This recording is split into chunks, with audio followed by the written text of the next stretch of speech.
when you're curvable stuck in space, so you're trying to get to the MSC race. One man has all the clues to help you solve your blues. EJ is his name and rockets are his game. Bolder than any man, crazy creations are his plan. Cities, Kerbal, and workers, they all are at his command. Oh God, that's all I can think of. Chat bothers him all day and night, but Eej always puts up a fight. Weird impressions, internet memes, EA is always so extreme. I'm not a good songwriter as you can.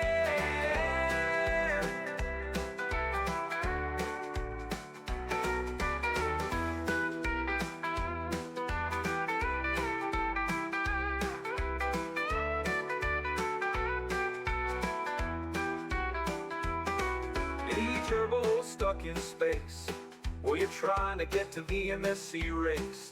One man has all the clues to help you solve your blues. EJ's his name and rockets are his game. Bolder than any man, crazy creations are his plan. Cities, Kerbal, and workers, they all are at his command. I don't know if that's all I can think of. Chat bothers him all day and night, but Eej always puts up a fight. Weird impressions, internet memes, EA's always so extreme. I'm not a good songwriter as you can hear.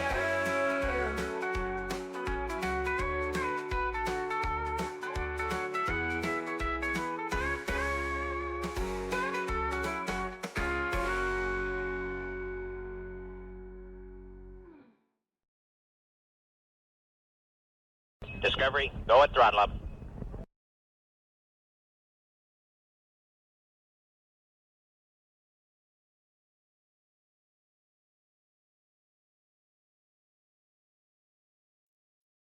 Okay, what's going on, everybody? Welcome to part 50 of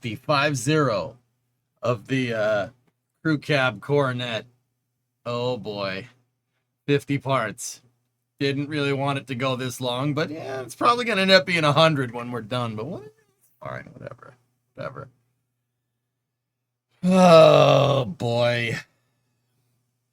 Oh yeah, we had a ablative beard action. Ablative beard. It's too hot. Got too hot, and then I got rid of it, and then it got too cold because weather. Discovery, I blame go the at other guy. throttle It's up. most likely his fault. Okay. As long as it doesn't take as long as Binky. No. I mean, it might if I decide to make it all-wheel drive, but I don't want to make it all-wheel drive. We'll just stick with two-wheel drive for this build. I look 25? 25? I'll take 25. That's fine with me. Sweet. I'll take that.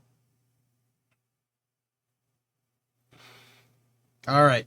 So, did you hear the meteor? I was cleaning out my basement when that meteor came through, and I did not hear it. Which sucks, but yeah.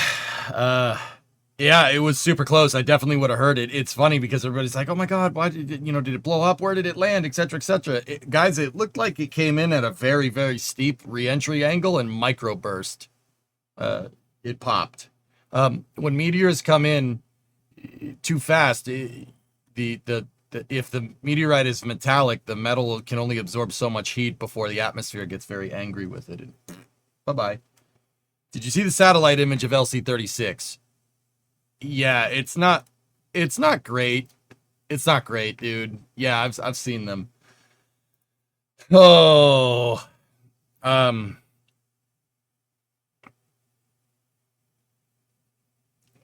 Vargon,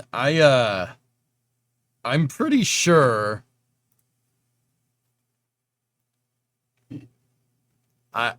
I'm pretty sure that,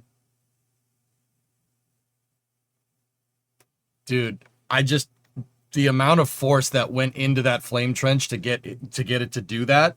We know the rocket fell partially into it.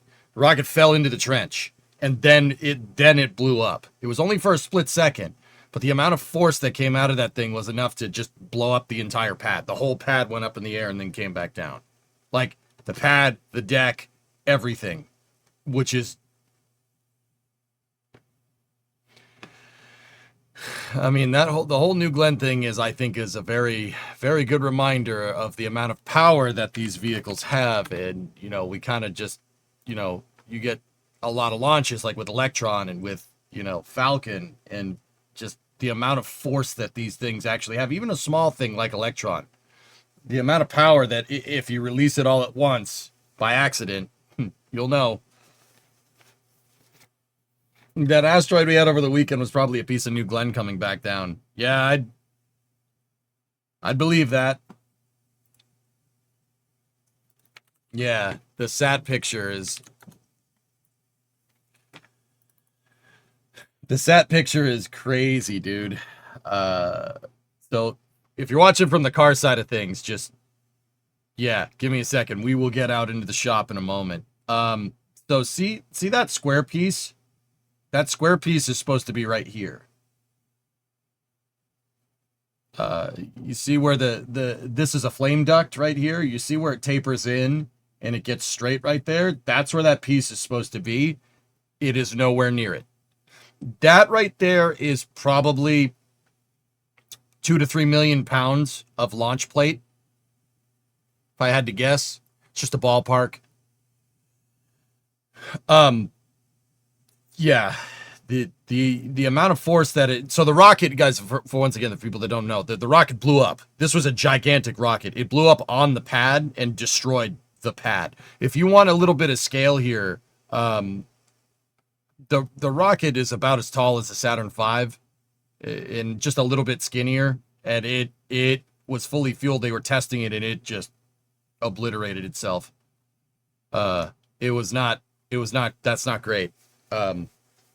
Yeah, there's the amount of force to liberate the launch deck from the pad is that's an unreal amount of energy.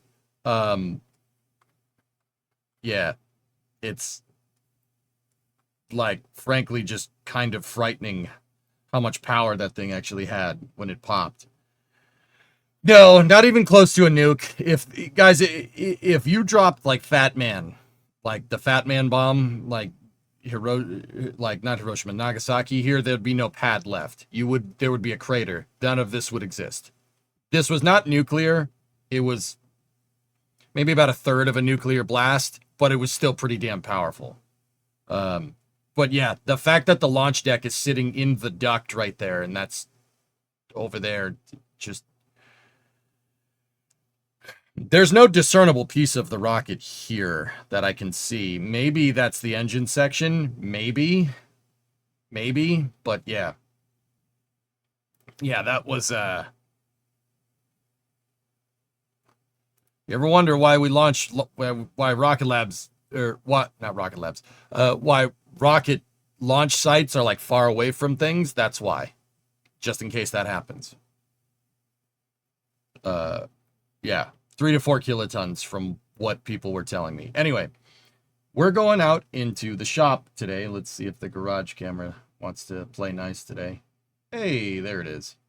So I've been doing a lot of work. I've been doing work all morning on this, and I got to a good point where, you guys can come in and join me. What I want to do, big thing today, get that inner rocker repaired. This is going to take a second. I need to repair that inner rocker.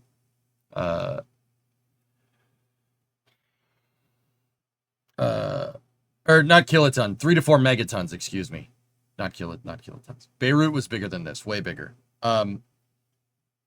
Is that piece of the floor pan? Yeah, I was using it to see how the back kind of goes together. You sure about leaving the doors on?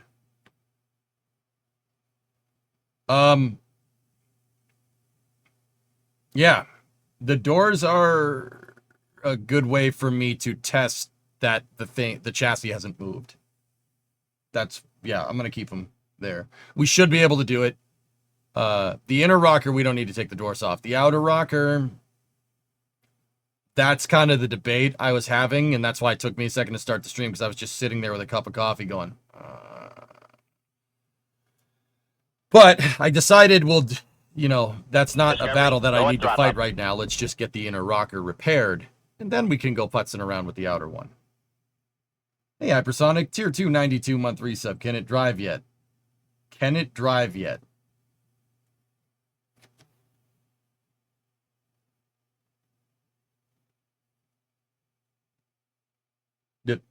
No. Stuart, I'm doing good. How are you? How are you? Yeah, I'm doing all right.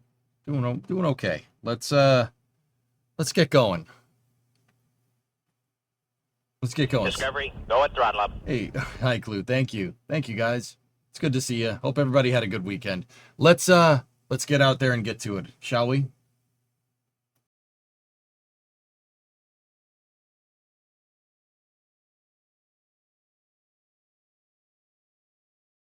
Stand by for loss of signal from the office as expected.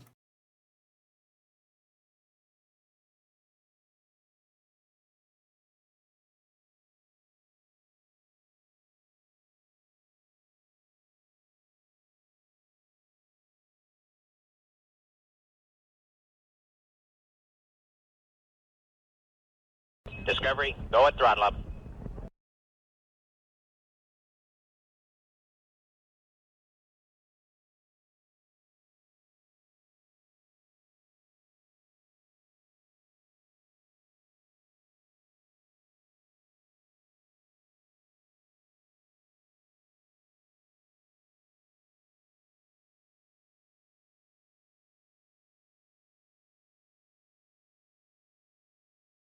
All right, can you hear me? Sticky Gamer, what's going on, man? 3-month resub, how you doing? Wee. All right, let me get both of the chats popped out here. Put you on the bigger screen over here on the right so I can see what you're saying.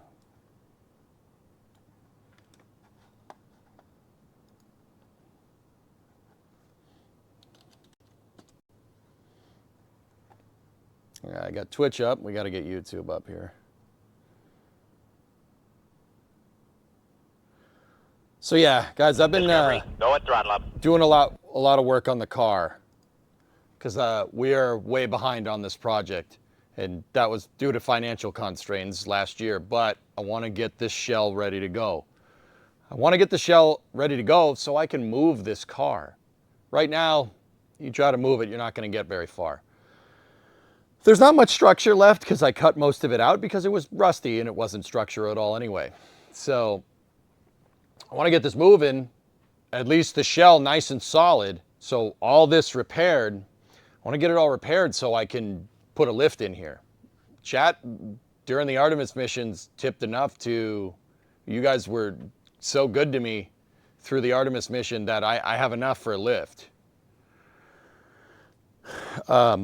So with a lift, this will be easier to work on, way easier. It'll be easier on my back, that's for sure. So, we got to get this thing rolling. Quite actually, get it rolling.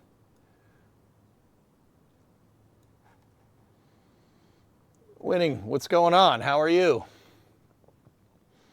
How you doing? I'm out in the shop today trying to fix my car. I don't know if you've noticed, it's missing some pieces. Some pieces over here, some pieces over there, some pieces over there. You know, as one does, right? This is very average car repair, you know, replacing pretty much every piece to where it's pretty much not even the same car. You know, it's fine. Yeah, there's a piece here, there's some over there, and some over there. Some of it's on, some of it's put back, you know, that's good, right? Like some of it's there, some of it's on the floor over there where I need to vacuum it up, you know. I had the floor pan out because I was doing measurements. But there's gonna be a time machine? Nah, this car doesn't have a flux capacitor. Discovery, go at throttle up. Hey Shazbert, what's going on? No, it's not good. This is just regular steel. If you're going to build a time machine into a car, you got to do it with some style. Now, this car does have style, but the problem is that this car is using regular 18, so it's got 16 all the way to 24 gauge steel. That's no good. That's no good. It's not the right type of steel. You need stainless steel, preferably 300 series stainless steel. Stainless steel construction is much better for flux dispersal during time travel. Yeah, you weren't expecting that, were you? But there it is. You need to have stylish sneakers. Yes, yes. Mm-hmm. Will you keep the original color? I want to, Hannah. Yeah, I do. I would like to, yes. So, let me get everybody up to speed here as to what we are doing. So, I got to repair the inner rocker. The inner rocker is, did you hear the big boom? I was in my basement when that happened, dude. I didn't hear it. I thought, if anything, I probably thought it was just a truck going by. I live on a busy street. There's a lot of cars and trucks go by because it's like a main road. Albeit in the woods, but it's like a connecting road between two towns, right? So it looks like a, you know, it's like not a boulevard, but we don't really have boulevards in Massachusetts either. So I thought it was just a truck going by. There's a bump like right in front of my house, just a seam in the road where they put a gas line in, and when the trucks go over it, they make a big boom. I thought it was that. Anyway, the inner rocker needs TLC too, just like the inner child. I suggest Boston's first album. Yeah. Hey, Sad, what's going on? But yeah, that big boom, Jeff, was a meteorite. Pretty cool. Yeah, very steep entry angle, and it landed in Cape Cod Bay, which is... Okay, so let me get you guys up to the front cam here. Hey, oh, hold on. Much better. So, what is a rocker panel, just in case anybody's wondering? So this car is a unibody, meaning the body of the car, anything that's not door, fender, all right, is all one structurally integral piece, essentially. There are other cars from this era that have a chassis and the body goes on the chassis. The chassis is your structure, right, and the body is just there to carry people. This is not that. This is a unibody. That's what it's called. Unibody is where you take the parts of the car that the people ride in and the chassis of the car and you combine them into one thing. The reason why every car is a unibody nowadays, the reason why they do that is just because it's easier to make. Unibodies are way easier to make, and in many ways they're stronger. You know, instead of like going and buying a thicker metal, what automakers do if they need to build some structure in, they just stamp like 3 or 4 pieces and then just sandwich them together to make more structure. That's how they do it. Instead of buying a thicker metal, it's easier. The Coronet's looking good. How's the old truck? Truck's fine, Lost Rogue. I start it every weekend. I drive it around on the weekends now that it's nice. It wasn't nice this weekend because, yeah, it freaking snowed in New Hampshire because reasons. But yeah, the 59 runs just fine, actually. It's starting to leak coolant. I think it might need a water pump soon. And the transmission's a little bit weepy, but other than that, it drives fine. Starts right up every time. Yeah, runs great.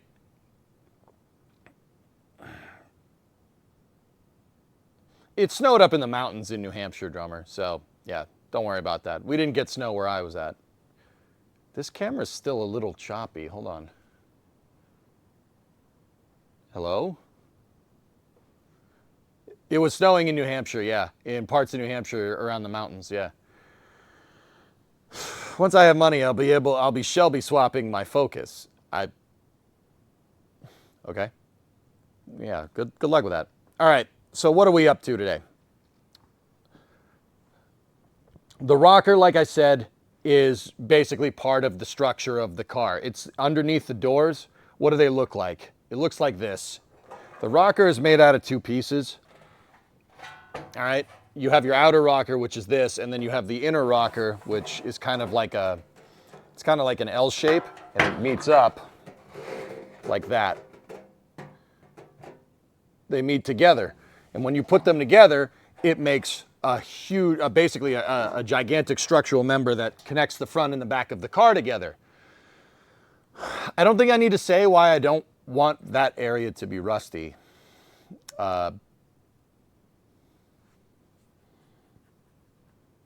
Yeah, the inner rocker basically goes, it connects right here.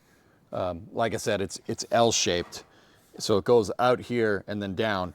And when they come together, so like the outer rocker's like this, the inner rocker's like that, and when they come together, they form a rail. And that's also connected into the door jambs. It's connected to the wheel well. It's connected to the front frame rail. It's all connected together. What I'm working towards is getting this piece on there, but I can't because the other piece that this bolts to is rusty, and we need a lot of patches for it. Now, I did make templates for it in a previous stream. I believe it was part 48. But I've been a little bit busy up at the front of the car. This is what I've been working on. Let me show you. Where we last left off in part 49, I was working up at the front of the vehicle here. And, well, let me bring you guys up to speed here. Give me a moment. Let me get the camera all ready to go. Let me move some stuff out of the way.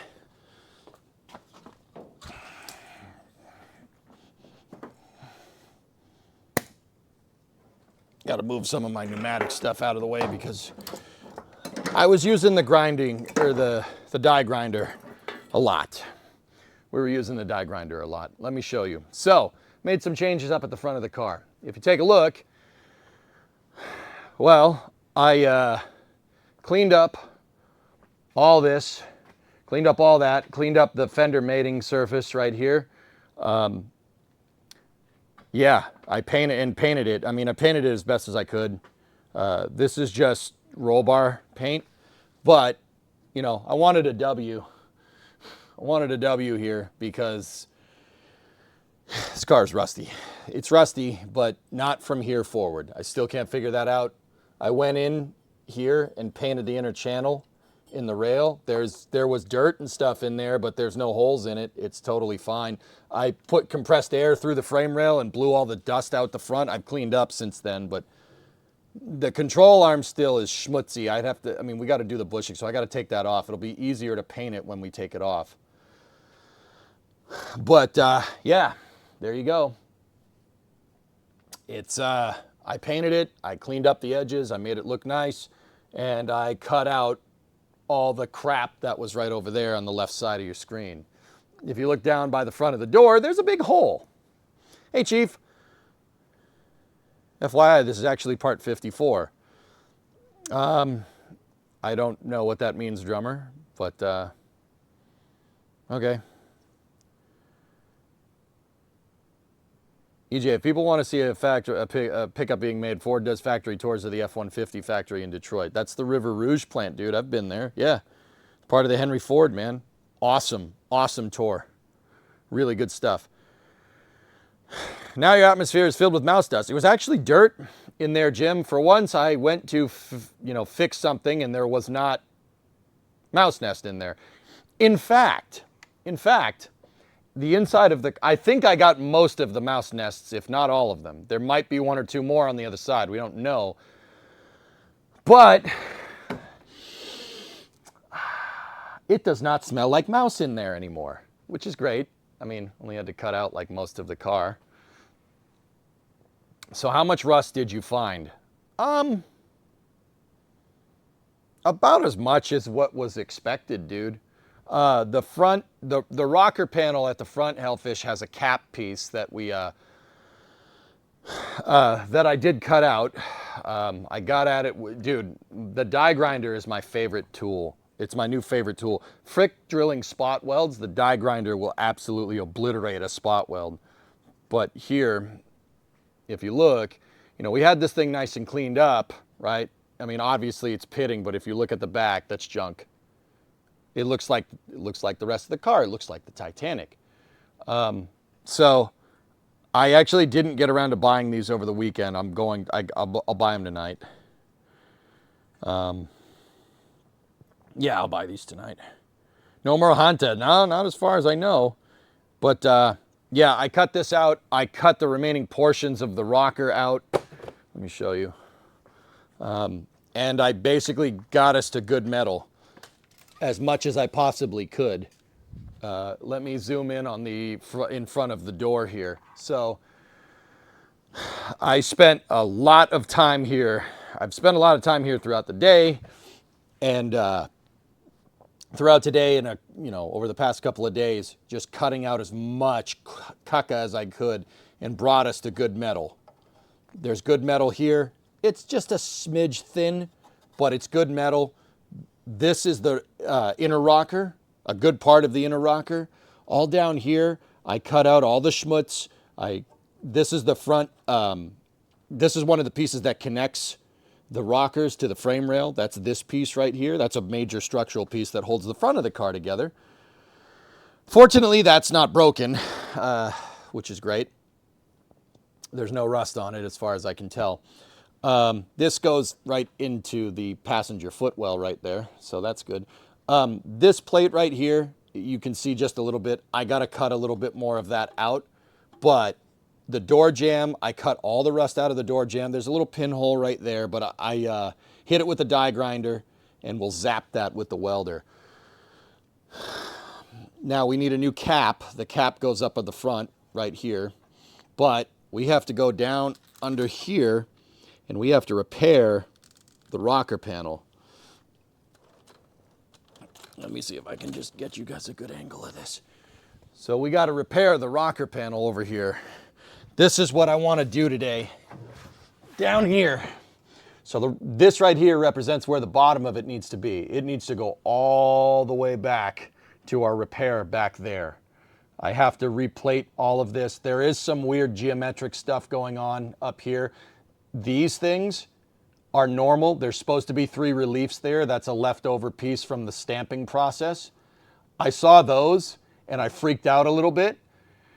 I had to go and look to make sure that these freaking things weren't the chassis buckling. Because if it was buckling, I mean, it looks like part of it, maybe a little bit, but either that or they hammered the heck out of this thing when they spot welded it, which does happen. But you see, I don't know, you can see the reliefs right there. That's normal. The rocker panel's supposed to have those. But yeah, I thought I buckled the chassis and I freaked out. That's why it took me a second to start the stream today. Yeah, it was not here. Let me show you a little bit closer. See that? You look at that and you say, that's not supposed to be like that. But that's actually how it's supposed, that's actually it. That's right. And you can see this is, I got us all the good metal. I hit all the bottom of this with the wire wheel. We're to good metal here on the door jamb. We're to good metal on the rocker up there. That's what's left of a spot weld. When we go to put the new front cap on here, I'll just plug weld that. But yeah, there's yeah, I got us to good metal. It took a lot. There's a lot of car on the ground, but I used the die grinder and ground us all the way to good metal everywhere down here. There's no rust left in this area except for like a little plug right there. I also blew out in here. You're not supposed to be able to get in there. There's supposed to be a plate right here that laps up on the rocker. I ground that all to good metal, and then I didn't blast anything, but I used the grinder to get rid of any caca. So we need to make a plate that kind of goes down here like this, and then it needs to L like that. But we will do that when the rocker is in place. For now, my big thing is getting all this. There needs to be a plate here, and then that plate needs to go all the way to the back of the car. Yeah. So that's what we're up to today. You can see the plate starts there, and it needs to go the length of the vehicle. I cut out all of the rust on the rocker. The top part of the rocker is okay. It's the bottom part that's kind of the part that's close to the ground that's not. If it was truly buckled, then your doors wouldn't open. Yeah, exactly, Rares. Yeah. Hey, Myers, what's going on? Discovery, go at throttle up. Yeah, that's what we got to do. There is some weird geometry to this thing. The rocker is a little funky. Let me show you. So here's a 360 of what the rocker should look like. Obviously, we're missing pretty much half of it on this axis down. But you could see I was using this to look to make sure those 3 scoops are supposed to be there. Hey, Ramalot.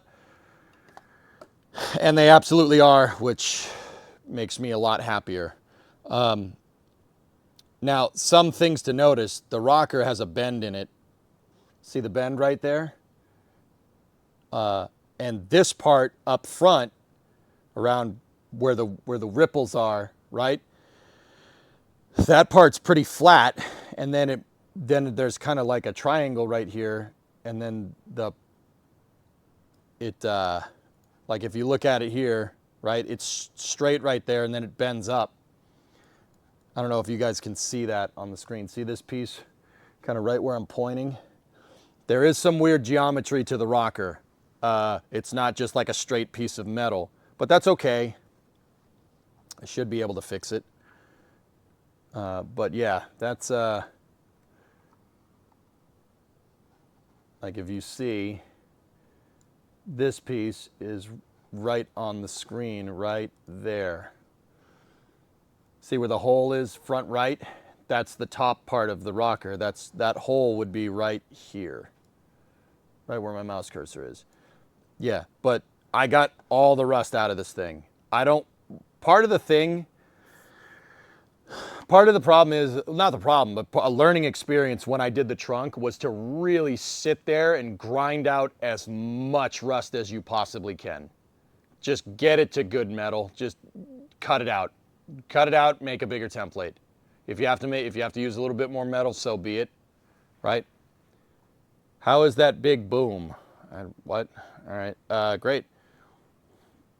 Just got home from work, looks like you made progress. Yeah, dude, I made a little bit of progress over the weekend and a lot this morning. So we gotta make the templates, right? And then get her done. But yeah, there's that one small piece of geometry here that I'm kind of like, ooh, about. And that's why I had the floor panel out, or the floorboards out, because I wanted to see how the floor kind of messes with it. And it really, the floor really don't matter. But yeah, I did get all of the caca out of there. It's all good metal there. It's a little, if you look at this from this angle, it's a little bit thin on the door jamb, kind of top left, but the metal's pitted, but it's still intact. It's fine. That, where the door attaches to, is extremely strong. Like you can tell because I cut out most of the damn car here, and it's still in place. The door still opens and closes. But you can clearly see, actually super useful. You can clearly see right, where is it? Let me see. You can see it on camera. Right here is where the geometry changes shape. So from here forward, we're nice and flat. We're flat to about here, right? Which is good. That's what we want. But yeah, I spent a lot of time with the grinder getting this all nice and cleaned up, getting all the old metal off of this, making sure that this structural piece right here that holds the front and the sides of the car together, this is a torque box piece. There's 2 of them. One is the transmission cross member, which should be where my hand is, but I'm sticking my hand in what's left of it. And the other one is right here. These 2 pieces hold the front of the car and the middle of the car together. Simultaneously, at the back of the car, there's 2 more pieces that connect the rockers to, it's the leaf spring and the rear frame rails, right? We already repaired one of those on stream a little bit earlier, probably about 2 months ago. We fixed it. I just patched a piece in there and welded the snot out of it. Have you applied rust inhibitor yet? Yeah, there is rust inhibitor on that part of the car. I put rust inhibitor all up in here, and that's roll bar paint up there. But I did paint all, excuse me, sorry, that's my garage door. I did paint all of this. It's rust inhibitor where there was a little bits of rust here and there. And then it's roll bar paint for the rest of it. Roll bar paint is really cheap way to paint the wheel wells and stuff. When this is all back together, I'll probably give it a hit of undercoating, you know, just in case. But yeah, I wanted a W. I wanted to do something a little bit different. But yeah, the roll bar paint over the original undercoating I think looks really nice. I think it looks good. Yeah, I think it looks pretty sweet. But yeah, we're making good progress. So let's get to it. If it was, yeah, okay, I already got to that. Have you phosphated the steel or parkerized it like they did on World War II vehicles? Parkerized it. Phosphated. Bro, I'm not a World War II factory. This is my garage. My shop's cool and it's good, but it ain't that good. So actually, you guys got to go down here. The reason why I have that piece of cardboard there is because I didn't want grinding sparks to hit the puddle of transmission fluid on the floor. But you can see there's still some good parts of the rocker there and there. You just got to patch it. So that's what we're going to do.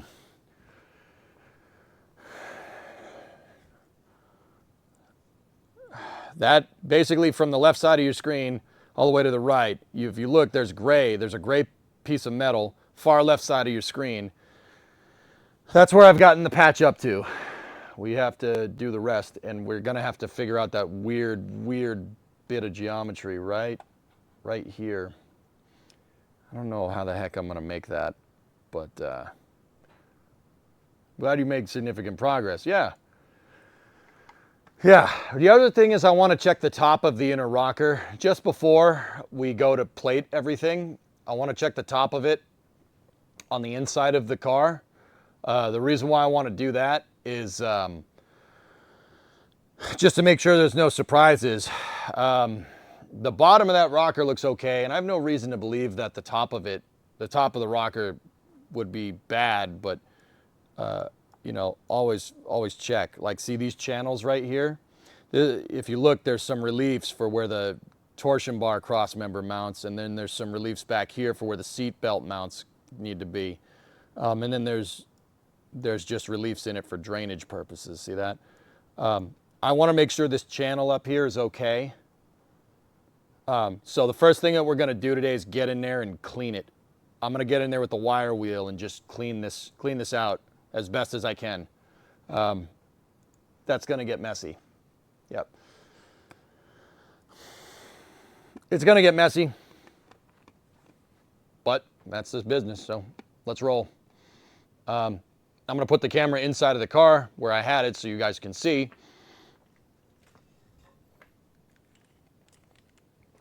And I will bring you inside to my laboratory.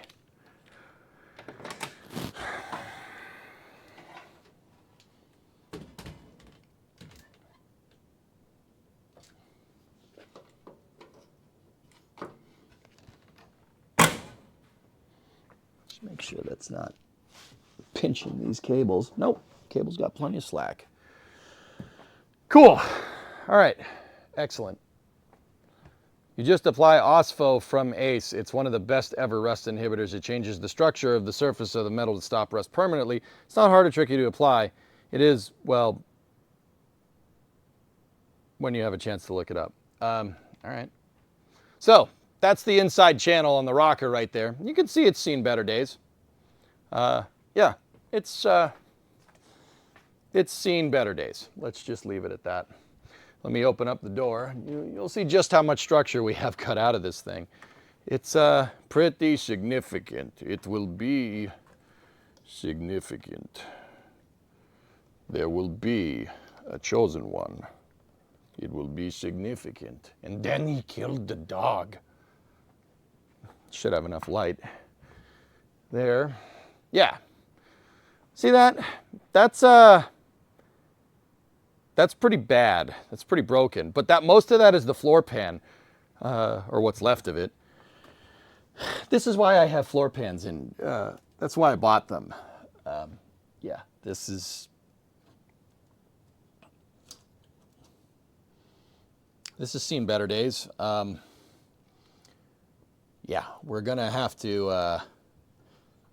Yeah, that's the floorboard that I'm just pinching off right here. Yeah, that's good. I'm going to get in here with the wire wheel and the die grinder, and we're going to send it. I want to clean this channel basically from all the way over here where there's my nice hole in the car. You can see my hand going through it up there. All the way back to, well, clean metal, which is all the way over here. So we're going to clean out this channel. And we're going to just make sure that the top of this rocker is okay. It looks to be okay, but you never know. Here's the thing. I don't know, man. Like, this is where I was deep in thought. Right now, I'm just we'll patch them as best as we can. Or I want to patch the rockers. That's the plan. But if these things are shot, they don't look to be shot. I think it's the floor pan rusting on top of the rocker. If the rocker is still in relatively good condition, on the top channel, we're going to keep it. If it's not, I'm not really sure what to do. Yeah, that's going to require another plan. Because if I have to replace it, and we need this, yeah, that's a significant amount of work. As opposed to just patching it. Like, there really can't be a lot of rust up here in this channel. That looks really bad, but you're not a car person. Julia, holes in the floor are generally bad, yes. So believe it or not, on these cars, this is normal. That's normal. The front tire is up here, right? And it shoots all the gunk at this piece. There should be a structural piece right here where my hand is, right? And it should go like this, right?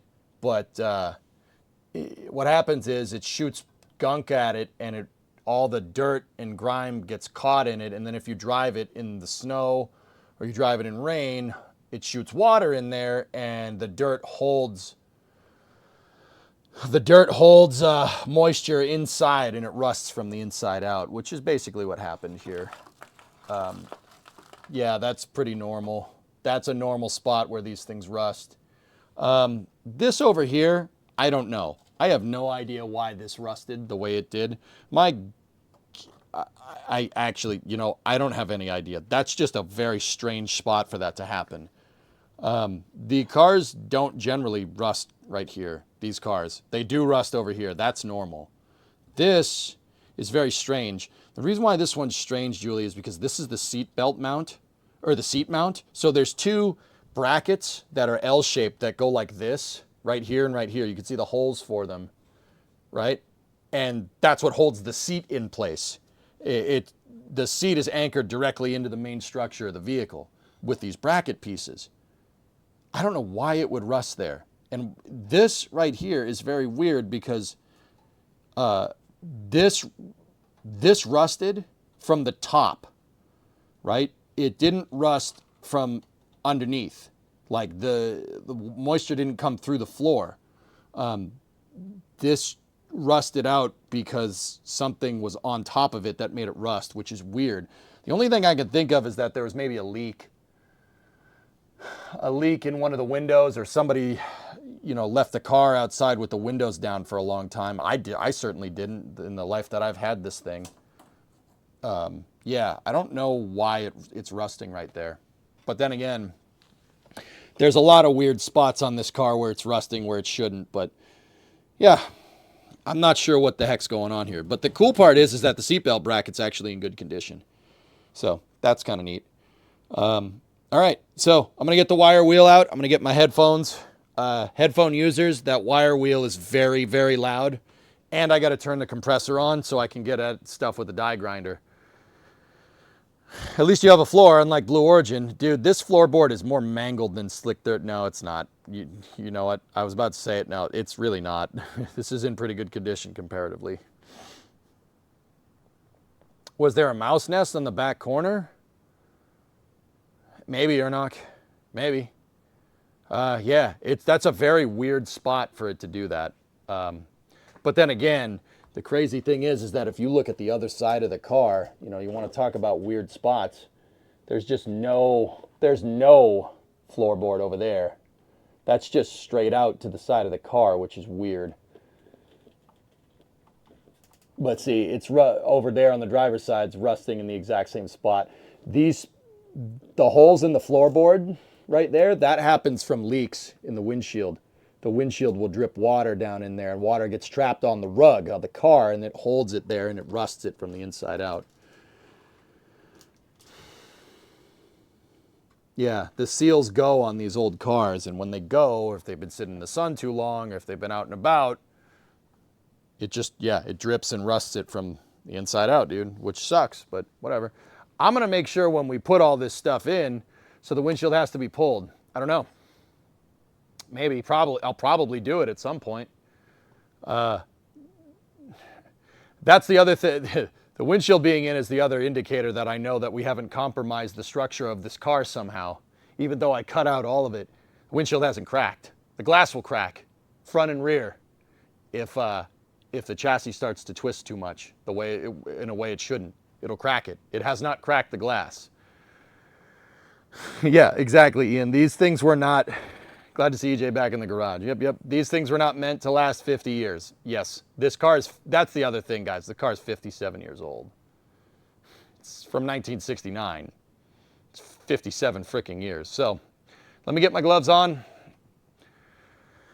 Let me get my face mask on. Does the A-pillar on this car tear like Fox bodies do? No. The only thing, Hellfish, with these cars is that there's a lead seam right here where the A-pillar connects into the roof structure. I can't even see mine. Mine's fine. This windshield probably is leaking. It doesn't look like it's leaking, to be honest with you, but it definitely is because there's holes in the floor. Either that or it leaked and they got it replaced. I don't know if this is the original Chrysler glass. I'm going to have to look. Just out of curiosity. I mean, we can learn something here. But, yeah, I got to turn the compressor on, so headphone users, this doesn't have any pentagrams on it. Or pentastars, not pentagrams. That's Satan. We don't like them. We don't like Satan. Satan's uncool. Oh, yes, it does. It's the original glass. It's right in the center. That is the original laminated Chrysler safety glass. Cool. So, pentastar, pentagram, people are like, wait, what? Chrysler's symbol for the longest time was a pentastar. So it's a 5-pointed star. It looks like a pentagon with a star in the center. That and the Fratzog, which is that thing, which is a weird triangular logo. But the seal lips probably rusted. Ian, that's what I'm really hoping isn't a thing. That would suck to fix. But yeah, Pentastar. All right. Let's get to work, shall we? Guys, for this part, honestly, I'm just going to take the mic and leave it on the... Branch fell off a tree and hit the roof. I'm going to leave the mic on the desk here. This stuff is just super freaking loud. And the compressor is super loud too. So, yeah, I'm going to go turn on the compressor and we'll go from there. Just remind me when I start talking to you again that the mic's over here. Okay? I'll be right back. Contact.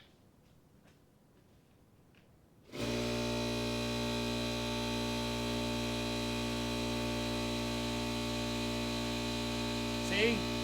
It's loud.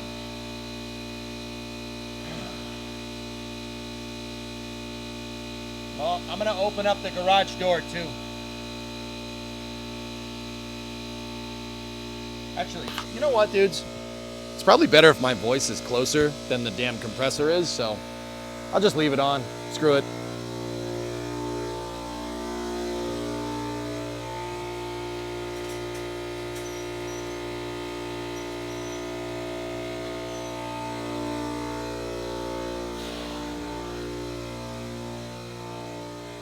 Tolerable for you. Noise suppression is working. Cool. Excellent.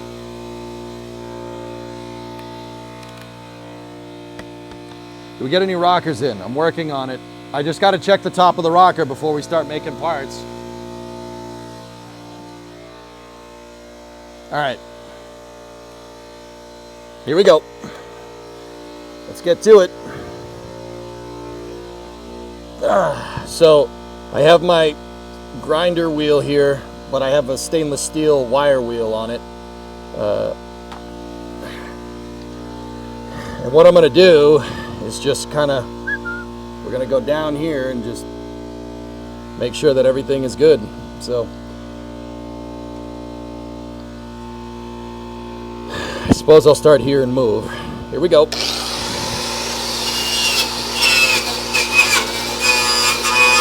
This stainless steel thing is going to eat through whatever. This doesn't work exactly like a flap disc, but if there's pitting, it will find it and it'll get rid of it. The idea here is that I just want to check the top of the rocker and make sure it's okay. I want to make sure it's okay. I want to make sure it's safe.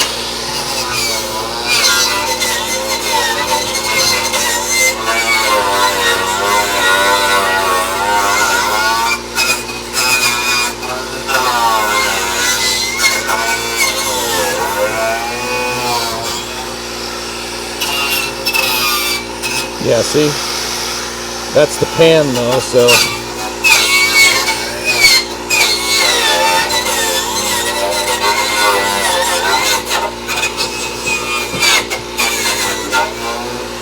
Yeah, the stainless will eat through any pitting and stuff, which is nice. And it'll really expose rust a lot.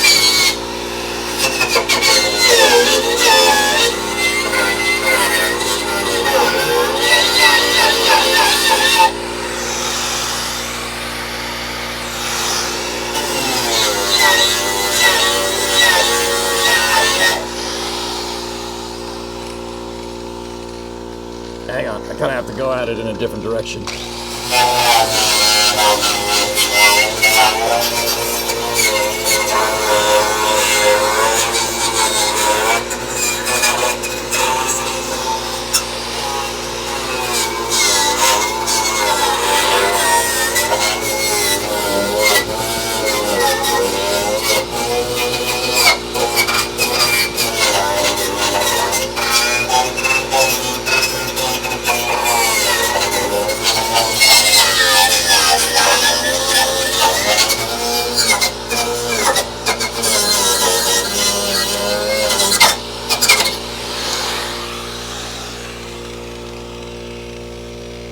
Almost got all of it.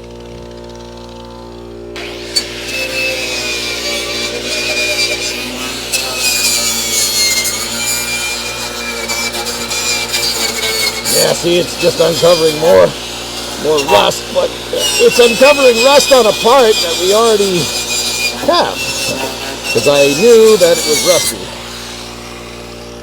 This is the part of the rocker I'm very concerned about, where what's left of the transmission cross member is. It looks to be okay, but I just want to get under here and make sure. The reason why I wanted to check this before we go start patching the bottom is because I don't want to patch the bottom and then figure out that this is junk up here. This has some critical points where we need to mount stuff. And if those points are hosed, yeah, I'm going to have to figure out a slightly different change in, we'll call it a change in workflow. I don't want to go repairing the bottom and then figure out I have to move this thing around. So the compressor stopped, compressor's up to speed, which is good.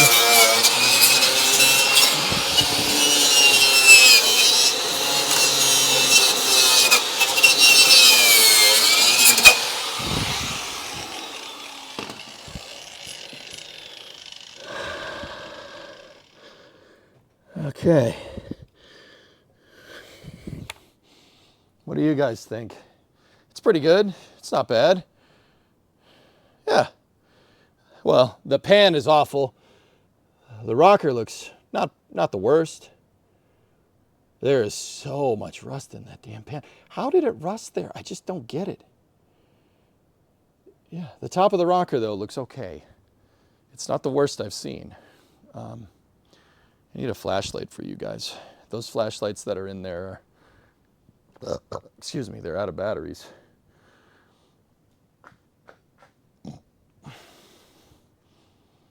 All right, well, let me get in here. Oh, no, I don't want to do that just yet. I was going to say I'll get in here with the vacuum cleaner, but yeah, there's some over there, just down in the corner over here that I need to get at.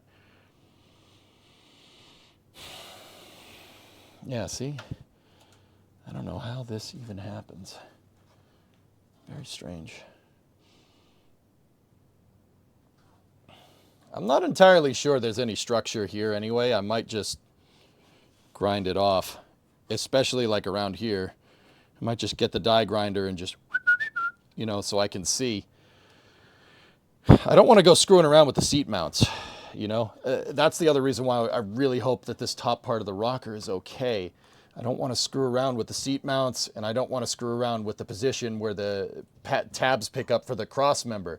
Because if I get rid of this position in 3D space, right now, consider the spot where the cross member needs to go, right? Consider that programmed in memory right now, so to speak, right? If we're going to speak logic, right? It's programmed in memory. If I get rid of it, I take it out of memory, and then I'm going to have to find a new place for it.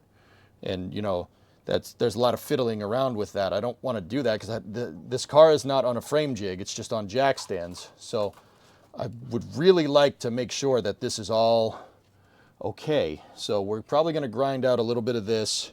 Probably going to grind out here. Just basically all the critical spots where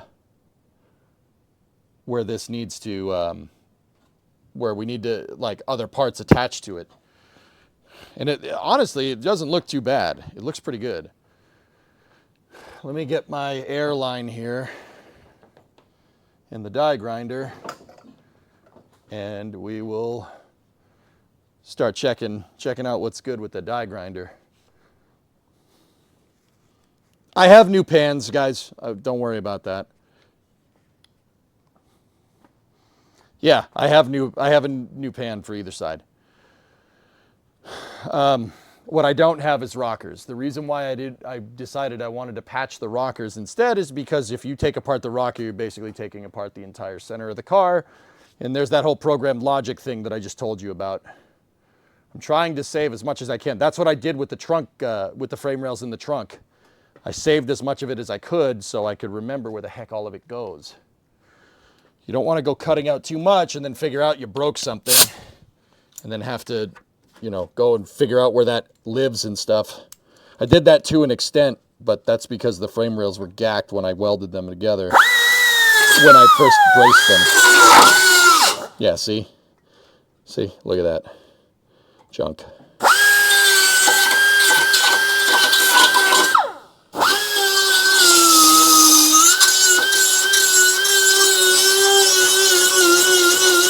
The die grinder is my friend. This is a tungsten bit. See, if there's rust, it just eats through the rust instantly, which is good. That's what we want.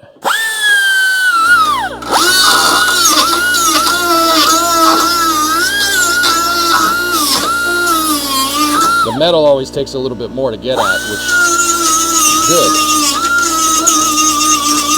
That's how you know you're at good metal. If it takes more time to eat it. Alright. What I'm after is just this part right here where the seatbelt mount attaches, and it looks to be okay. I'll hit that with the flap disc too. Now the other side over here, we're just gonna...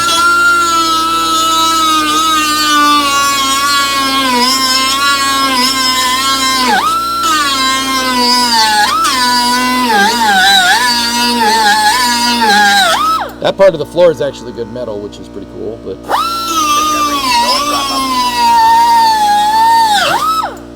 Yeah, that's all pretty strong.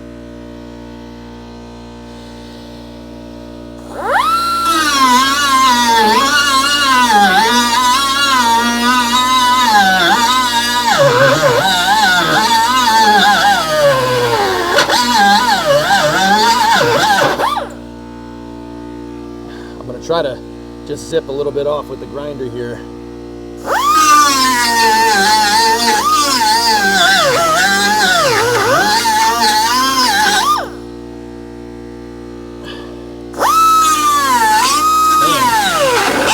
There we go. Yep, got it. All right, what's behind door number 1?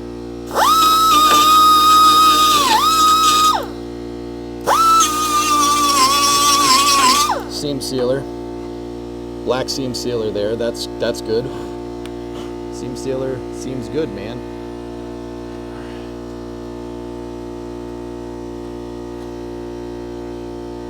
Cool. Let's clean it up with the stainless and see what happens.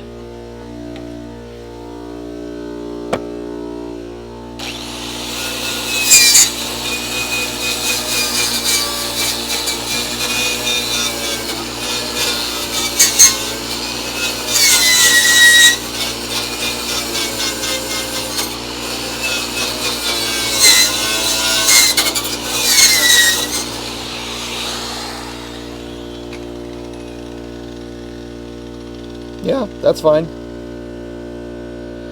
Everything here looks okay. Thank you, thankfully. So that's one spot that's good.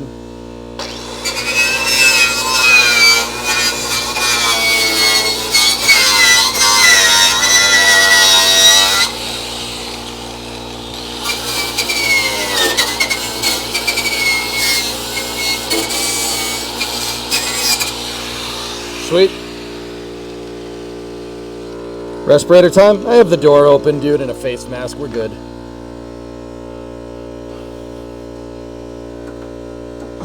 You can just fatigue the metal and just pull it off. Yeah, that looks fine. I'll clean the rest of this when we go to do the floor. I just want to make sure that that's good. Now the next one is over here, so let's get back with the die grinder.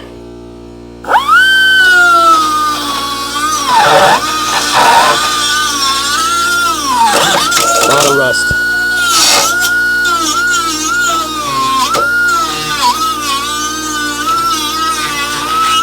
Yeah. I love the die grinder. This is my favorite tool.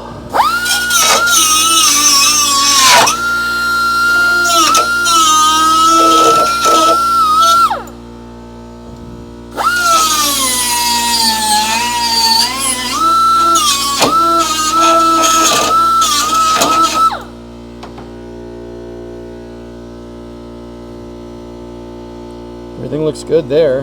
This side at least. We got to get at the other side.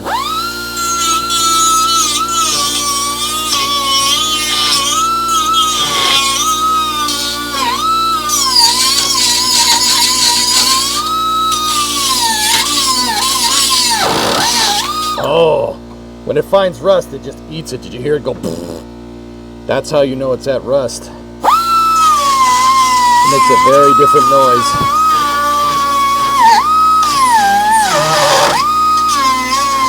Now I got to be careful with this thing. I don't want to grind through the seat mount. I don't need the seats coming off when we're driving down the road.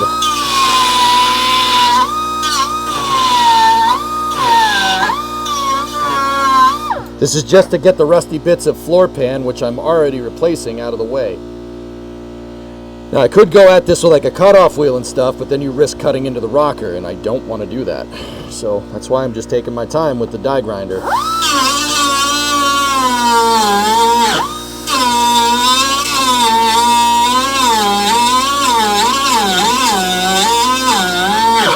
Actually, a fabricator in chat called named Not So Fun in the Twitch chat. It's the one that said get a die grinder because I was using a Dremel, and he's like, dude, get a die grinder. I'm like, oh, okay. Then I got it. He was absolutely right. Not So Fun, if you're out there, thank you. This is way better. Way better tool for the job, dude. Like, way better.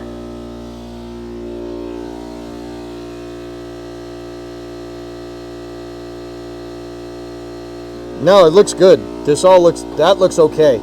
I just want to see what's behind door number 2 here, and then door number 3 over there.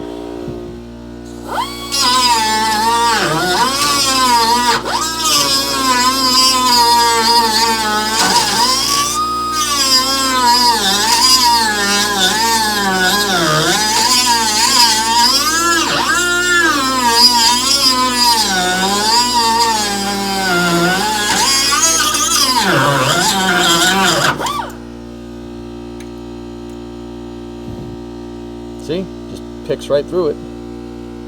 Very nice.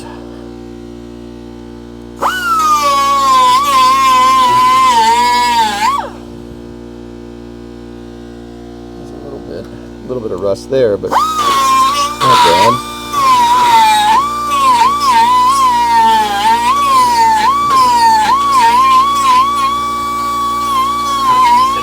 Go and throttle up.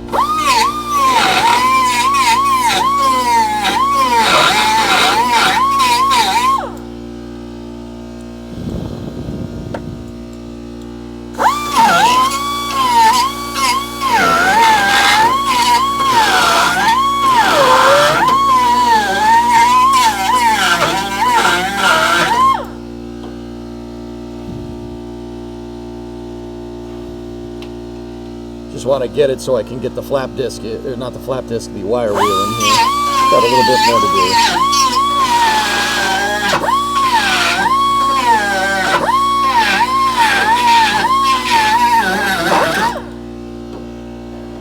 Seam sealer again.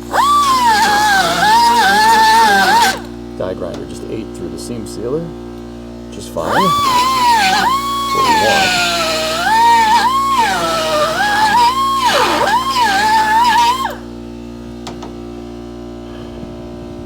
Okay, let's check the top here. Let me get the wheel out.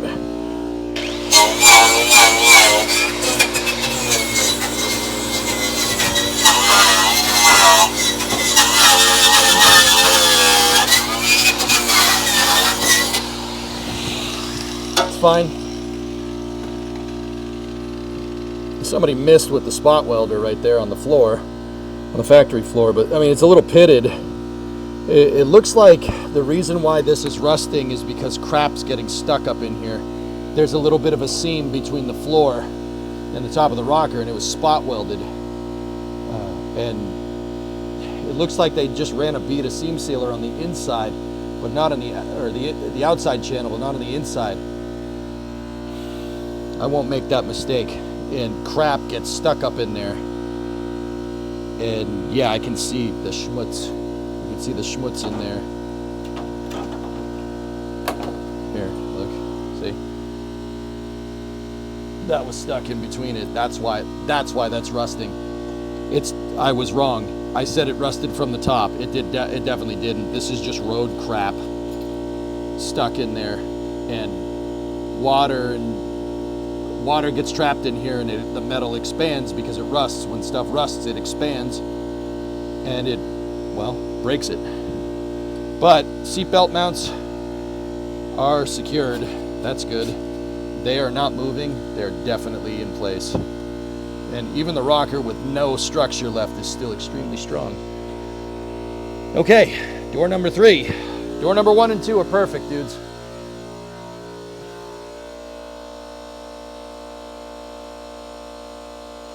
Missed a spot welder. Yep. Compressed air tools are awesome, and the corded grinder is better than battery if you have power. Yeah, I have to invest in more Milwaukees. Milwaukee is Algonquin for the good land. I don't know if you knew that. Yep, see? Good, nice and clean. Nice and clean. These other spots where the floor pan already is, I'm not worried about that, because there's definitely no rust there because the metal isn't buckling. See how it's lapped up against it? It's nice and flat. It looks really nice. That's okay. I mean, we're gonna have to grind it up eventually when we replace the pan, but I don't want to do that just yet. I'm not gonna do that just yet. If we took the pan at this point, there would be no car left.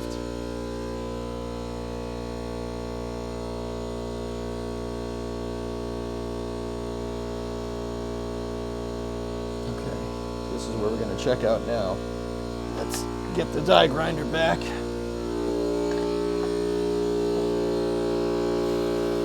Yeah, I'm quite fond of the air tools at this point, guys. Air tools are fantastic. Makes a big difference.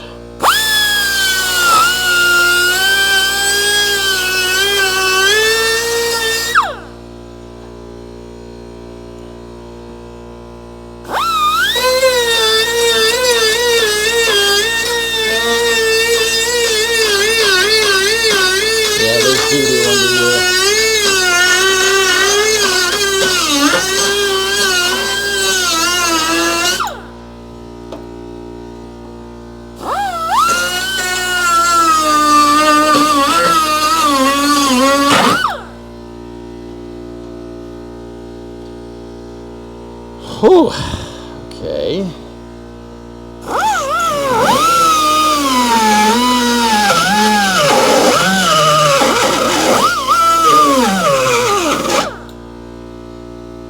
Yeah, there's no pan there. There's just rock.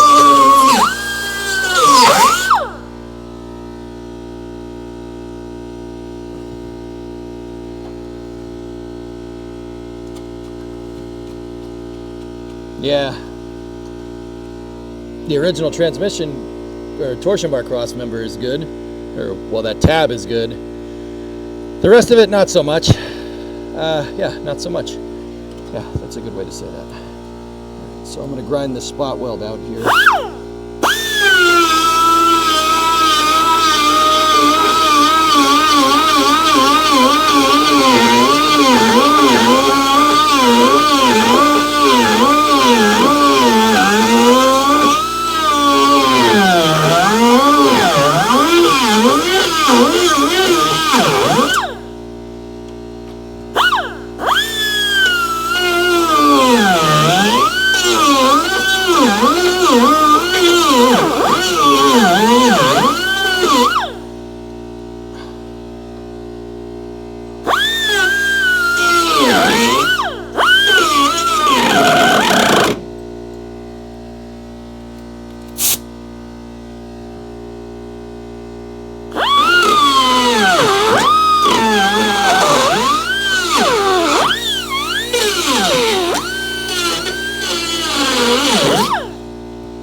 Oh man.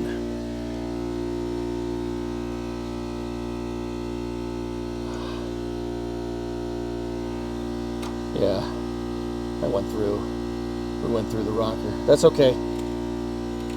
Yeah, there's pinholes there. That's what I was wondering. All right, hang on. Got to do a little more rocket surgery here.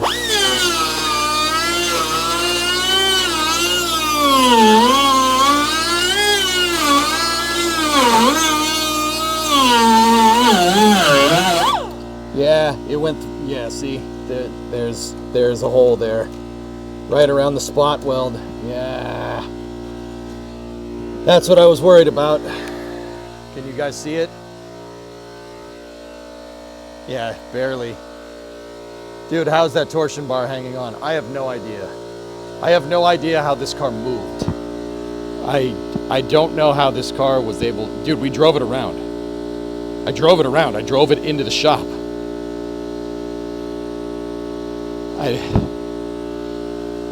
Dude, there should be structure right there.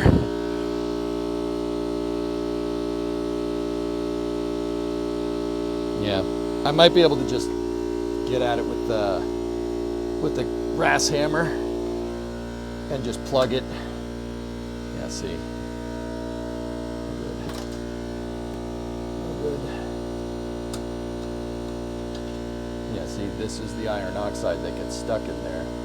You don't want any Mars on this damn car. No iron oxide. I'm just gonna grind off the rest of this and we'll see.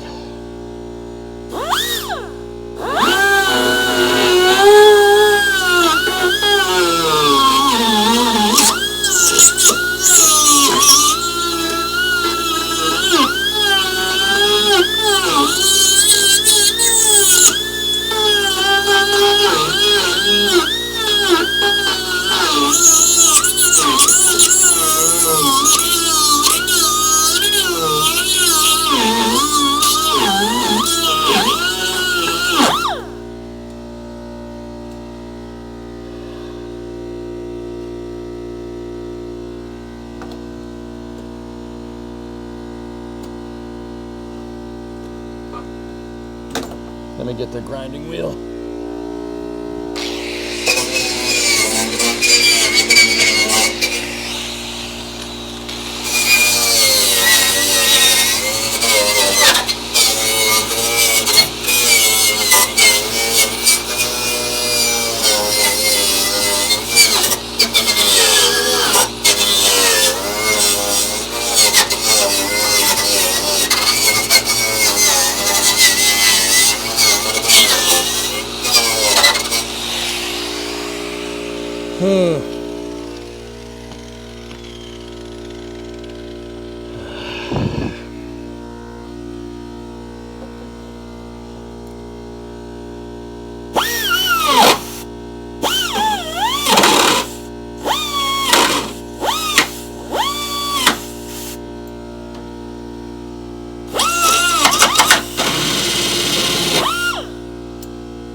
All right. With the exception of that one spot, dude, I think we're all right. Yeah, when we go to cut this pan out, oh boy. She's hanging on by a thread though. Dude, you know how thick that damn steel is? I can't believe that. To rust that, the torsion bar crossmember is very, very thick steel comparatively for like the rest of the car. Holy crap, dude, look at that. Wow, that's Mother Nature, man. What do you do? All right, I'm gonna shut the compressor off now. It's gonna be loud for a second when I get near it.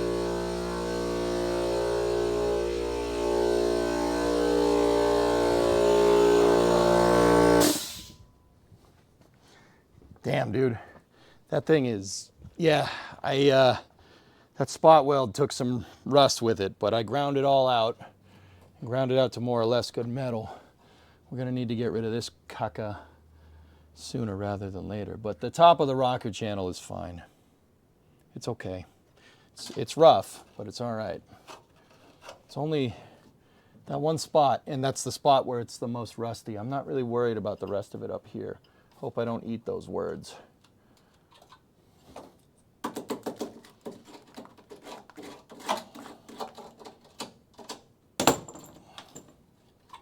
Jeez. Yeah. Crazy. Yeah, I'm failing to understand how this car is in one piece, or was in one piece. Man. That thing is, yeah,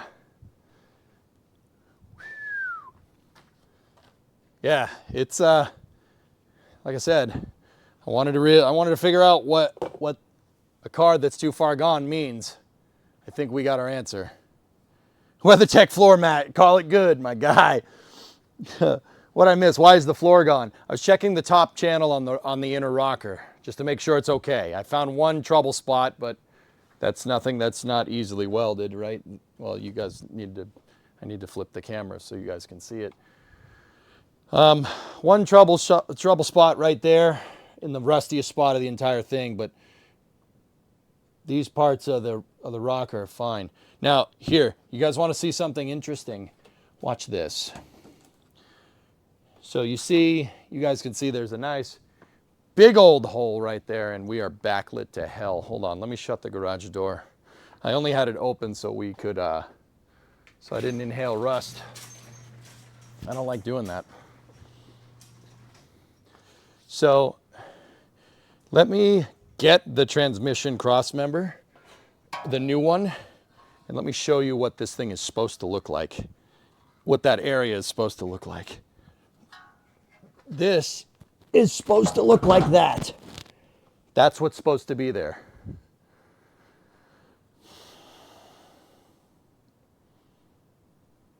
I mean, albeit underneath the floorboard. So you see the two tabs? These two tabs right here? That's those.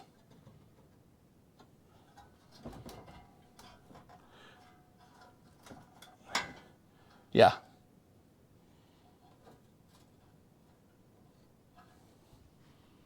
Crazy, right? Actually, let me make sure this is oriented correctly. Yes, it is. These two tabs are right there and right there. That's what's supposed to be there, like right where my hand is. If you really want to know how much this car has suffered, this is supposed to be underneath there. Ow! That wasn't me. I just hit the center console mount.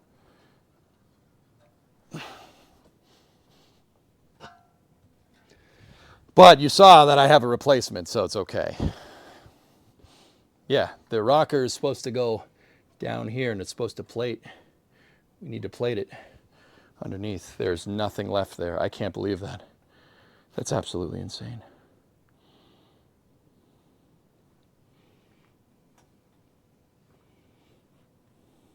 That's ridiculous.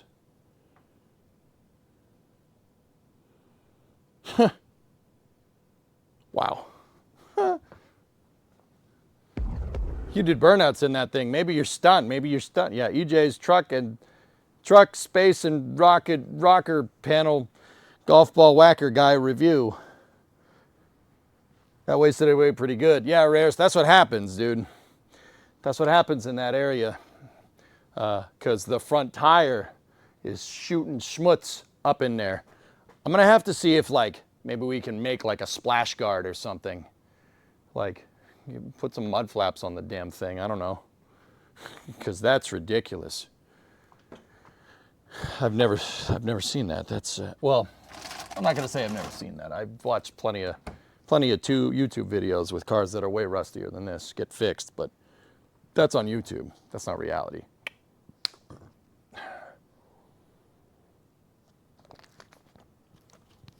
I'm gonna take a leak. I'll be right back. That's why modern inner fenders aren't metal.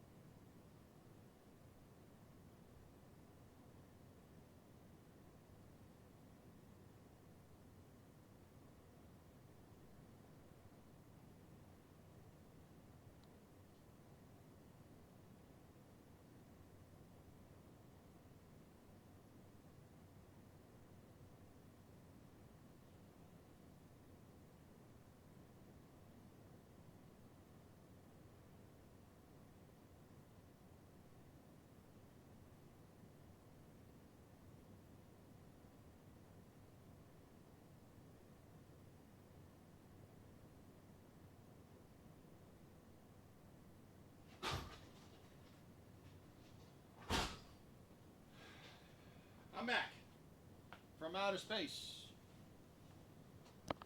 Yeah, Hillness, that's really what I'm trying to figure out. I don't know how this car is still in one piece. Yeah, I can't figure that one out. I thought I would have cut too much structure out of it, but it's actually still straight, which doesn't really make sense. But hey, Pelly Joe, what's up? Yeah, crazy, right? But that bodes well. The top of the rocker panel's okay, which is great. The floor pan, not so much. Discovery, go at throttle up. Goat at throttle up. Hey, Noobzor. This must have been crusty when you started. So, fun fact, guys. I took a ton of B-roll off stream of the state of the car when, like, it was right after I drove it into the shop and we did the burnout, right? So that was like part 8 or something. I have B-roll of the entire, like just how the car looked as is. I have the camera looking around in the trunk, the rocker panels, floorboards, everywhere. Yeah. Yeah. Yeah. Yeah. We'll compare it before and after when we're done. Okay, so the top channel on the rocker's fine. All right, so the next part is to start patching. So let's get some CAD up and running. Yeah, we're gonna have to grind those out eventually. Clearly this car is not stolen. Yeah, it's not. I have the title, but guys, like the thing about it is that what's getting me is that the transmission crossmember is thick. It's 16 gauge steel. That's really thick. That's double the thickness of this right here, of the rocker. It's double the thickness, and it's still rusted through, which is I mean, then again, 57 years. It held up for a good amount of time.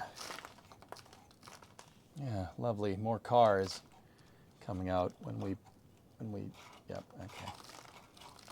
Yeah, that's great. Somehow the frame rail's still okay. I don't know how, but somehow it is. That's nice. That's good. Somehow. Man. Dude, sometimes you just kind of, I'm like sitting here and I'm just like, I can't believe the amount of dookie going on here. But yeah.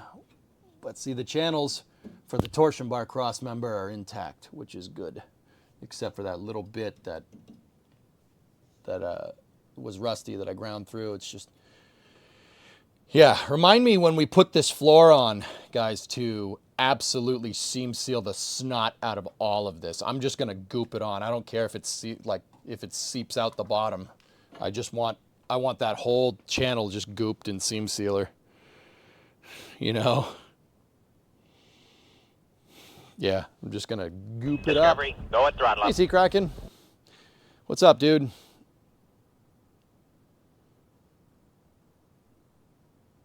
Ruthenium, your favorite element, definitely. 44. 44-month resub. Thank you. Why isn't EJ using an air hammer? Because I don't have one yet. I'll go buy one. I have a hammer and a punch, though. It's a Tang hammer and punch, and it's amazing, actually. All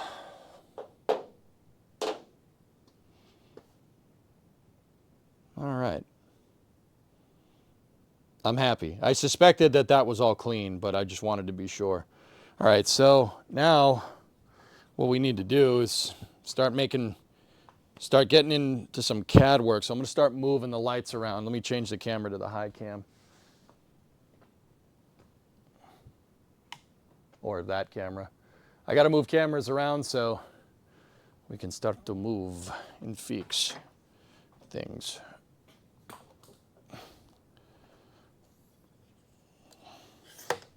And the lights too.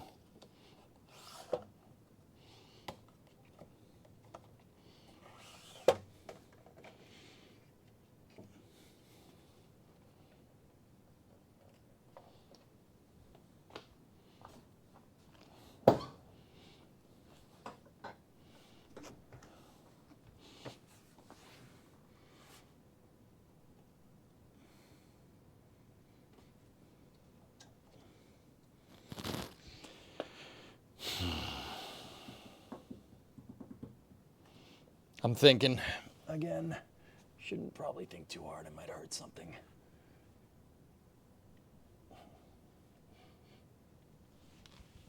Yeah. Yeah. I'm really trying as best as I can to not take the doors off. Taking doors off sucks. But really hope we don't get to that point, but we might.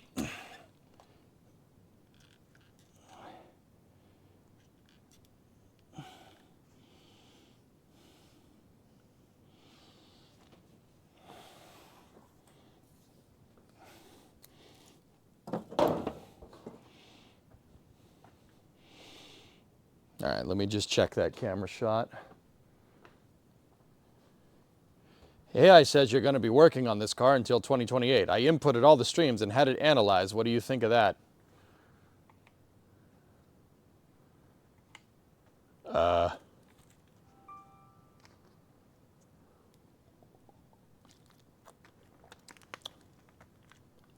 That's what I think of that.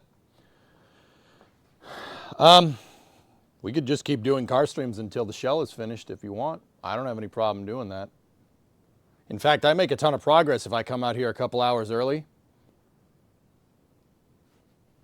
Yeah, make a ton of progress.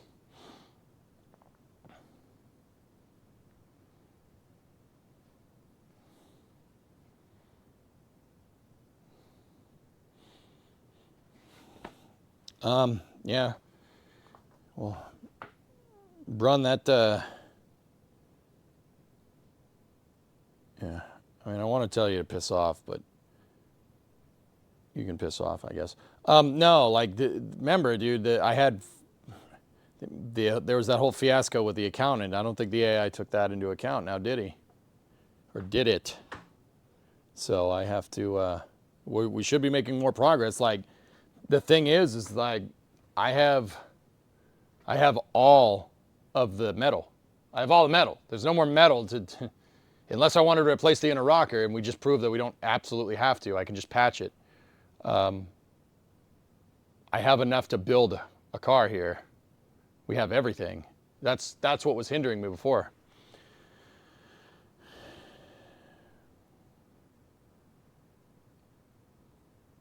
More car streams, don't tempt me with a good time.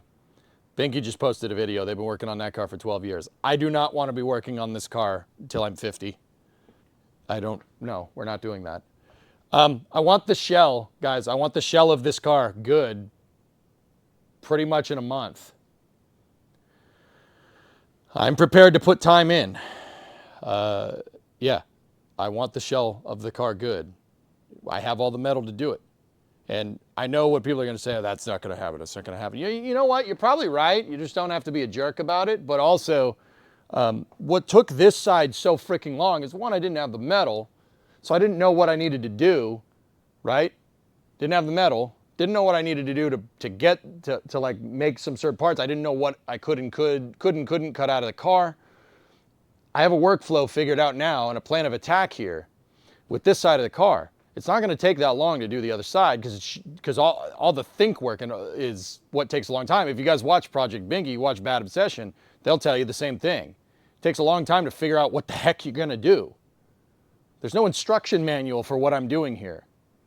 Like, nobody bothers restoring 4 doors. You got to do it in a certain way. It's different from a 2-door. It's not just cut part out and replace. We're going to have to think about some stuff. But, yeah. So I'm cool with just doing this for a good while until we have it figured out. This and space news for a little bit. Definitely saw inner rocket repair and I got excited. Sorry, Bim. I didn't mean to be the grumpy guy. I was just telling you. I apologize for saying it.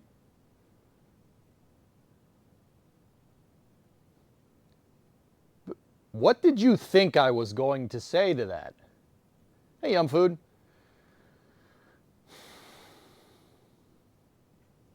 Like, what did you, like, what am I supposed to say to that? Yeah, you're probably right. No.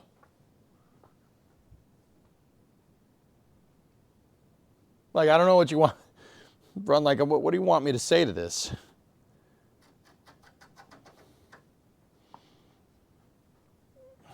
You know? Not sure. Instructions unclear.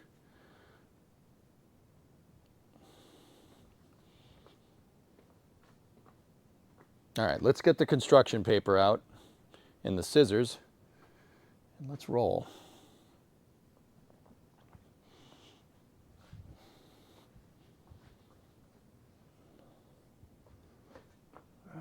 Where are my scissors? Bron, where'd you put the scissors, you dill hole? I know it was you with your freaking AI. Ask the AI where the hell the scissors are.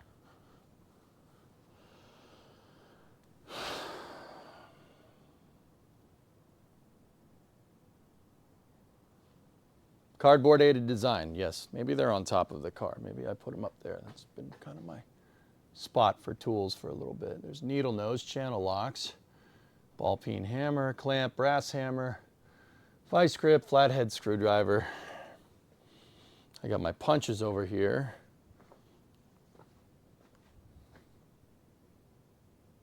Found some more needle nose pliers. Nice. Another pair. Found a Phillips head screwdriver. That's good.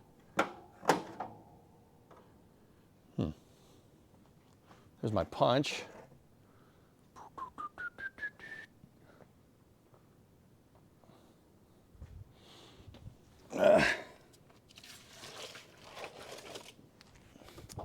Got half the battle. We got the paper. Is the plan to go full factory restore? No. With the shell, yes. But I'm modifying it to work with 2-door wheel wells. Breakneck. This is a coupe wheel well. and I have coupe quarter panels because those were what you can buy, right? What I'm going to do is hot rod this, and I'm going to do some custom fabrication with the door. I'm going to make the 4-door work with the 2-door quarter panel. No, I'm not making a 2-door. I'm going to make it work. It's going to look good. Is it on the work table? I don't think so, dude. I do have clippers there, but maybe they're in the office? Question? I don't know. I seem to recall bringing them in there. I just don't know why. They're absolutely in here. What the? Why are they in here? Chad, who did that? So this is going to be a little bit of a hot rod breakneck. What I want to do is just get all the fabrication out. And then once the shell is repaired, guess what I'm going to do? I'm going to drive it. I'm going to drive it around. I'm going to drive the damn thing for a little while. And what we're going to, that's basically going to complete phase 1. That's why I want the shell completed. Big thing is I want the lift in here so I can work on other cars. I need this car to roll so I can roll it in and out of the shop. Right now this car is inoperable. If you've noticed, there's some pieces missing. I mean, it'll run, believe it or not, the engine will run. I didn't take out the wire harness. If we hooked up the battery and cranked it, it'd start. I actually started it 2 weekends ago off stream just to see if it would, and it definitely does. It runs. It's just absurdly loud because there's no exhaust. But hey, whatever. All good. All right, CAD time. Cardboard aided design. Let's go. Just a bolt missing, it can roll. The rear suspension isn't hooked up. So that's a problem. All right. One more thing. I need my paint pen. Where's the paint pen? Oh crap.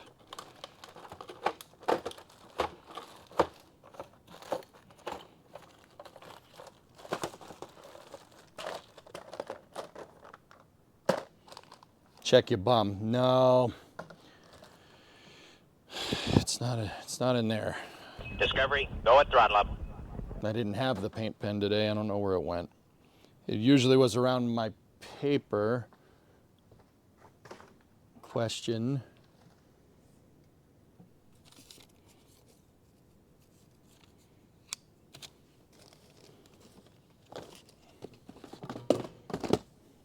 Whatever. There's my white paint pen. That should work. The white paint pen doesn't work as good as the red one. Whatever. All right, so let's go. So this part right here, see, right? I don't know if you guys can tell. The lighting is not ideal. Let me just move you guys and I'll move the lighting.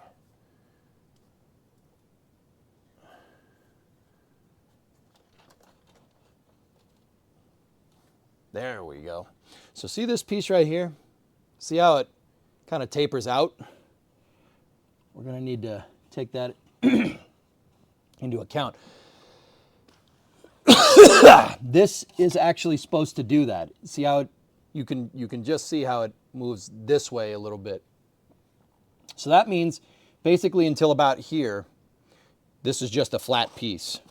So what we're going to do is from here to here, and we're going to have to get at this with the grinder again.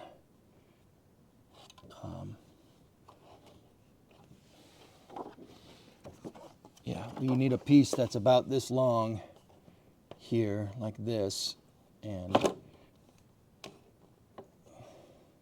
yeah, I got to get a little bit with the grinder there, take some of that off. I don't know how I'm just gonna fill the ripples that are right here, that are behind my hand. I'm gonna fill the ripples with bead, because yeah, screw it.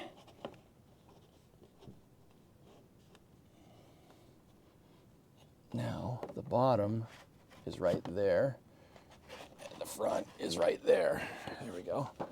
All right, so let's.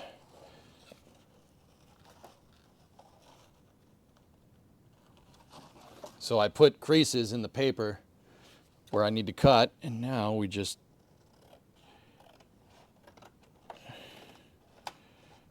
do a straight cut. I'm cutting slightly below the crease so I can just take off what I need, and we'll cut slightly behind it too. Fun fact, and we're gonna do the same with the metal. All right, so take that. Now I cut this, I gave myself a little bit of extra space out here and down here on purpose.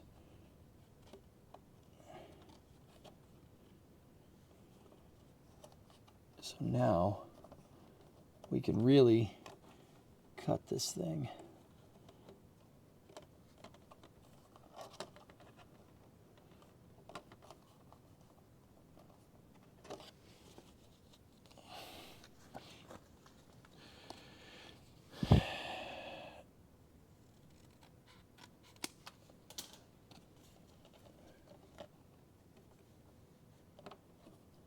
See the red, I lost my damn red paint pen. I don't know where it is. I think it fell behind the counter, which blows, but. All right, cool. Now, take a little bit off the bottom here.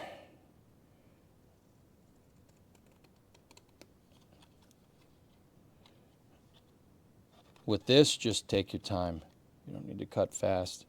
Just make sure you cut it straight.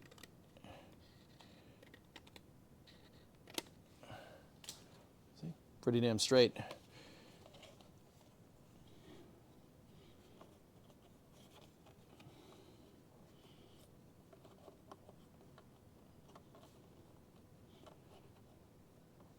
So now, I mean, we could. Oh, this is space. Wait, I'm in what's space. that?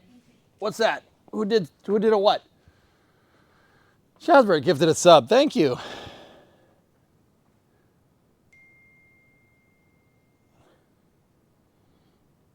Try The Office too. Because now you're a man. Man. What's up, Spit? How you doing?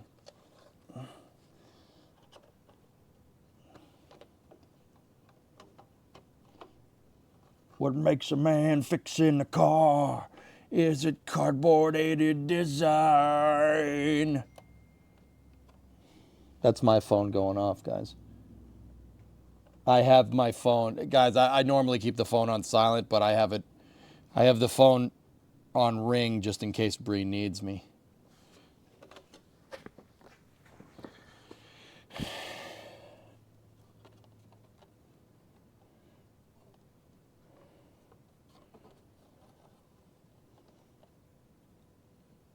Okay.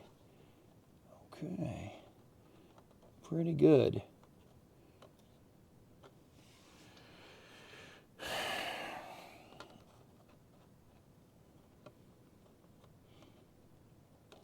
You just got to zip a little bit off over there. Or we could just, see, that gap's no good. That's the other thing I've learned as I do this project more. Don't leave a big gap if you can help it. I did, the die grinder cut through that a little bit strange. Cut through those ripples a little bit strange. So there's, see the gaps? Yeah, that's not ideal. I'm just gonna have to, with the welder and, yeah. Yeah, dude. Other than that, this is pretty good.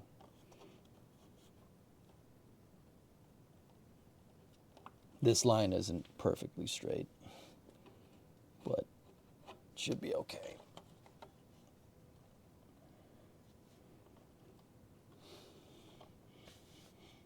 The other thing is that there should be 2 holes right here for the fender.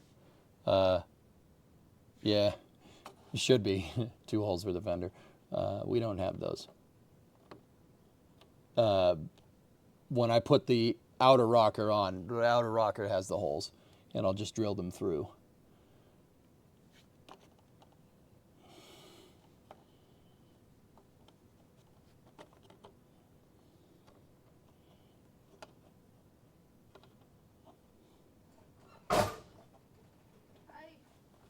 Hey, Bree. Chad said the bright lights and loud noises were done. Well, I gotta cut all this, Oh. and then I gotta weld it. Oh. Yeah, if you want to chill, but yeah, you can't look at the weld. Well, how much longer until you start welding? 20, 30 minutes. Oh. You want to chill? You can just chill. It's fine. I'll just tell you to just look away. Just use safety squints. Turn on the other mic and you're good. Bree's here with me, guys. Hi, Chad. Who told Bree to come up here? On the floor by the couch. Now Chad's gotta see my butt. What? Nothing, it's fine. They're not. It's on this camera, right? Yeah, it is. I was gonna say. But Nope. the tiny camera, they see my butt. Oh my goodness. Get out of here. Can you hear me, Chat? Oh my god, yes you can. Okay. Yeah, it's overdriven, that mic, I told you. Yeah. Yeah, lesson learned. You know what? It's easier to cut the damn paper and just.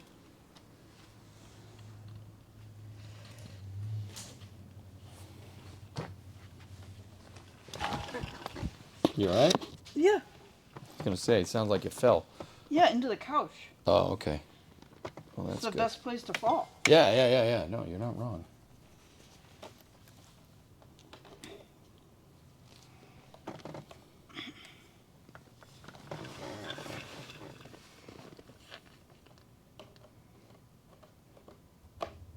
Just need to cut a little bit off this back side here.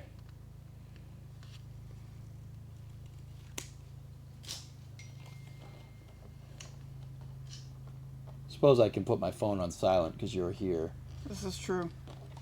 Gotta go a little more.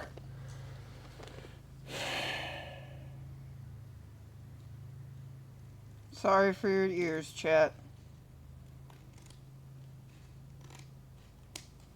I had to test it. It was important.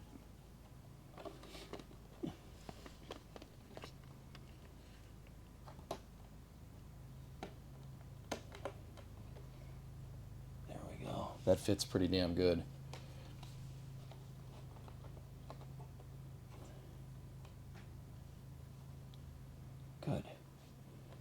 Good. All right. Well, there's one. I still don't know how we're going to do that tapered piece. This part's going to suck. But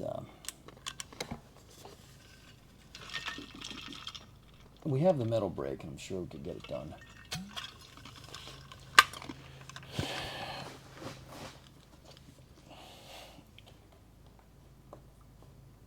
All right, let's tape that into position, and we have to make a little bit more.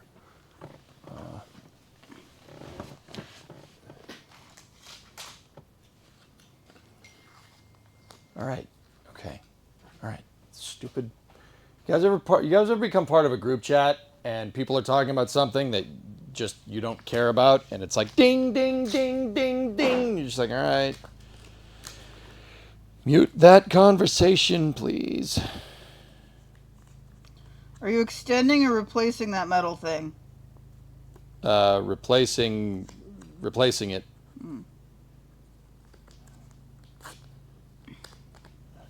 Yes, it's called fantasy football season. Oh, God. Yeah, no, that happens. I don't even play fantasy football. And people are like, hey, come do this. I'm like, no, I don't have the time. Yeah, no, it'll be good. You don't even need to do anything. Don't do anything. Hey, why haven't you played? Because you said I didn't need to do anything. Well, you do. Okay. That's what it's supposed to look like. That's all the metal that's supposed to be there. On the inner rocker.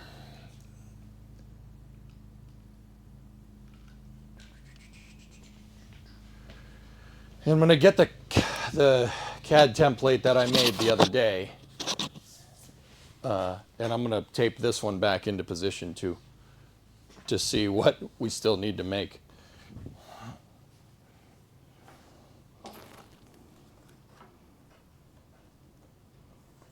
My apologies if there were loud noises. I had to spin Chat around. You had to spin Chat around? Yeah. Oh. Well, I guess it was a microphone. It wasn't chat, but. Wee. That's right. So, Wee. just what's up, babe? Nothing. So just for a reference, everybody, what I'm taping back on here is all the areas that were rusty on this rocker. And I'm taping back my templates up to figure out what we need to still make.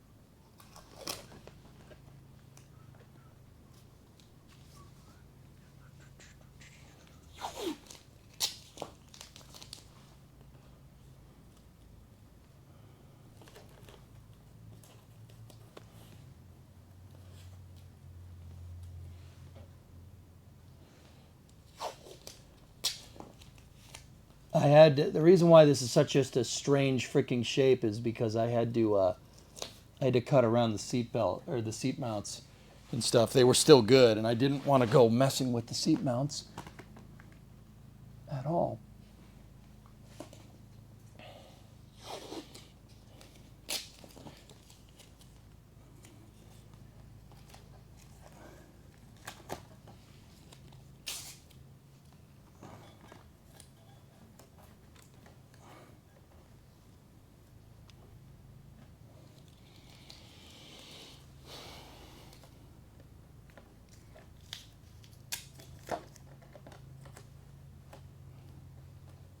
So that tapered spot is the spot that we still need.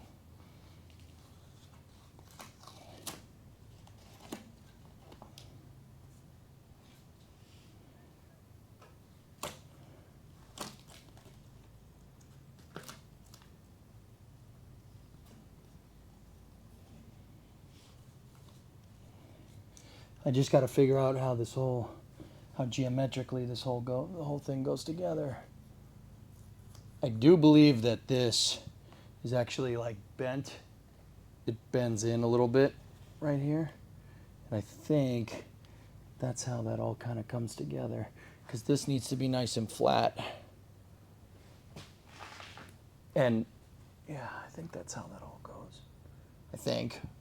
I hope. That'd be nice.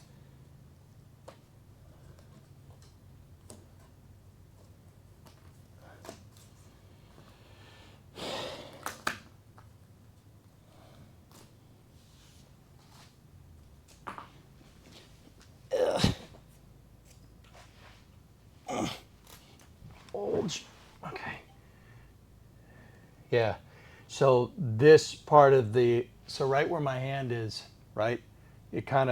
It's diagonal like this, and then it straightens out. And it's flat. So basically where the tape is, we got to put a bend in the metal to make it perfectly vertical. But this part of the rocker kind of goes inward. It goes down that way. Okay.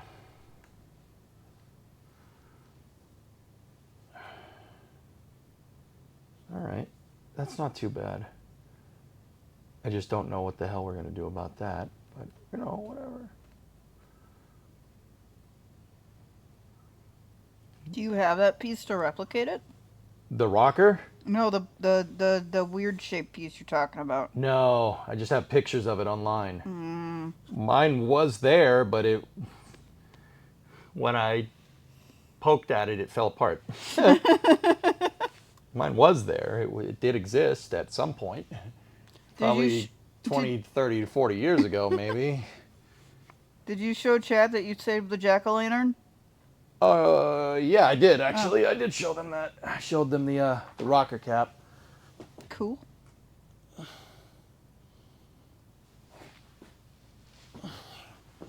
It looks like there needs to be a little bit more material over here, so I'm just going to put a piece of tape there to let me know that there needs to be more material.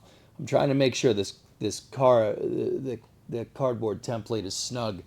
You really want it to fit really nicely, because you don't want gaps. When you have gaps, you can't weld if the two pieces of metal are too far apart. Good. Are you going to the moon with this? Maybe to a moon launch, but not the moon. No. Maybe to go to see a rocket in the future that's going to the moon. Yes.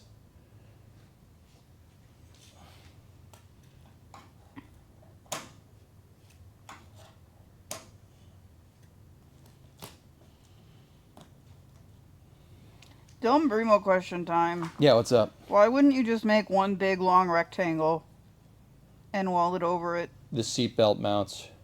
Um, I could.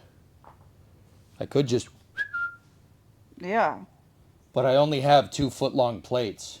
Oh, So, I mean, we could. It's possible. But you'd be lapping the rocker panel. I mean,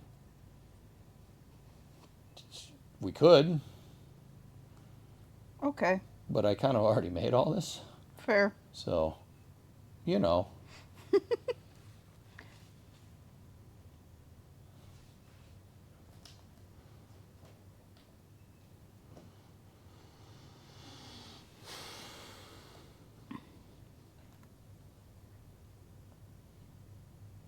So I tried to leave as much of it there as possible.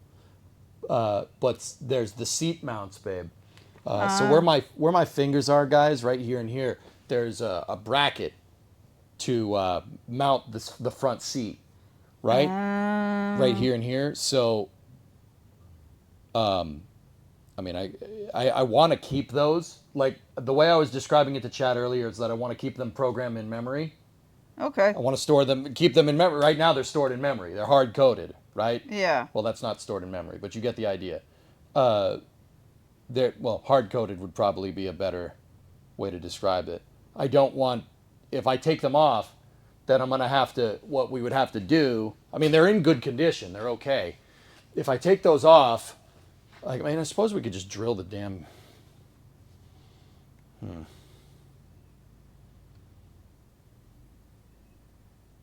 You already did it. I didn't mean to, like, interrupt your plan. I was just like, hold on a second.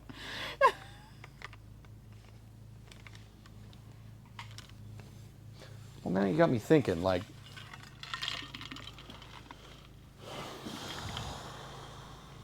might be easier to just plate the stupid thing. I just don't want to move them. But if they're attached to the top of the rocker panel that I'm not cutting out anyway, it might be okay.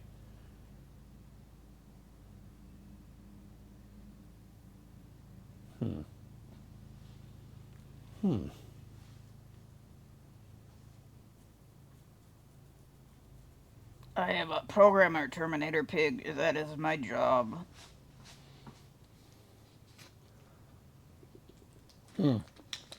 Mr. Crow, you're right. An extra pair of eyes never hurts. You're right. Let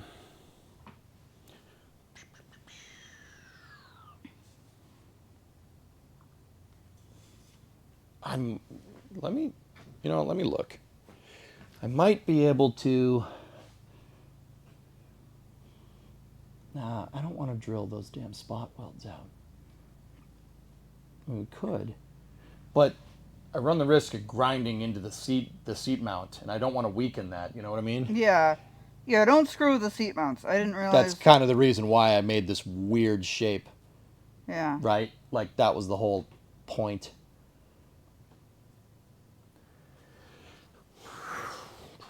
Make them stronger, not weaker. Yeah. Well, I'm going to hit this with 16 gauge plate, so it's going to be way stronger. The factory rockers are 18. So we'll lap it with 16, so it'll be way stronger than it has any business being.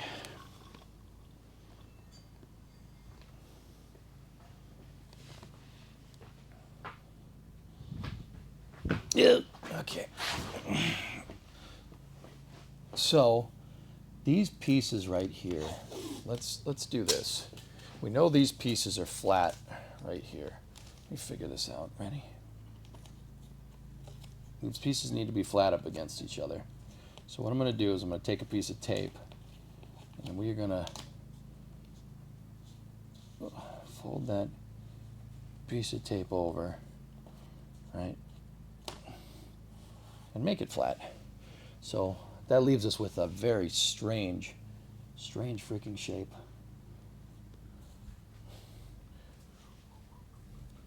See that? See that weird, like, trapezoidal shape?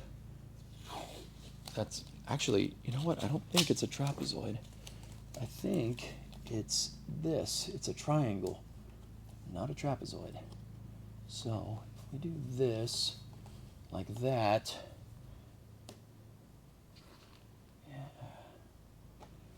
Okay. That could get us the shape that I'm looking for. I mean, to an extent.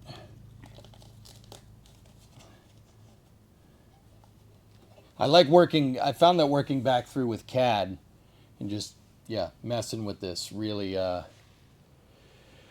helps. It helps you get it right in your head.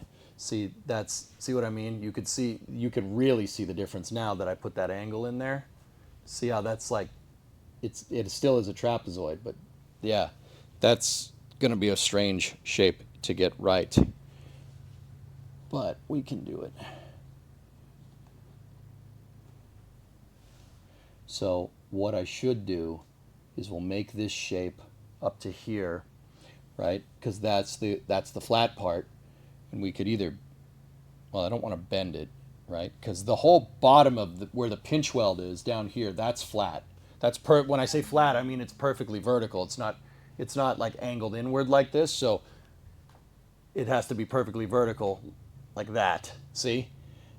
So this part is all totally vertical, and right here is where it transitions to start moving in a different direction, right? So another thing, well, I was going to say I could just put a plate in here and then just bend it. We do have the metal brake. That'll do it. We know that can make that happen.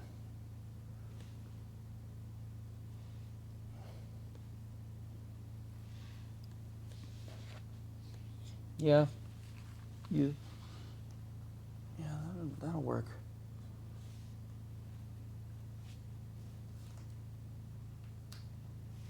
And then we gotta, yeah, see, I gotta go all the way back there. Anywhere you see blue tape is what needs to be replaced.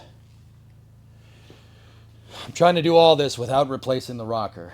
Now, once again, we can do it. It's not a big deal.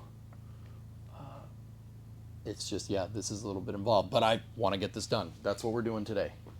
I'm not stopping until we finish this damn thing. And then there's a little bit of a gap that we need to fix right there, but that's no problem. That's where the two rockers meet. I kind of kept that there on purpose. Okay.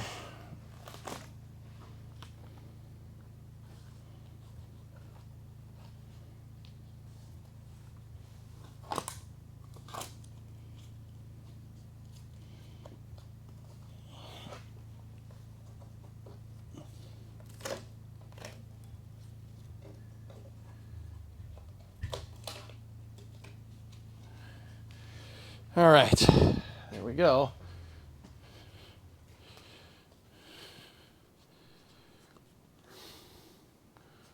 Fascinating. Yeah. There's the piece. Hang that in the Louvre under modern art. Yeah. There you go. I'm not going to be able to make it in one long strip of metal because I only have 2-foot sheets, so I'm going to have to make it in 2 parts. Still getting that little fold thing is going to be a little bit strange. But yeah, that should be good. This should give us more or less the shape that we want. What are you working around with that little fold thing? Like, why not just make it straight? That's what the factory piece does. Oh. I have it up on the desktop right there. I'll show it on stream so you can see it. Okay. So guys, this is what a brand new one looks like. You could see it right there. See the triangle? See it? Yeah. Okay. I see. Auto Metal Direct's really, really nice because you can just rotate. They put everything on a rotisserie and rotate it fancy. around. Yeah. See how it's flat? Yeah. Like the whole bottom is flat, and the reason why the whole bottom is perfectly vertical is because it's got to pick up on this. It picks up on this edge right here. I'm just like, what is the purpose of the triangle that you need to recreate it? What do you mean? Couldn't you just do? Make the whole thing flat? Yeah. No, it won't fit. Oh. Okay. Yeah, it won't fit. You have to get that bend there. It's also, that little bend is going to keep that thing from moving. So what if you waited to do that little bend until until the outer rocker was in, so you could match the shape?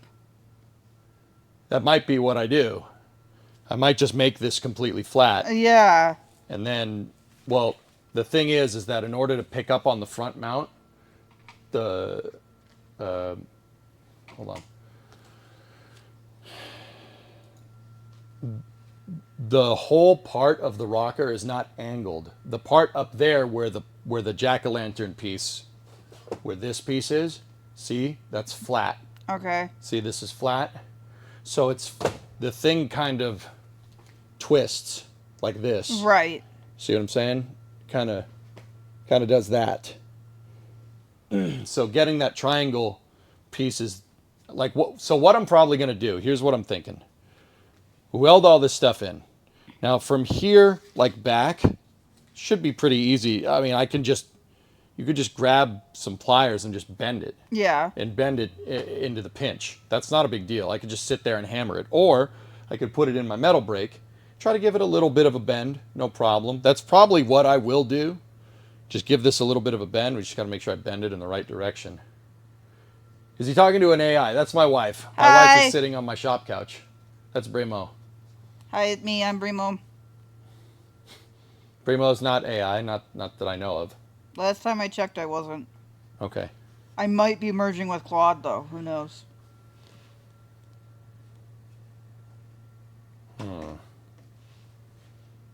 Goalie says you're AI. How could you?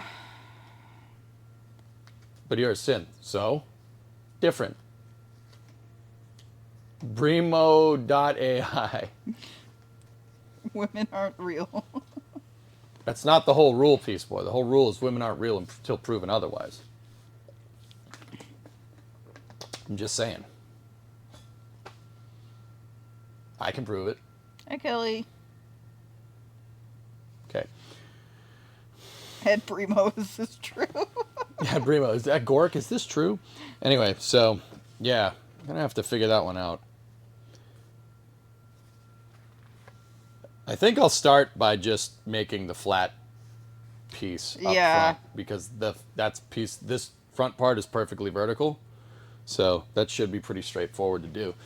We got to go over to what's left of my cutting board.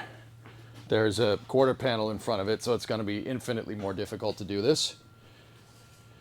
Chat can't see you. Oh, I know. Okay. I know, I have to set the cameras up, and I'm just trying to think how I'm going to do this, because once again, there's a gigantic freaking quarter panel in the way for this boat of a freaking car. There's actually two. Both of them one of them's in the box. Yeah, well, whose fault is that? The car's. Okay. If the car had less rusty components, it'd be on. Okay. Boom.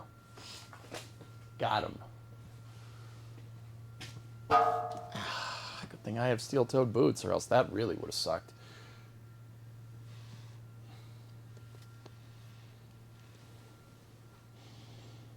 That's a lawn ornament. No, garage ornament. Get it right. You know what? I'm going to leave that camera there, because that already has that shot framed. How the hell am I going to do the rest of this? Does the Vivitar work? Oh, it does. It just shows all of its stupid stuff on it because it's a gigantic pile of Vivitar. When you first played Fallout 4, did you know that Codsworth was going to actually pronounce your name? That derailed me when he first did. Yes, that was in fact very weird. Guys, I'm just going to keep this camera. What I'm going to do is just transfer the paper onto the metal over there, and then I'll show you the piece when I'm done. Just give me a second. I have another camera, but this one isn't fully operable yet. I actually need batteries for that thing. You can't plug it into an external power source, which sucks. You should get batteries. Hasn't that been a thing for like months now? Yeah, I forgot. Okay. We had some other stuff go down that kind of Yeah, that's impeded fair. progress in that front, you know?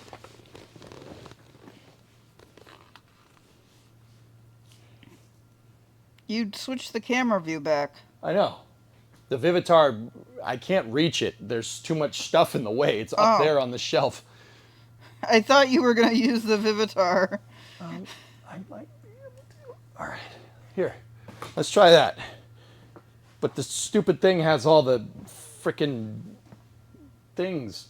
See? Who cares? What do you mean, who cares? I mean, The peop- chat cares, but they also care that they can see what you're doing, so... Move There you go. some of these fuel lines and stuff out of the way. Welcome to EJ's shelf. Yeah. Yeah, you guys are on the shelf. Oh, God, that's... Oh, you've also traveled back in time to 2024. All right.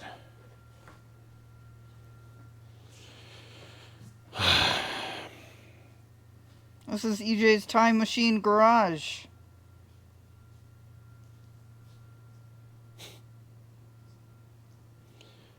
I wish I had my damn paint pen right now, but that's okay. That's the second time I've done that, so I'm moving it. Really happy that wasn't on stream. Crew cab DeLorean. Yeah! That was just my steel-toed boot hitting a metal part. I'm really happy I have steel toes, because that really would have hurt otherwise. Does this thing work? Don't ruin the paint. Yeah, okay. That was a joke. Yeah, you're right. All right, so... Wait, are you going to use a gray pen on metal? I had red, but I don't know where it went. As long as you can tell the difference, I just...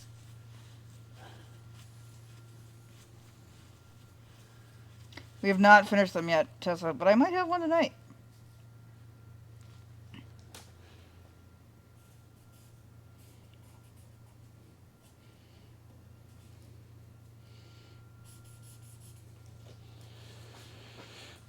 Speaking of that, EJ, Grind Hard Plumbing Company reminded me of the transmission almost falling on your foot recently because he had a transmission fall on his foot.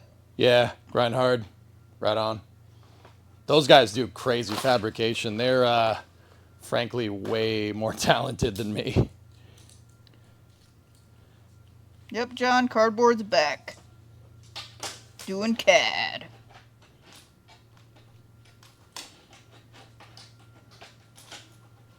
Why are you gonna... Whatever. What? Do you even bake, bro? What? Why would you do this like this? What do you mean?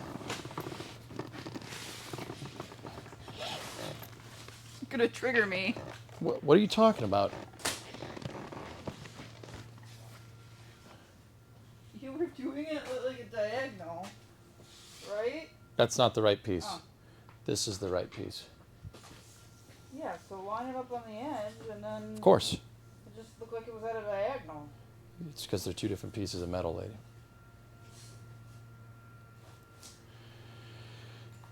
And I'm only making this part forward first. Oh, you're doing this first? Yeah. Okay. So I marked it as with the gray pen about as good as we could.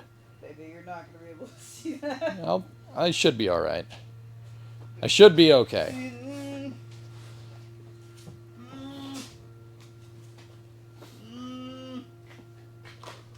doubting. You hear that? My wife doesn't even believe in me. Metal Connect! Woo! I can still get you a different color Sharpie. I had a red paint pen, sweetheart, and I have no idea where it went. Yeah, I know. Saying gray doesn't feel like a good. I think the red paint pen, believe it or not, I think it fell into the box with the TV in it. I think you're right. But I leaned over there and was scared I was gonna get tetanus in my surgery scar. So Yeah, so maybe it's gone. we don't do that. Yeah, it's gone.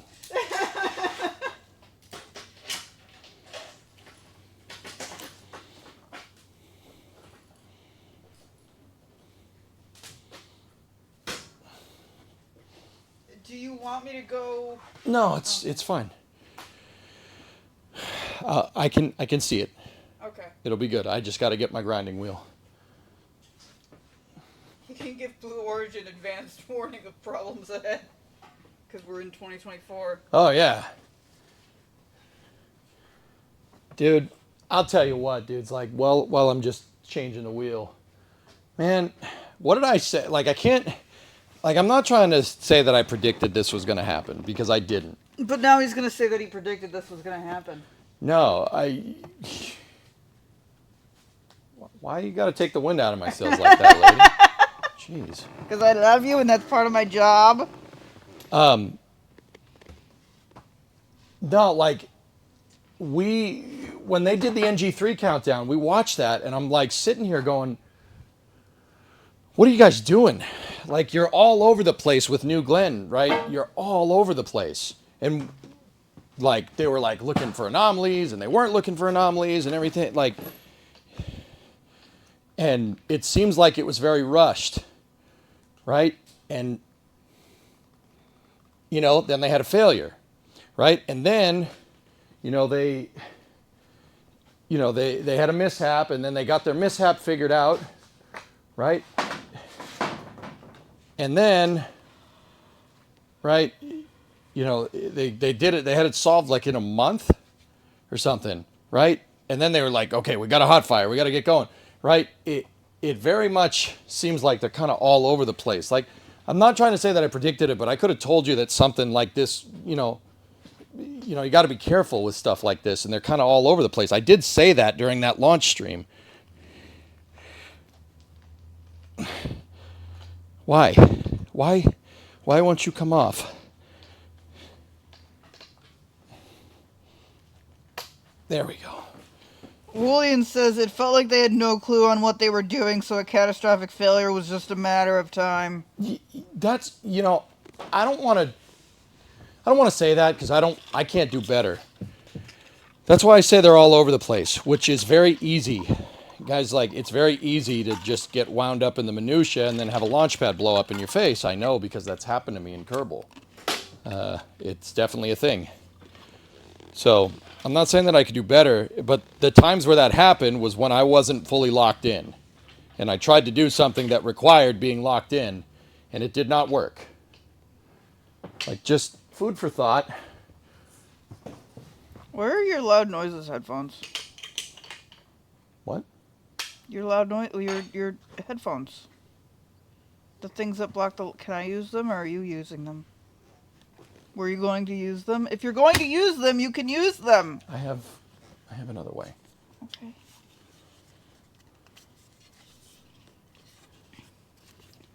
How the heck? Do these rotate? They go behind you. They go behind your head. Oh. Mm-hmm. Yeah. Mm-hmm. Yeah. Mm-hmm. Yeah. Mm-hmm. I can, but it feels delayed. Mm-hmm. Yeah. Oh, okay. Wow, that's so weird. Why does it feel like I'm on delay in real life? What is happening? What did he say? I'm gonna go cut this. All right. I'm just gonna be over here. I'll go cut this. Don't say anything, chat. What did he say, chat? Don't say nothing. I didn't say anything. I was just talking to you. He made me commit to something. No, I did not. He's gonna be like, I asked you that, and you said yeah. And it's gonna be something I had no idea he was asking me. No. He wanted more car parts? Yeah. Well, she already knew that, so Yeah. I wouldn't need to be like, yo. I need to beat him more? Who said that? Fluffy. Man, why you gotta do that to me? I don't do that to you. All right, let me get my face shield out. All right, let's go back in time like it's 2024.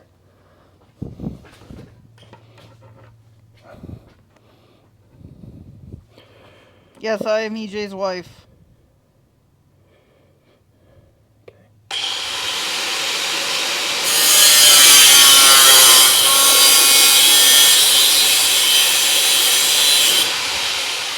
Okay, section 1 cut there.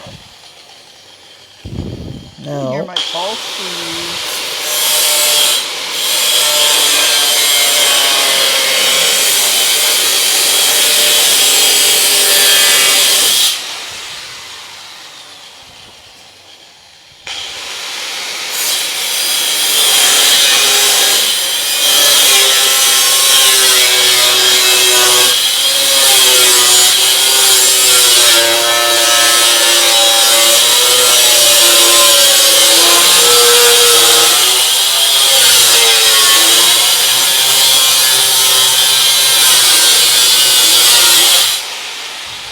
cool. Is there a propane cylinder near you? What? Chad said always enjoy the sparks and propane cylinder in the same shot. Yeah, that's empty, guys. The full one is not near me. But, I mean, you know, I'll put it in front of the sparks if you want. Here, look. Right? See? Even better. There's nothing in it, dude. She's empty.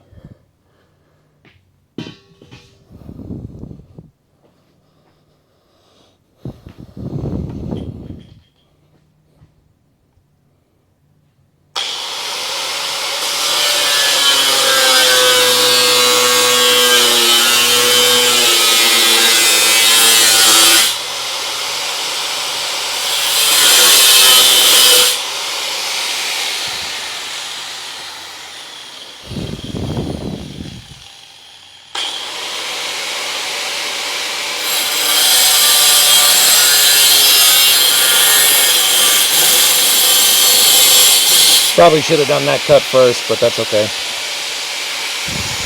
We're in 2024, so we can warn the origin of incoming disaster. I can't believe you know you. Oh, in 95.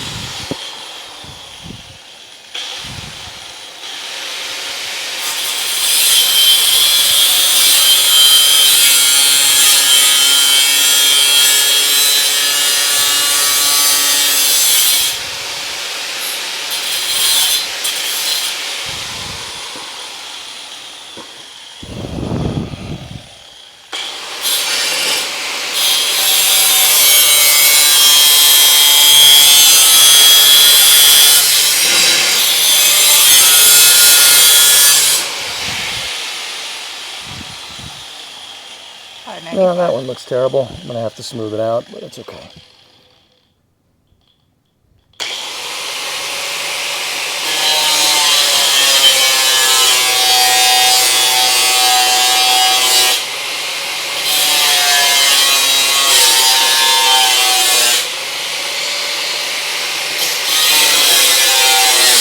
What's an electric nibbler?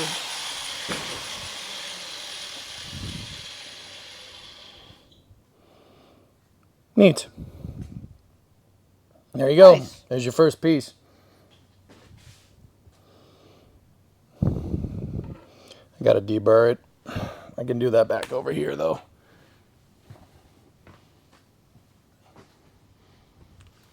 Let's get off the damn frickin' Vivitar. Oh, it's designed to cut sheet metal. Interesting. What? An electric nibbler? Oh yeah, nibblers are cool. I don't have one though. No? How much is that? They're not expensive. Oh. Nibblers are pretty good. It's basically a can opener for metal. Oh. Works just like a can opener. Does the same thing. Cool. So right now I'm deburring it just to make sure there's no sharp caca all over the edge. Chat, that might be... Never mind. I know what you're going to say. Yeah, do it. Yeah? Go ahead.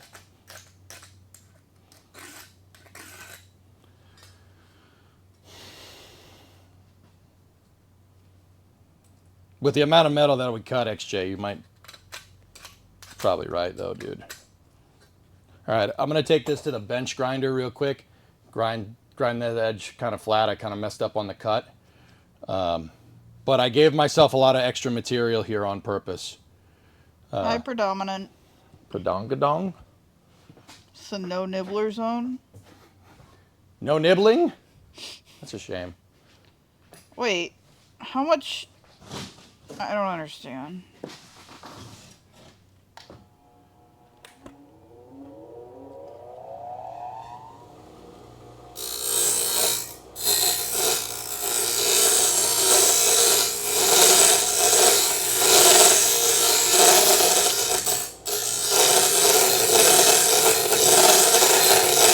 I love you too, predominant. No. Predominant.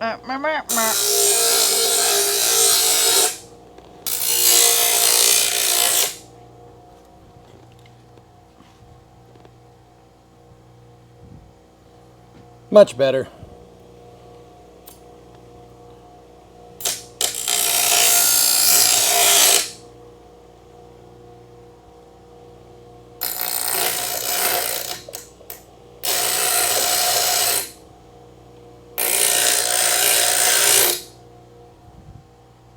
Nice.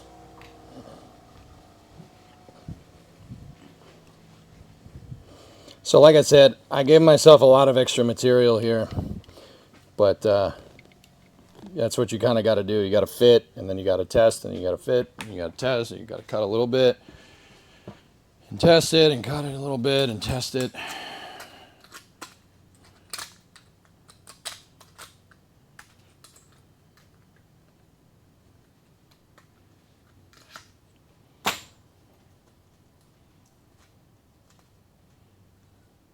But yeah, there's the first piece. Let's flip back over here and let's see. I left probably about a 1/16 of an inch on the top here. So let's check. Ready? Oh yeah. Oh, she fits good, bud. Oh yeah. It's not bad. I left a lot on the top just in case.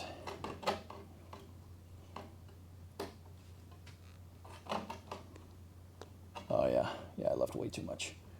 Kind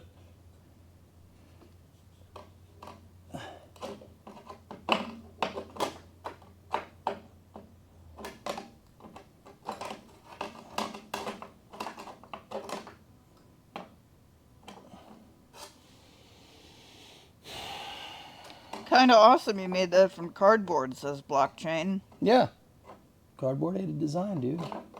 Yeah, I gotta take more off the top here. If you could see the line, I always just leave a little bit more. It's gray on gray, but see the line up there? I left about a 1/16 of an inch on purpose. And what I'm doing is I'm using this because I know this is flat. I'm lining that up with the bottom of the metal, which Bree was saying I know is also flat, right? If we line those two up, right, we can know that that's level, more or less. See? Nice. Nice. Nice.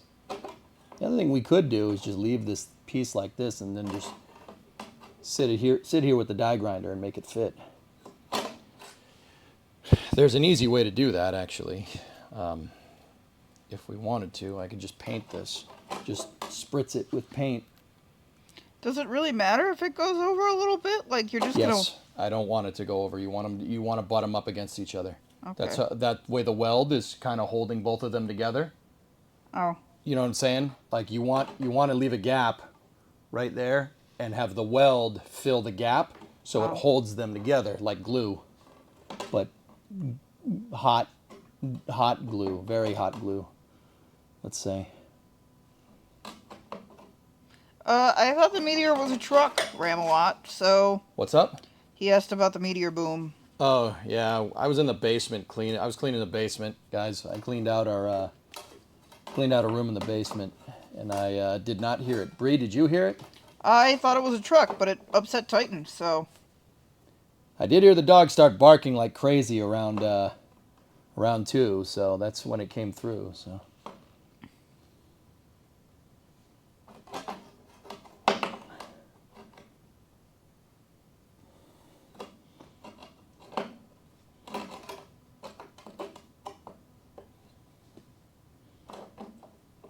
Yeah, give me the die grinder.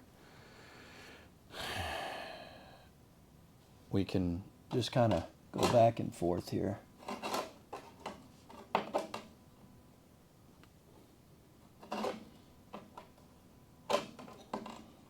I also want a level. You know what? Give me a level. It's a good idea.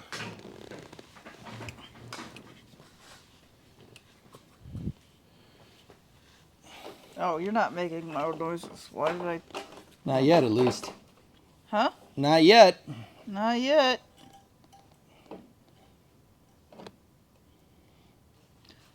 Hello, Joe Live. I have to assume it's asking about the meteor.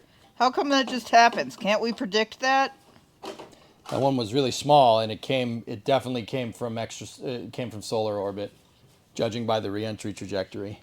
It's tiny. Guys, yes, you can predict that. Most of the stuff just burns up in the atmosphere. You can predict where the asteroid is, but you can't predict what it's made out of. What if you have an asteroid made out of tungsten? Then what? Is it a big deal? Is it not a big deal? What if it's made out of iron? It'll just burn up. It'll ablate. Tungsten won't, though. See what I'm saying? Like, it's not just like, oh, well, can't we predict that? Yes, we can. But it's hard to say without knowing what it's made out of how far it's going to get down to the ground. So just really small and really fast. Yeah, pretty much. Most micrometeorite, most of them don't make it to the surface. That one didn't make it to the surface, not even close. It burst. It microburst. It blew up, and fragments of it made it down to the surface. Well, in the middle of Cape Cod Bay. And by fragments, I mean maybe like a couple of pebbles.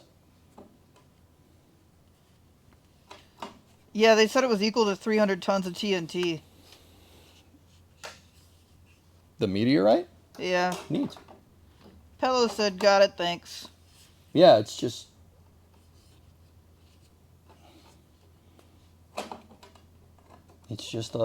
yeah. Don't worry about it. What if a plane had been in the way, though? What? Like, here's Brienne's brain. Like, what if a plane had been in the way? Very unlikely. Wow. Yeah, very unlikely. Much more likely to hit a boat. Planes... The scale of our atmosphere is often not really understood, babe. Yeah. Like, the chance of that meteor hitting a plane is not 0, but it's very, very low. It's not 0, but it's low. Okay. So blockchain, you're telling us meteorite composition prediction is the play? Meteorite what? Composition prediction. I guess.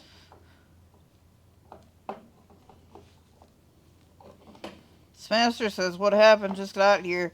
There was a meteorite that came down over New England on Saturday, and people were asking questions about it. Yeah, man.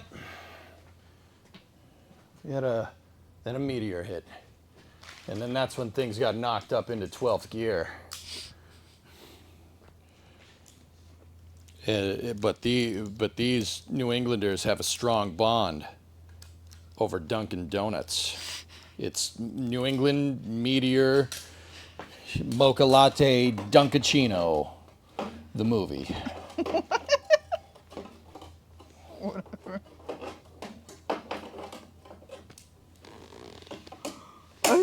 was the last piece you were gonna put in? Nah, I'd change my mind. Oh.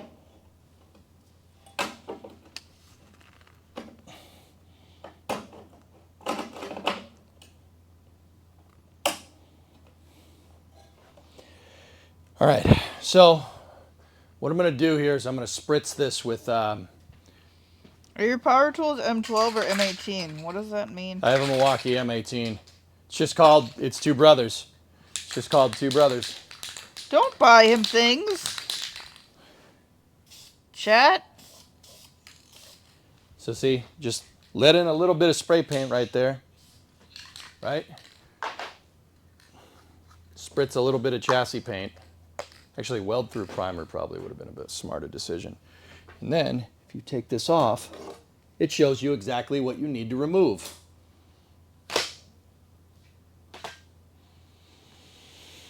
See? Easy peasy.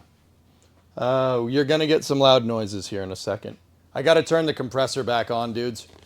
Loud noises. So, headphone users, you're going to get loud noises. I got to get the die grinder going again so I can cut this stuff. Or I could use the cutoff wheel.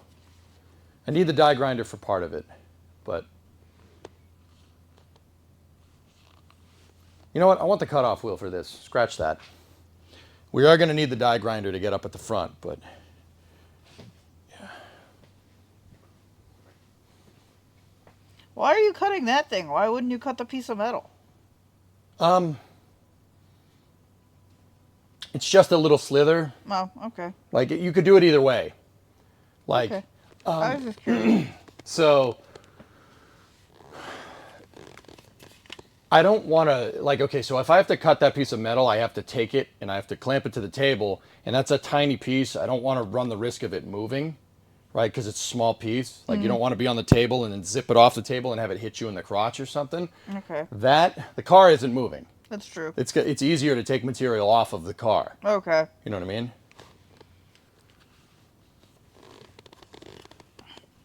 All right, Rare, show off to church. All right, buddy.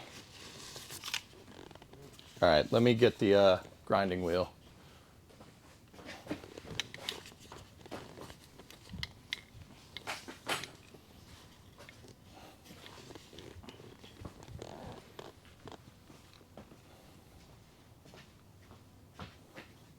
Like, the real key here is to sneak up on it very slowly. You don't want to take too much off. But I'm going to need the die grinder for over there. Need my face mask.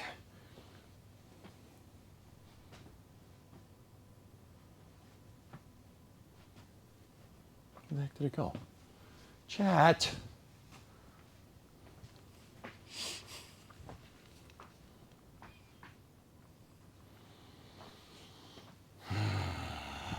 My mom said Coca Mocha Boom. Coca Mocha's booms. It's called a Coca Mocha Boom. That's what Oh. the meteor. That's the. Oh, yeah, I know. That's good. I like that. What I don't like... Oh, there's my face mask. I see it.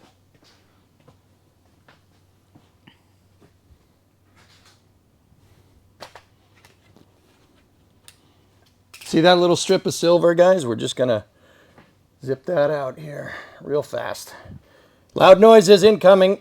Loud noises!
Just got to adjust this. I don't want to put sparks underneath the car where there's a pan of transmission fluid. It's probably not a good idea. Blockchain says that's a great technique with the spray. Oh, thanks, man. Yeah. I learned that from an auto shop, auto body guy back in the day.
I think I got enough material out there that I can punch that. It's just that little bit of snot that's up there at the end.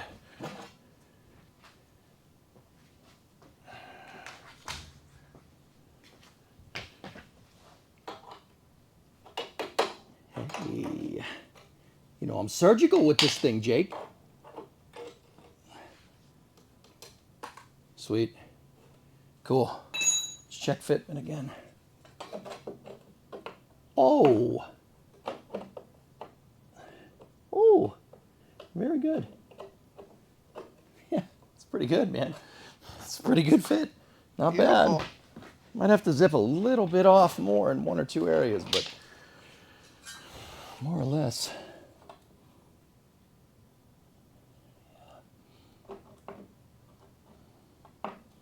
Yeah, I missed a spot over there.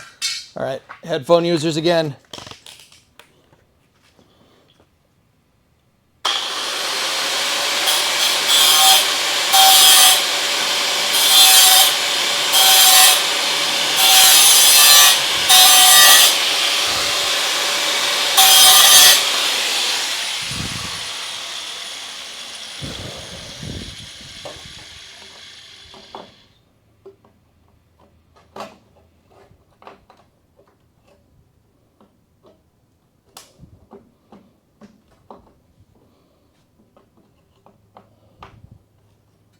There's just some smuts over here. A little bit of rust. Just gotta...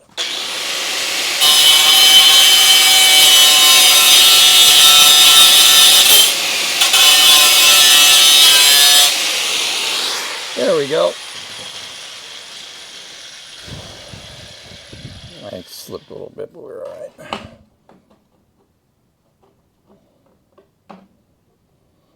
There we go. Yay! Gorgeous.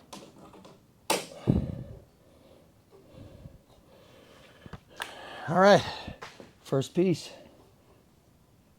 Hell yeah, dude. That's actually pretty good. So I got to drill some holes here for the suspension mounts, but I'll use my white paint pen. Maybe the white paint pen will decide to work today.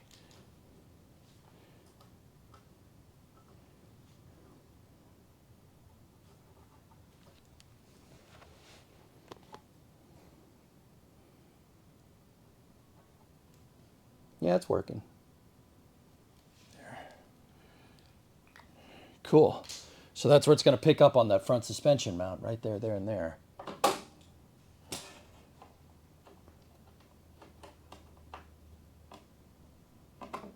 Sick. That's good, man. It's going to be tough where those ripples are, but I'll just go slow with the welder there. We got to drill these holes out. Probably should go a little bit to one side. How did you know that's where those holes went? I was putting my finger behind it and feeling where the panel is. I didn't get it exactly right. We got to use, because that's a long piece. I'll try to get the weld in the center. So right there and right there. That's what we want. We want the holes on the inside.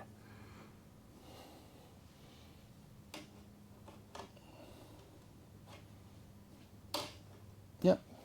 Cool. Sweet. That's super useful. Are you going to clean the paint before welding? Yes. Yeah, I have to.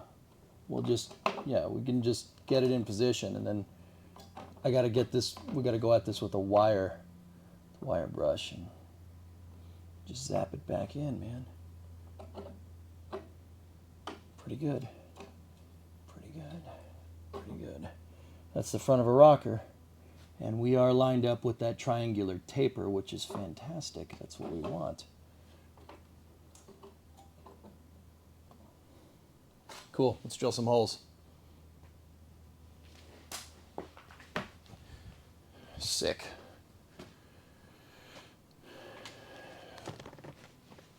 The air puncher? Oh, dude, you reminded me. I have one of those. Or I could just, you know, I could just drop it. That works too. Is it going to get it far enough? Did somebody give you that? No, I bought it. Oh. The punch is a little bit close to the side here, dudes. It'll work. It lines up perfectly with the first holes that we made. I forgot I had this. This is super useful because it can flange an edge too. It'll work. It should work. It shouldn't. Yeah. Let's try it. Let me. I mean, this is 16 gauge. Let's see if this thing punches through it. This is thick boy steel. For plate steel, it's pretty thick. Well, for automotive plate steel, it's pretty thick.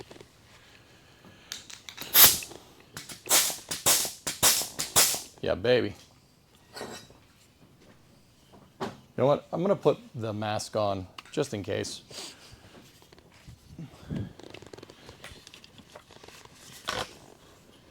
Is the top deeper of the tool? The top is for flanging, dude. I don't think I can make this.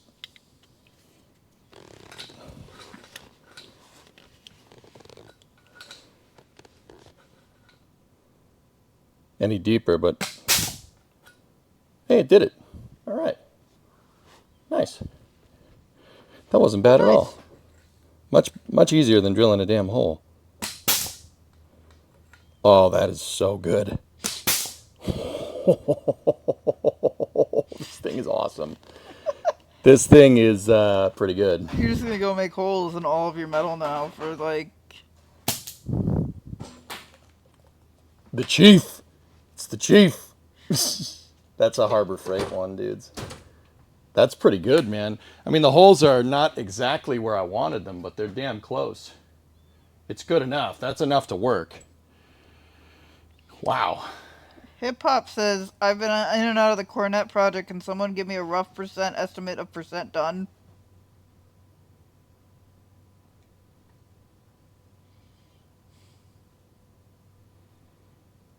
In terms of the work, Hip, we are, the car is in more pieces than it was probably last time you saw it. Yeah, I'd say chat's right. Probably about 20% done with the work, maybe. The thing is that I am 100% there with the parts that I need. So if we go over to the high cam, Debatable. I have all the parts for the car, all the principal parts, like quarter panels. I have the quarters, I have the crossmember, I have the floorboards, I have the outer rockers, I have the tail panel. We have everything. I have everything to put the car back together. So overall, we're making good progress towards on the part procurement front. But yeah, 20% of the work, maybe. Yeah, all the parts that you know you need. Beyond the rocker and the inner rocker, there's those rocker caps that need to go at the front, the jack-o'-lantern piece. Other than that, there's like that's the thing. There's not much more car to replace. Like, there's nothing. There's not more car unless you want me to add subframe connectors. I just feel like there was something today you were telling me you might need in the front. The jack-o'-lantern piece, which is the piece No, that we I figured. thought there was something else other than the jack-o'-lantern. I don't remember. Okay. And I'm not just saying that because I No, don't. I don't remember either. Maybe I'm making it up. I have no way of knowing. I don't know. All right, let's check the holes. Thank you for reminding me we had the punch. I totally forgot about that thing. Yeah, that'll work. Oh yeah. Oh yeah.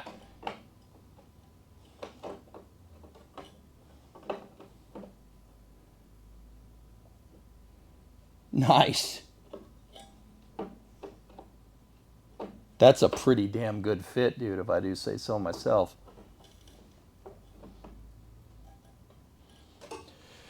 Score. Right tools make the gerb go easy. That's right. Hey, Lego. All right, so that's one piece down.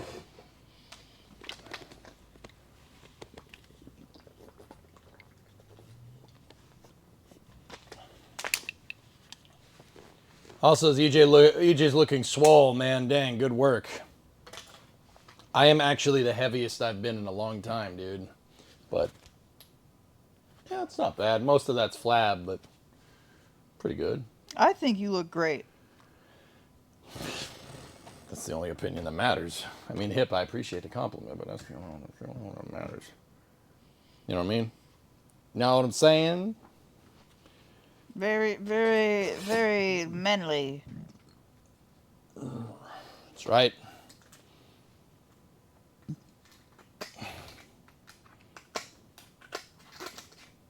Just deburring the rest of this. Discovery, go at throttle up. Goat at throttle up. What's up, Jib? Nice. And the cool thing about it is, you know, I made all the cardboard templates, and if we need to do it for the other side, I already have the template made. So what I do is I take the template, I put it where I need it, and spray paint over the template, and it'll give me cut lines on the other side that match this exactly. Nice. So the car can actually be like perfectly identical. It's making the stupid thing is what takes the longest period of time. Yeah. You got a permit for those weapons? Yeah, in this state. I don't know what that means. As long as you don't name them bomb and take them on an airplane.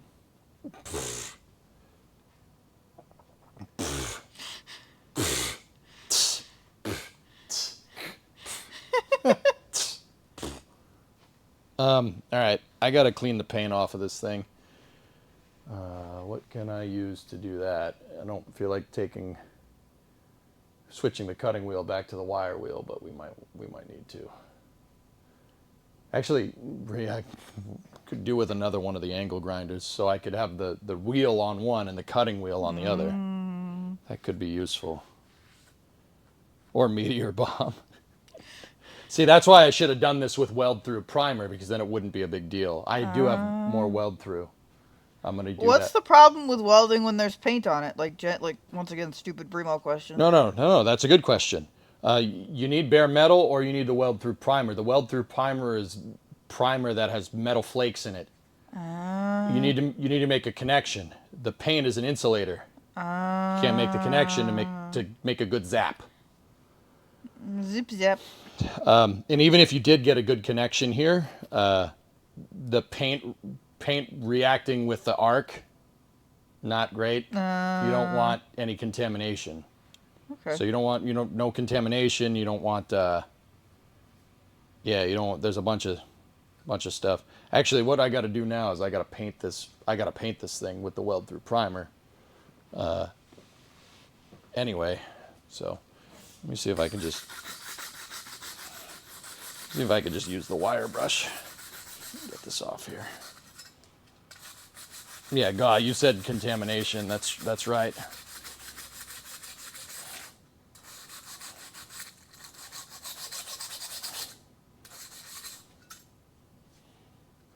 Nah, it's not getting it So off. then, is your paint trick really all that good of a trick?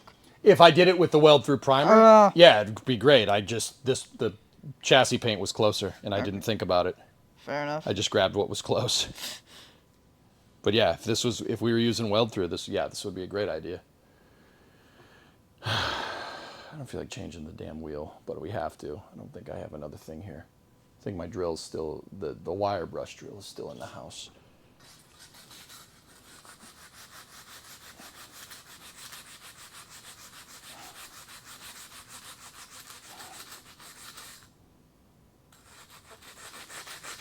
This is working. It's getting it off. Do you have a sander? I do, actually. Yes. I think so. I think it's over here.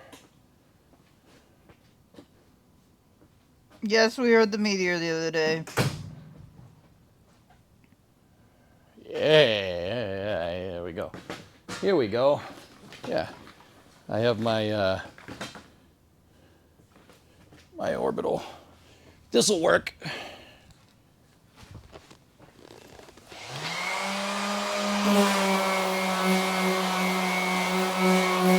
Thank you. I forgot. I have so many tools in here, guys. I don't remember what I have. That's what happens when people buy you a ton of tools all at once.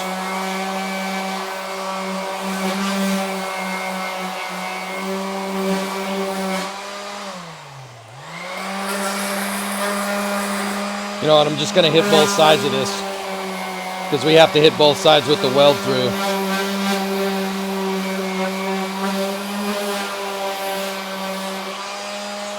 Sanding it gives it something to adhere to.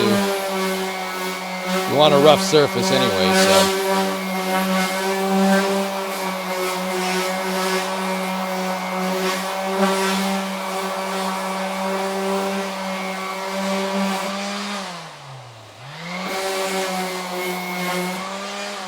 There we go.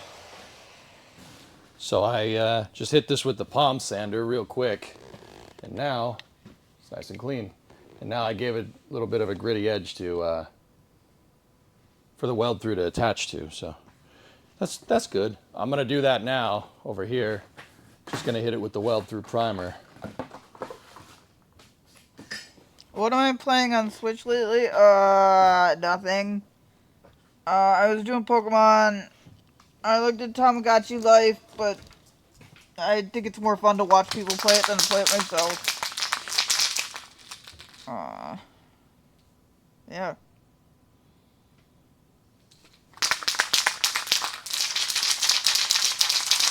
It's in the ocean, Yarg. It went out into Cape Cod Bay, dude.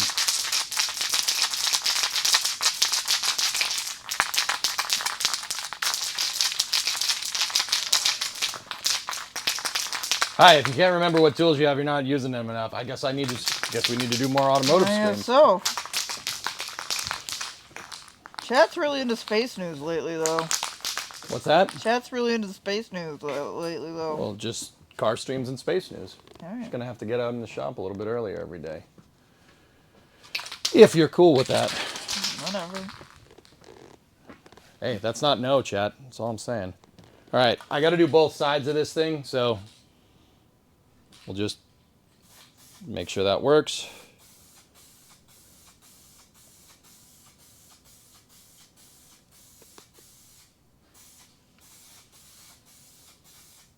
Okay, now I get my heat gun to get this to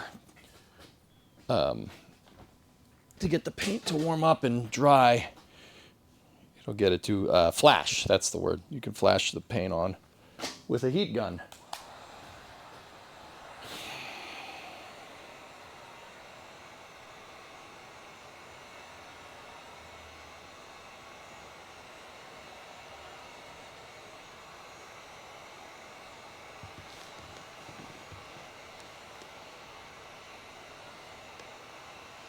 J Volt says, I can't wait for space stuff today. I have a question, sure to stump him. Just ask while we're watching paint dry.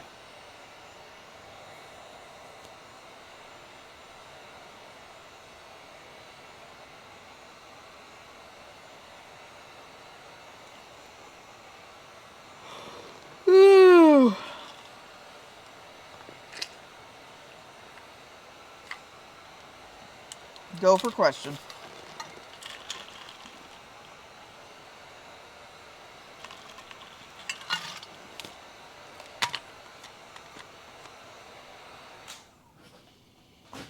Chat loves paint drying streams. Oh yeah, no, they're the best. So you can see it drying right there on the Vivitar In 2024. in 2024. So I'm gonna do one side. Just gotta wait a couple minutes because I heated it up. The paint will flash to it, and then we gotta flip it over. We'll do the other side. What's the benefit of doing the weld through primer now and not after you've welded? So that's a good question, actually. I like caking the pieces that I weld back to the car and weld through primer. The reason why is because that weld through primer, like I'm doing both sides of it, it's going to be hard to get at the other side when it's in. So, and a lot of other pieces of steel are lapped on top of each other, right? So this is called lapping right here. Yeah. So like, from the factory, when they did this, they did not spray, they just welded bare metal to bare metal. Okay. And if you weld bare metal to bare metal and rust gets in that crack, it'll rust from the inside out, which is exactly what happened here. Okay. Coating everything with that weld through primer will make it so when I weld it, it'll protect the weld from contamination, and the part is basically ready to be painted. Yeah, so you paint it. It's like if you're putting it, I don't know if you guys have ever painted like Warhammer 40K models or something, or like you put together like a model car, you paint all the parts first and then you glue them together. Same idea. Okay. Weld through primer's huge. Yeah. Cool. Because like, so see this seam right here on the trunk, between the trunk and the trunk extension right here? Yeah. From the factory, they probably would not have Yeah. done anything. They just, a guy on the line with a spot welder would have been like, and they would have called it a day. When I go to weld that back in, I'm coating both sides with weld through primer. And then I'll hole punch the extension, right? So we have weld through primer on one side, the hole punch with the extension on the other side with weld through primer. And when they butt up against each other, it's just primer on primer.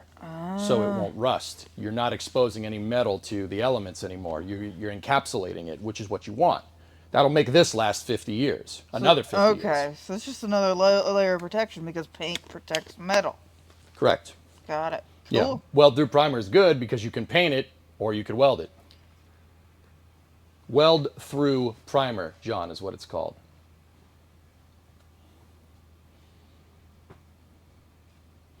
It's paint, well, it's primer. Primer is something that you put on metal before you paint it. It's primer, but it has metal flakes in it. It has flakes of zinc and some other stuff in it. Cool. And when you spray it, the particulates get on there and it dries with the paint. So when you go to weld it, it won't insulate. It'll make the connection for you. Neat. I don't know. I know the steel, it has stainless in it, Mutter. I don't know what this has in it. It doesn't really say. It just says weld through primer. What if it's lying to you? No, I know this is weld through primer. Oh, J-Volt asked his question. Did I miss it? I was looking for it. Oh, here we go. Okay, so this is the guy who's gonna stump you. In the show Star City, the Russians go to the moon with N1. Was it their plan to have a spacewalk between Soyuz and Luna in order to land, or was that for Hollywood fun? No, that was their architecture. Airlock wasn't in the cards. So they, yeah, you had to EVA one cosmonaut to the lander, to the LK lander. Yeah. That doesn't sound like a smart way to do that. Mass.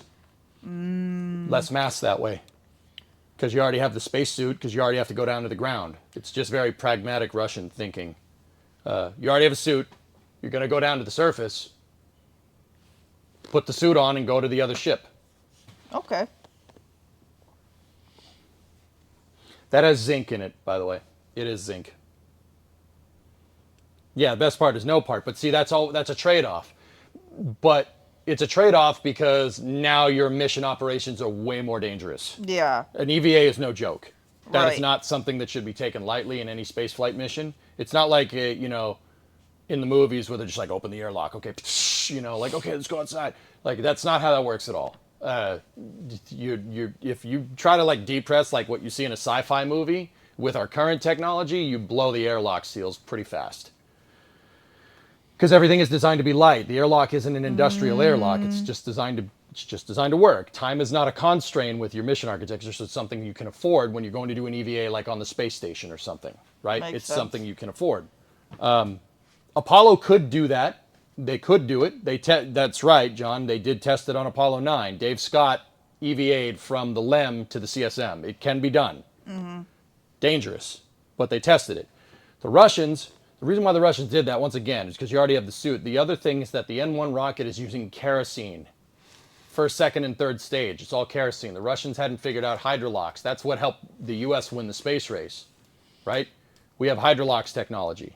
Hydrogen gets you way more efficiency, right? Our upper stages on the Saturn V, the S2 and the S4B, hydrolocks, way more efficient. Now,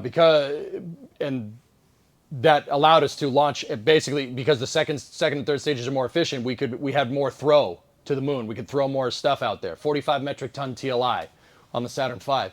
It wasn't as much on the N1 because it's using kerosene. Kerosene is not nearly as efficient. Now, the Russian engines are pretty damn good. The NK-33s and the NK-15s, they're pretty good. But they're kind of terrible upper stage engines. If you're going beyond low Earth orbit, you're really going to pay for it if you're using kerosene. If you're using Kerolox. That's why Falcon 9 does launch stuff beyond low Earth orbit, right? But you're not seeing like a Falcon shoot a Dragon capsule off to the moon. Well, not yet, at least. That may happen. Who knows? But yeah, it's very, very inefficient comparatively to like hydrogen or methane. Yeah. So the Russians kind of, they were forced into that method of that pragmatic thinking because they didn't have a rocket that was as good as ours. Now, the N1 did have more liftoff thrust than the Saturn V because kerosene. Yeah. And it had, what is it, guys, 29 engines or something? But, yeah, we had way better upper stages. And I would say that we still have better upper stages, but I don't know. I don't know if people want to have that argument. Once again, I'm just waiting for the paint to dry. It should be flashed on. This is a paint drying stream, chat. You're gonna be welding soon, right? Yes, ma'am. All right, I might head back in the house. Okay. If that's cool with you. Sure. All right. And you can have your loud noise protection back.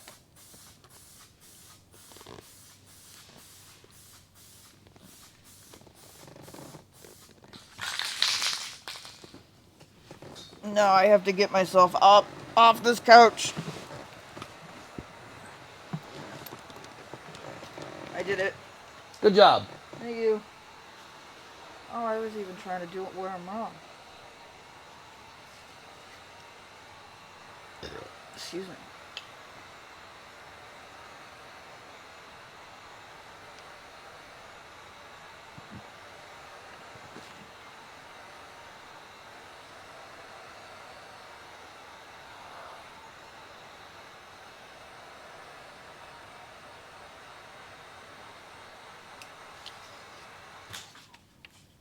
Cool. All right. That's flashing. Here's an EJ question. You throw a small object backwards from the ISS. Could it appear later in front of the ISS? How are you throwing something? You need the ground to throw something. Meat Snack, you'd go to throw this thing. Equal and opposite reactions. It would go forward, but you would also go backwards. Well, not go backwards. You'd probably just keep spinning. Where does this go?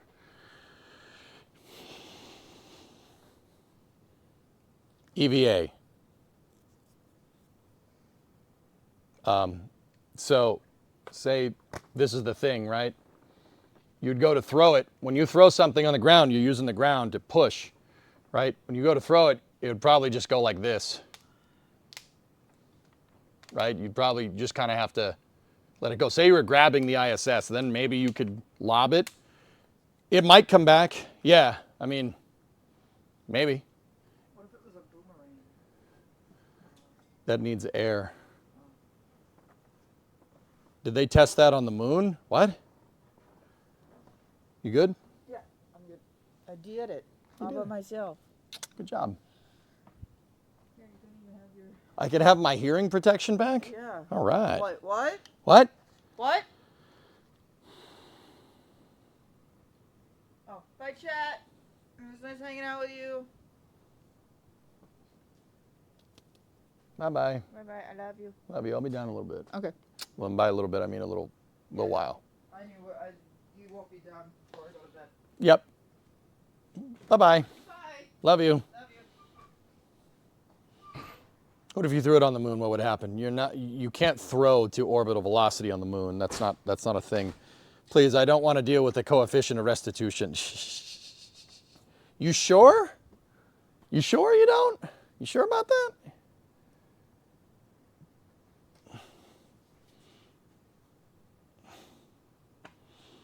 I mean, but yeah, if you threw it, you're going to get a slightly differential eccentricity in the object. It might come back after a couple of days. Unlikely, but it might. And if it does, you definitely don't want it hitting your space station. That would be bad. Have you heard about the Maverick bill? Yes. Building a rocket? No, rockers, not rockets, not yet at least. I'm fixing the bottom part of the car right there. I have the first piece made. I just gotta wait for the weld through primer to dry.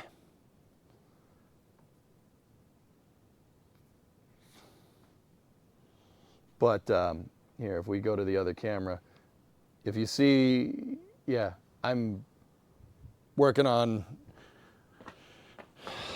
this piece right here. There's a piece that goes from here to about here. That's the first piece that I'm gonna make, or that we're gonna weld back in to fix our damn rocker panel.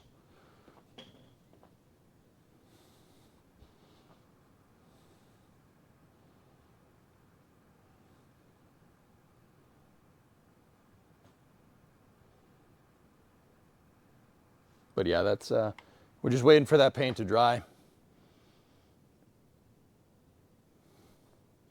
We could cut up some other parts while we're here. Yeah, it's probably not a bad idea.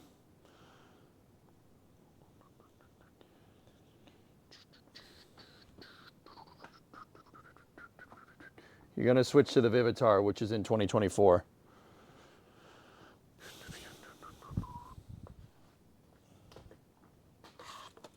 Okay, so this is all the stuff that we need, right? And we've done this part right here.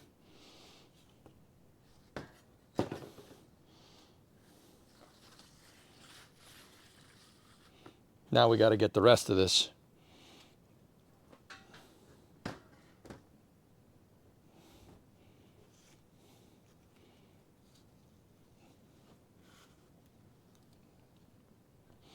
The rest of this we can, yeah. Yeah, the bench cam. It's the Vivitar. I put it up there, but the Vivitar frickin', every time I turn it off and turn it back on, it shows the damn date codes and stuff because it's a pile of crap. But whatever.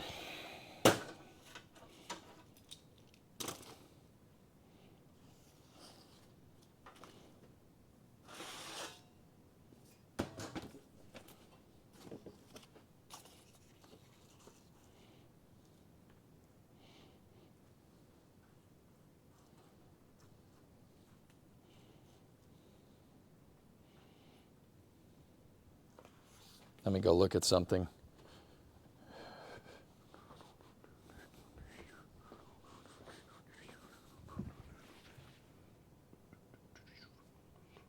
Yeah, okay, that's fine. All right, so what I want with this part is from about here, where this big piece is, I'm going to try to do that all at once. And we want this. And I know that it goes off the edge a little bit over here, but that's all right.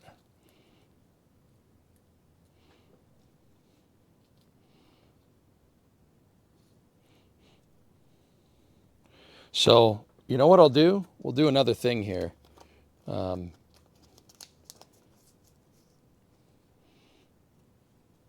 should just be able to spray paint because my pens aren't working.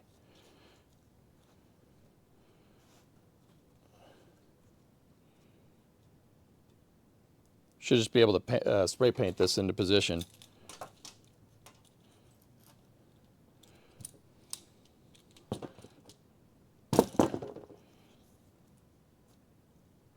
Yeah. Let me get my the chassis paint.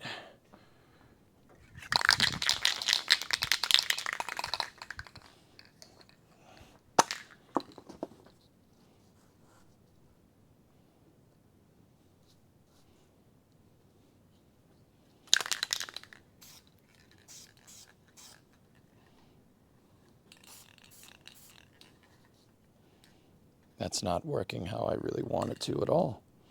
Lovely.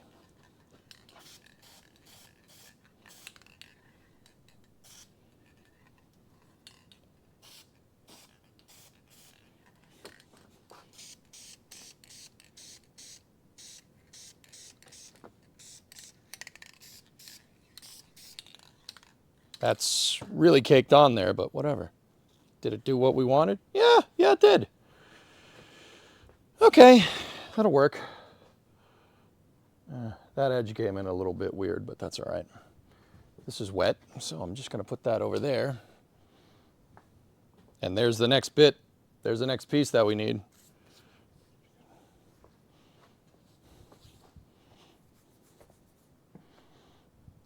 Okay.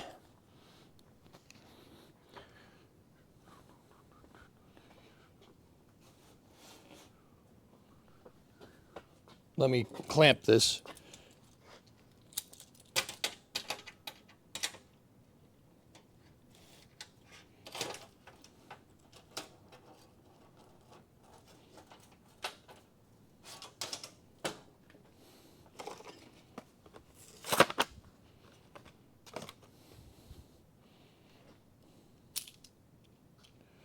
Okay, I'm going to clamp the sheet on both sides here.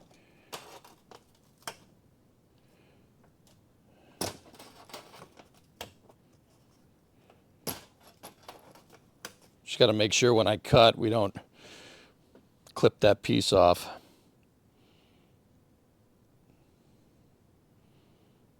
I'm not sure that paint is really accurate. I'm going to give myself more space again, guys.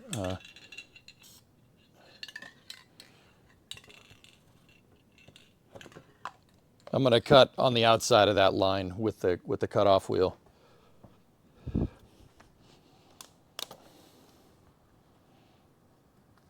Definitely need more clamps. Yeah. What does a rocker do? Thank you for the stream. Yeah, no problem. So the rocker is a structural piece that connects the front and the back of the car together. This is a unibody design, Michael. This is a unibody design, meaning that the structure of the car is the body of the car. Now, there's a little bit of confusion about like what does the body mean? Well, the body's this part. The part that the people ride in, that's the body. In the 50s, you had a car that was body on chassis. So you made like a chassis, right, with two rails, right, and you bolted all the wheels, the motor to it, and everything, and the transmission, right, and then you put the body on top of that. That's how pickup trucks are made, and like semi-trucks are made like that nowadays, but they really kind of stopped making cars like that in the 60s. I mean, they did have, there's the Panther platform, and I know there's, technically the last body on chassis car was the Crown Vic, which was 2011. But this, the reason why they stopped that is because this is a unibody. So what does that mean? That means the chassis of the car and the body of the car is the same piece. They're integral. You don't put this thing doesn't go on a chassis, right? It's an integral piece, meaning that the structure of the car is built directly into the body, right? Without it, I need something to drink. Actually, you know what? I'll get a cough drop. With that all being said, give me one sec. With that all being said,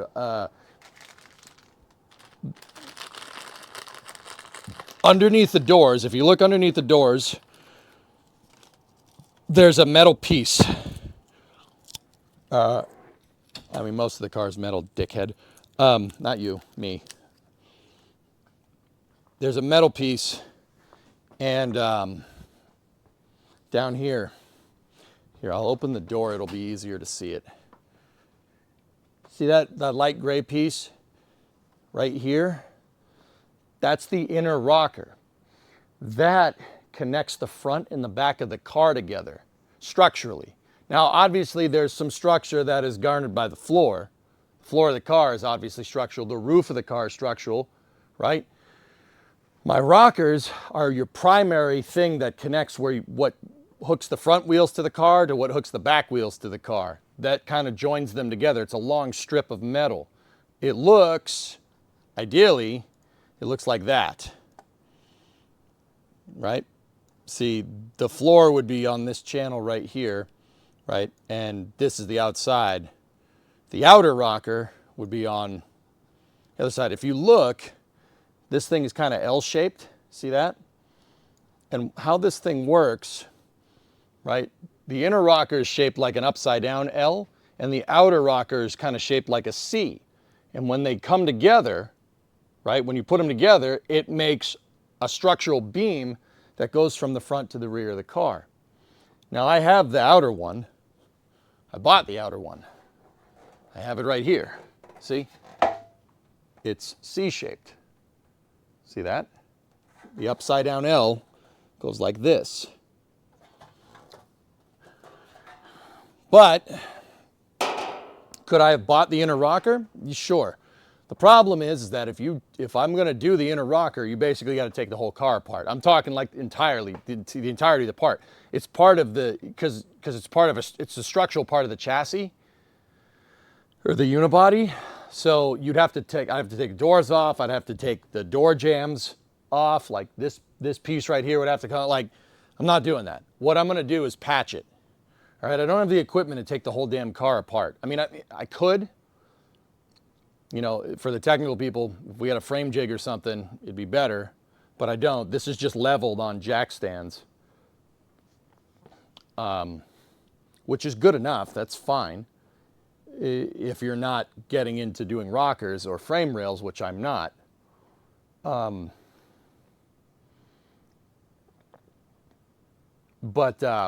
the rocker is a major structural piece that connects the front and the back of the car together. It's underneath the doors. That's what I'm working on. So right there, you can see the top part where those ripples are, that's part of the rocker. That's part of the rocker that's okay. Okay? So at the top of your screen where that kind of curvy bit of metal is, that is the door. This is the front of the door jamb, right? See, we made a piece out of metal and we punched holes in it so we can weld it, and this piece goes right here. See?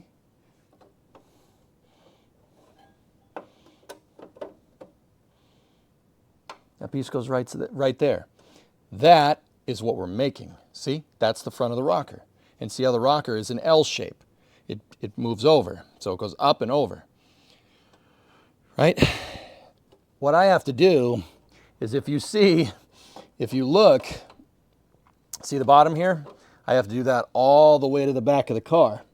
And I've cut out certain pieces, or I will cut out certain pieces, you'll see now, to fit this all together and basically replace all these parts.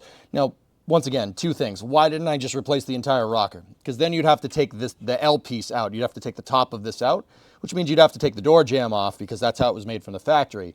The factory would put the rockers in first and then set the door jamb on to the rocker. See? The door jamb is a shape like this, and it sits onto the rocker, and then they weld to it. I don't want to do that. I'm not doing that. I don't want to take that all apart. This is already strong. I got it down to strong metal this afternoon. There's no rust here. There's just some surface stuff, right? And a pinhole right there. But see, this, I don't want to take apart this part of the rocker because it's already good. The outer rocker is easier because, yeah, it's right here and you don't need to mess with the doors too much to get at it. So that is going to go, it's going to end up going right there. And what I got to do is cut out the rest of the pieces to do the rest of this. It's the same reasons why birds will never get the size of the largest pterodactyls. Birds jump with one set of muscles and flap with the other. Pterodactyls did double duty with their front limbs, half the mass to do both jobs. Right. It's a pterodactyl car.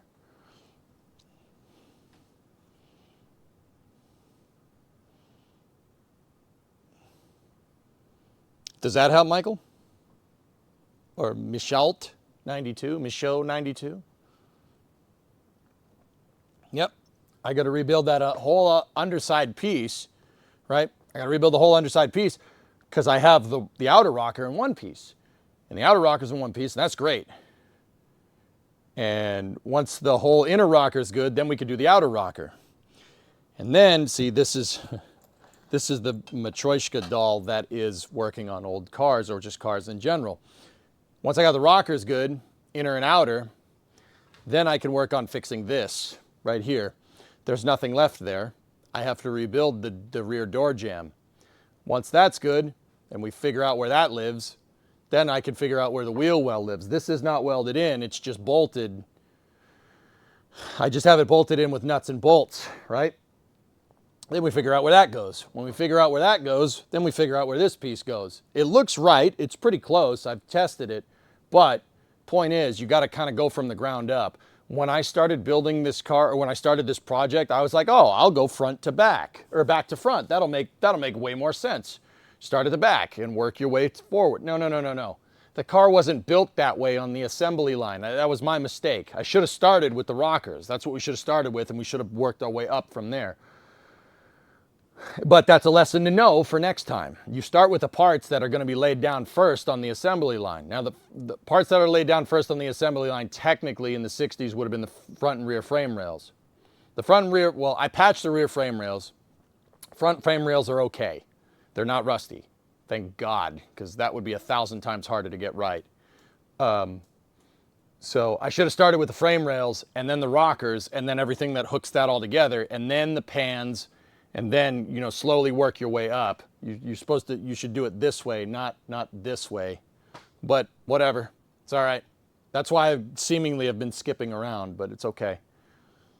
Tell me I'm wrong. No, you're not wrong. It's just, yeah. All right, anyway, let's go back over here to the cutting table. That paint should be more or less dry. I'm gonna hit this with a cutoff wheel. That's the next bit of piece that I need to patch. The metal part, the part that's not painted, is the part we need. So, actually, this is where a nibbler would really come in handy. But whatever, it's okay. I'm gonna get my cutoff wheel and bring it back over, and I'm gonna get my hearing protection. Interesting, never thought of the assembly process. That's one thing, I've watched a ton of YouTube videos about this dude, and that, once again, that doesn't make me any damn expert. That doesn't make me any expert, but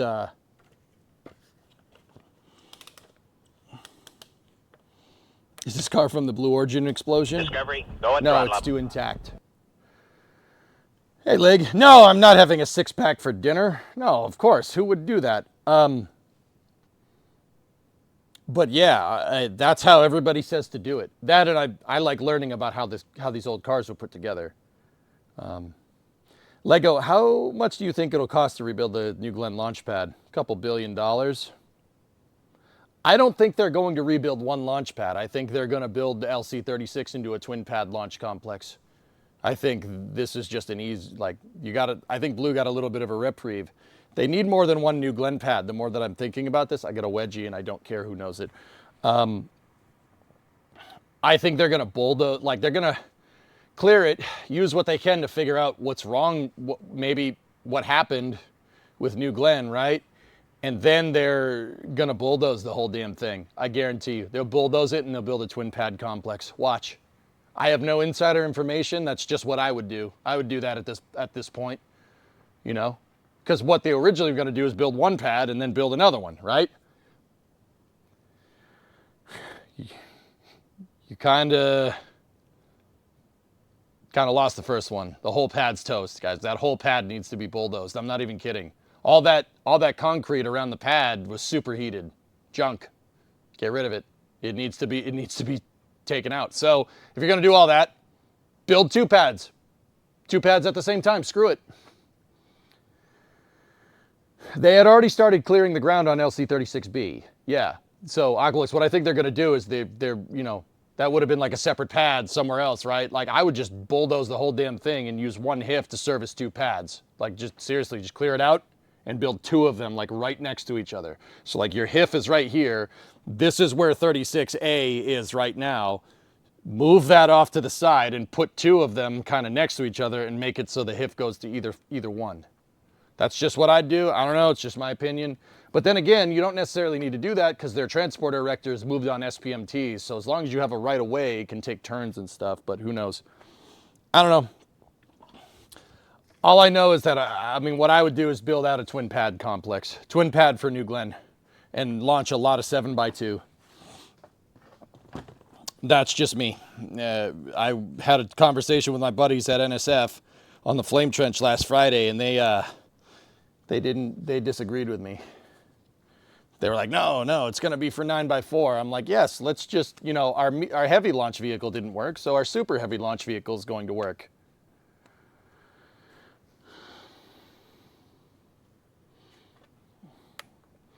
Car launch pad rebuild. Who's first? Well, whatever. If you guys keep talking, the launch pad will get done before I do, so I'm going to get to work.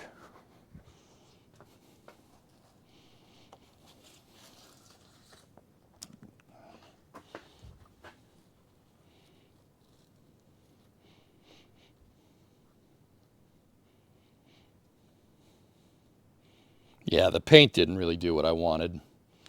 But what I can do is give me one of my picks here, and I will scribe a line. Let me switch over to Vivitar. I will scribe a line in the paint to know where I need to cut. That paint, doing this way didn't work as well as I wanted.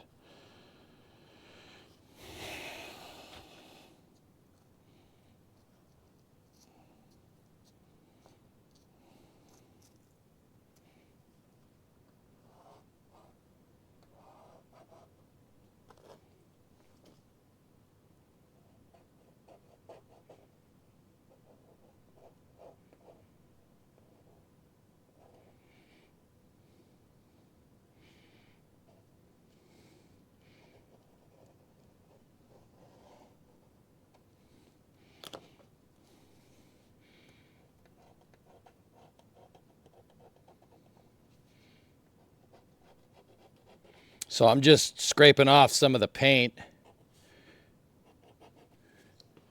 where I think it needs to go. And yeah, because it's still a little wet. And I use just a pick, just a little pick. It's just a little pointy rod to do it. And yeah, there was clearly a lot of overlap there, but that's okay. Now we know what we need to do.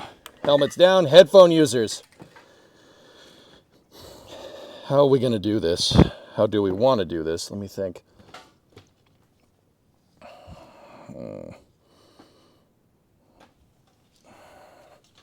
Let's plan the cuts.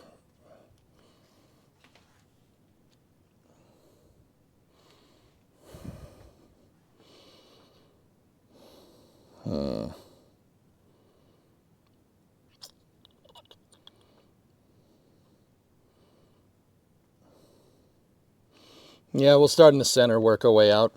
Ready? Here we go.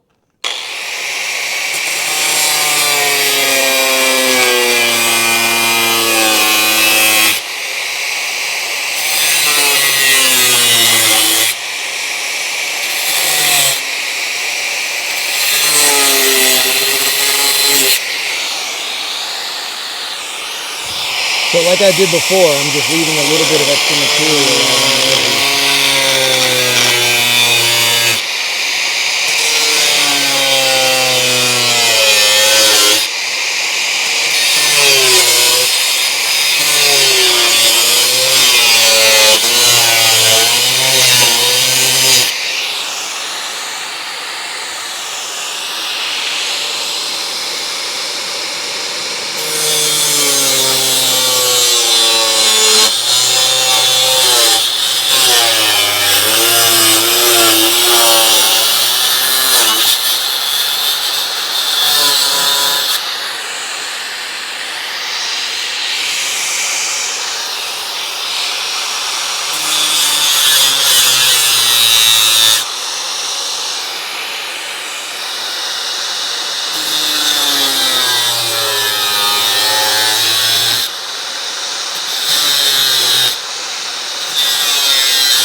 Got some nice straight edges here, pretty good.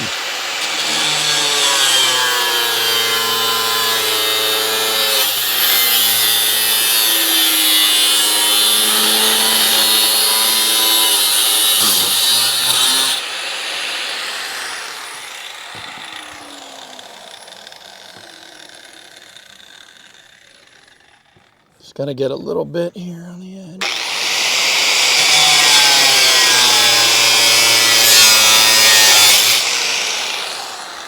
Nice. There we go.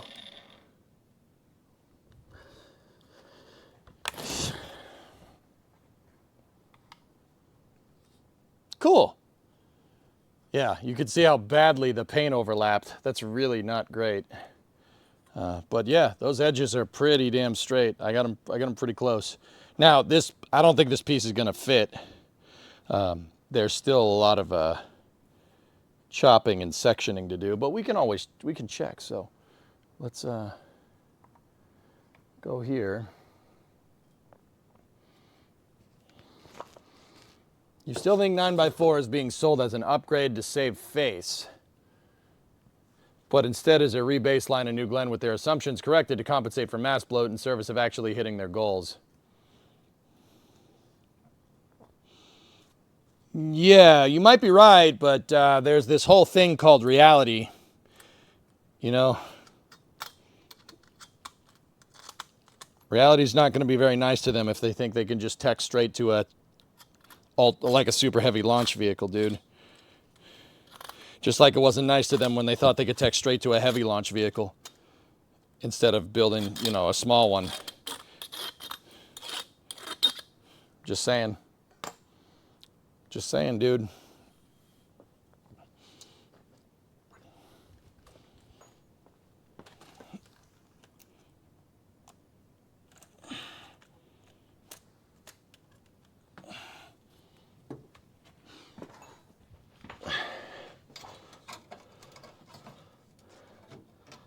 That's actually not bad. It's pretty good.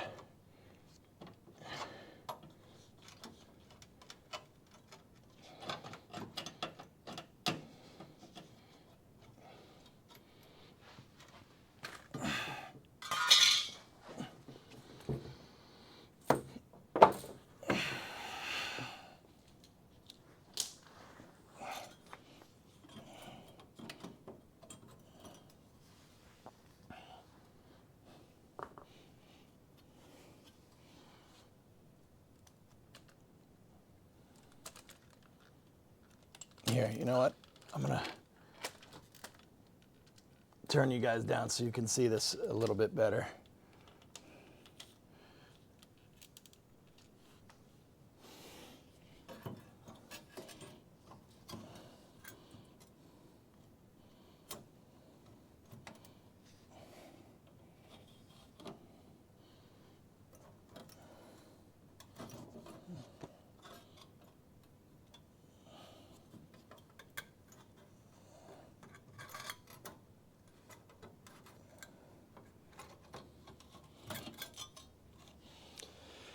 Oh, okay.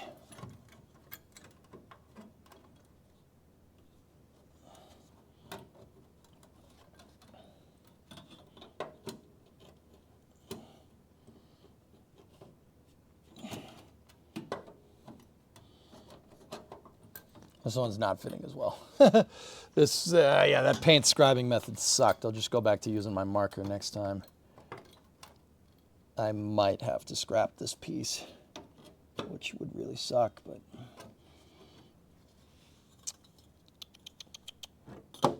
Oh, hey. Hey, pneumatic hose. How are you? I'm good, EJ. Thank you. Could you, like, not do that? No.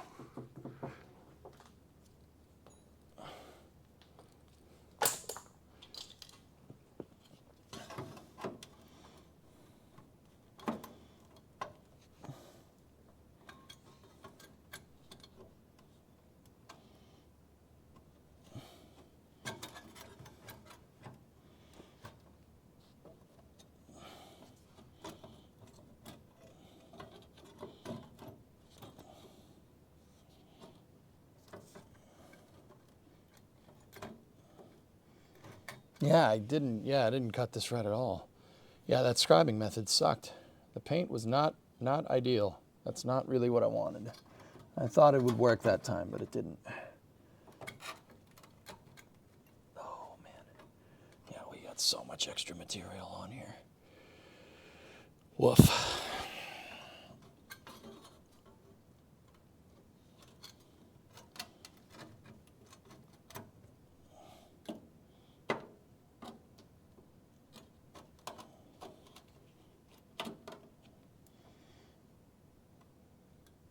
Yeah, not great, Bob.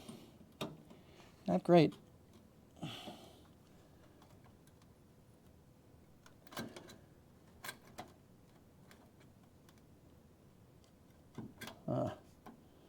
Wow. I really did not get that right at all.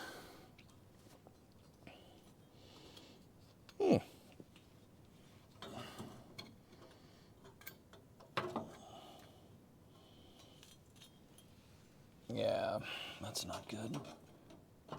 This piece was supposed to fit this way.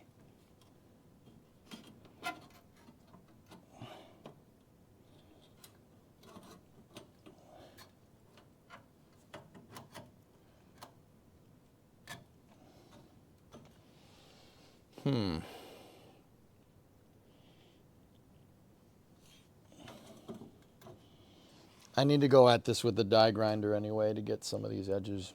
Some of these edges are a little screwed.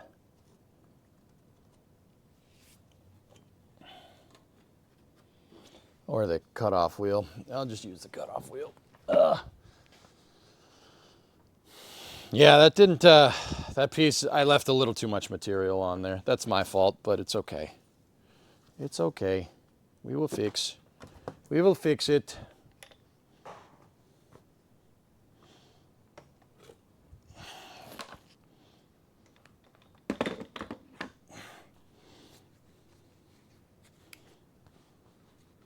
I mean, I left material on there because it's better to have more than not have enough, especially with the welder, you know.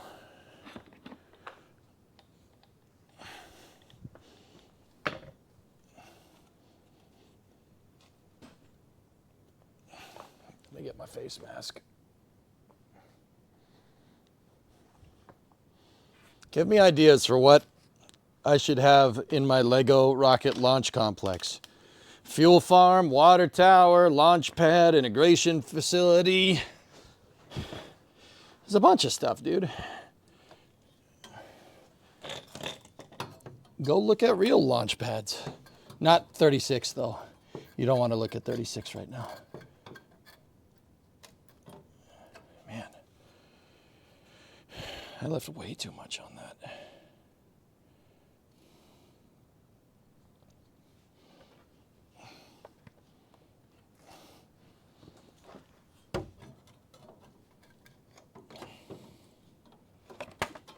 Or my helmet could just fall off, you know. Whatever. Just get the frick out of here.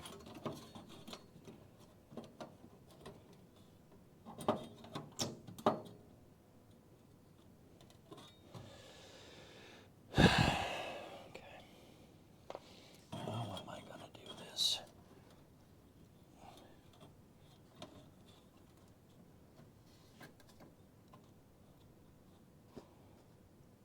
All right, let's get the weld through primer.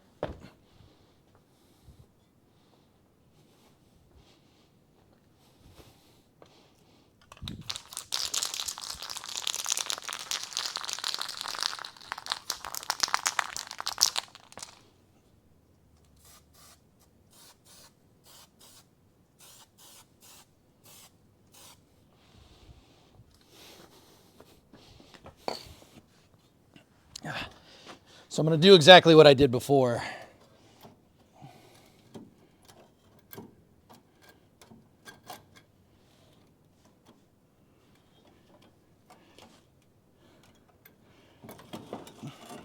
This part's going to be a little bit harder to hold in position, though.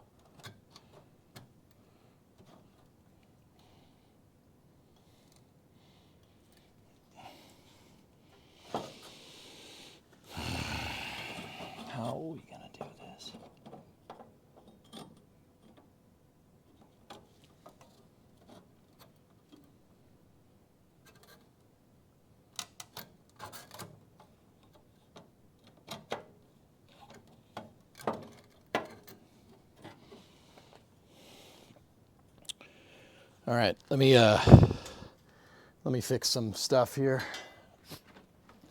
Some of these edges are a little jagged. I'm just gonna get at them real quick and fancy like.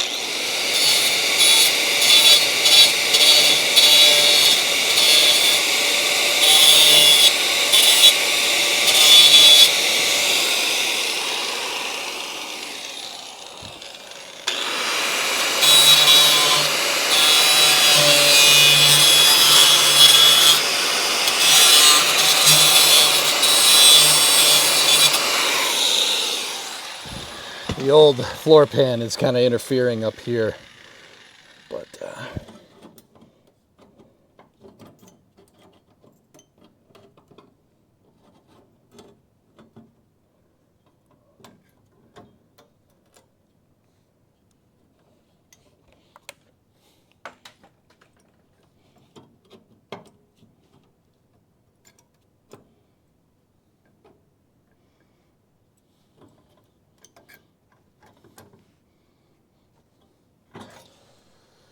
okay. I'm gonna see if I can clamp to the seatbelt mount right here.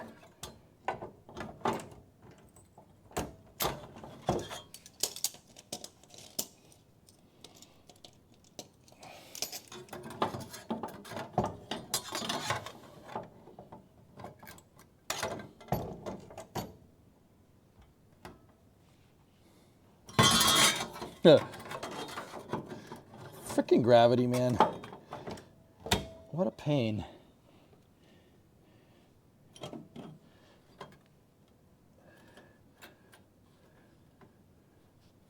Yeah, that's more or less holding it in position. I need a level. Yeah, see, I left too much up on the end there.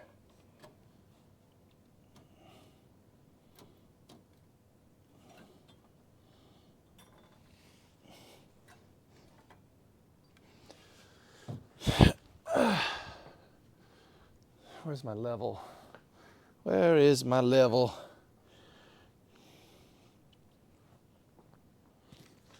I just had it.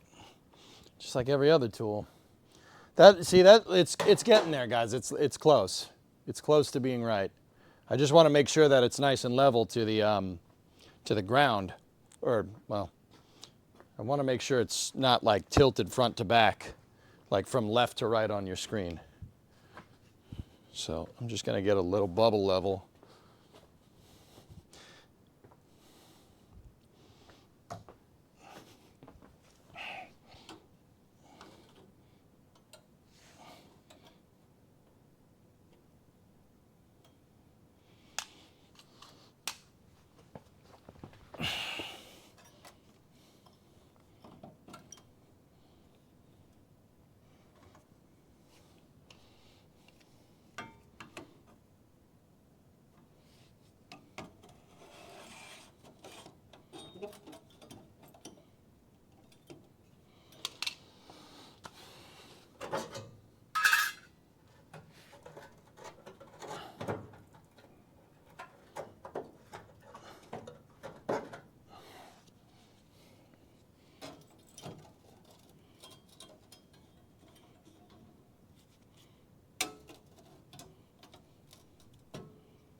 Just going to use a magnet here, see if we can hold this in place.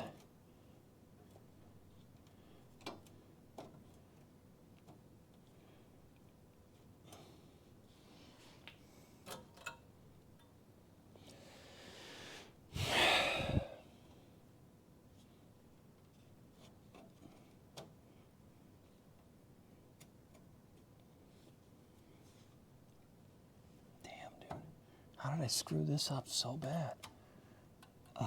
Chalk that one up to doing the paint thing, because we don't have nearly enough material in the back. That's no good. The gap up here, guys, where my finger is probably about 1/8 of an inch. That's no good. The rest of this doesn't look too bad. That's okay. Fudge. We have some nasty overlap.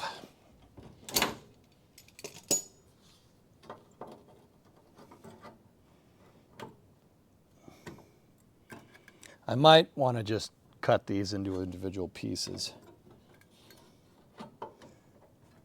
and just patch one, slice it, patch two.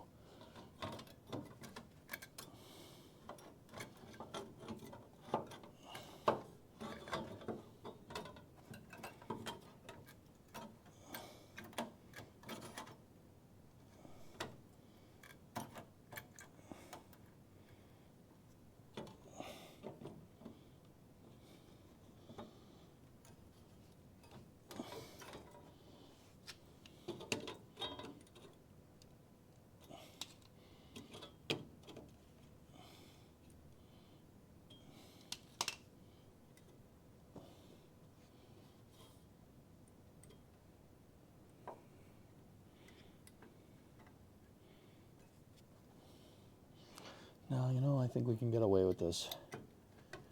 I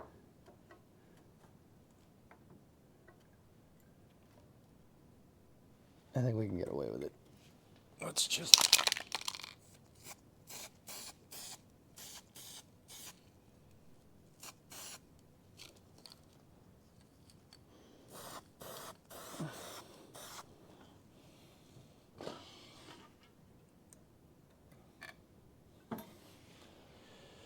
So the reason why I went in there and painted it is so I can see where there's overlap. And there is overlap.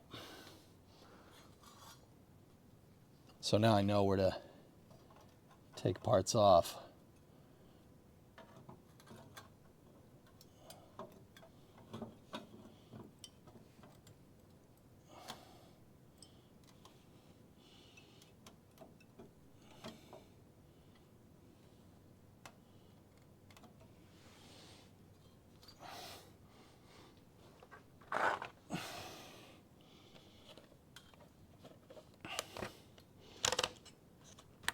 Give me a sec.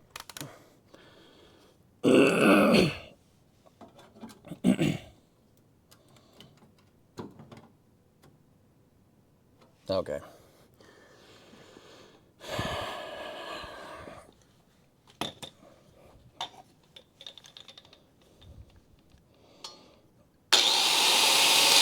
Nope. I don't like doing that. I don't like single wielding the frickin' angle grinder. It's probably not a good idea. So, here's what I'll do. Are we fit left to right? Yeah. All right, let me just, let me zip a little bit off this side.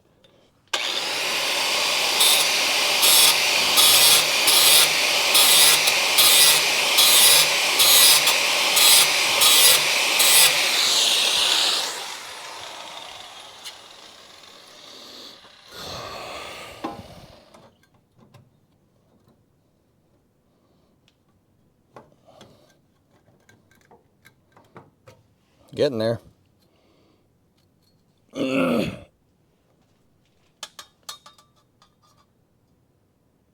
How much do you say you're off by? How much would you say if you're off by a hair? I don't know. What?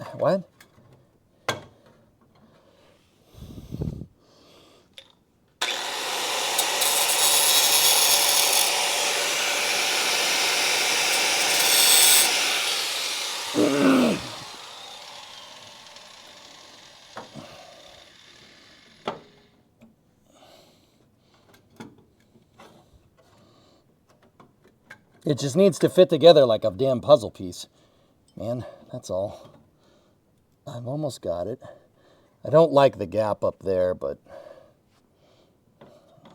you know, what are you gonna do? Make another piece, maybe.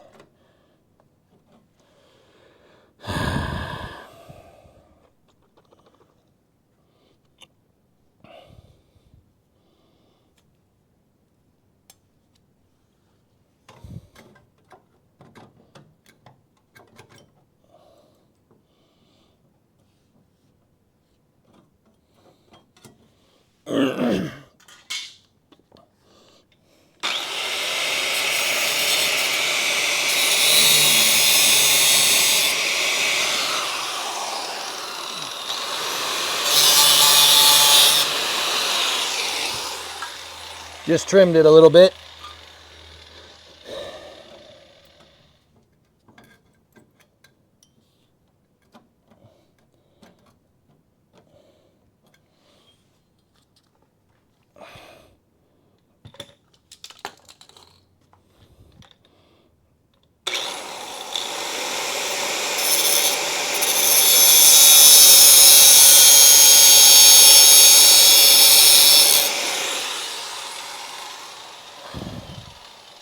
All right, a little bit more.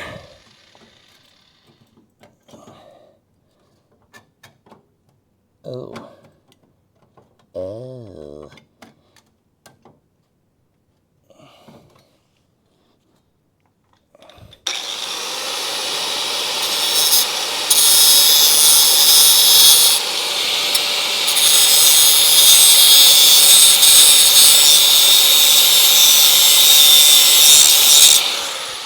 Cool. I think this will get it.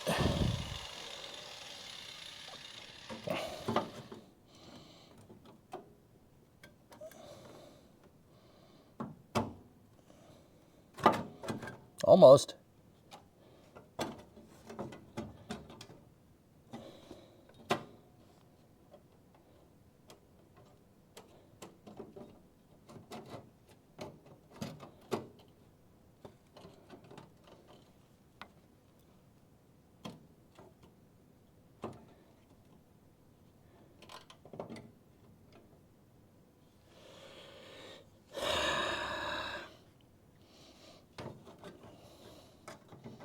See, this one's harder to stencil out than the last one because the last one had a nice place to clip on so you could keep it in place. This thing really can't clamp it in any one particular spot, you know?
I don't like this gap up here by my thumb, but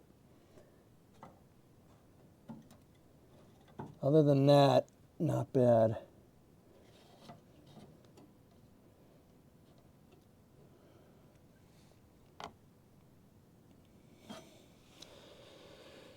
We just have to go at this edge a little bit.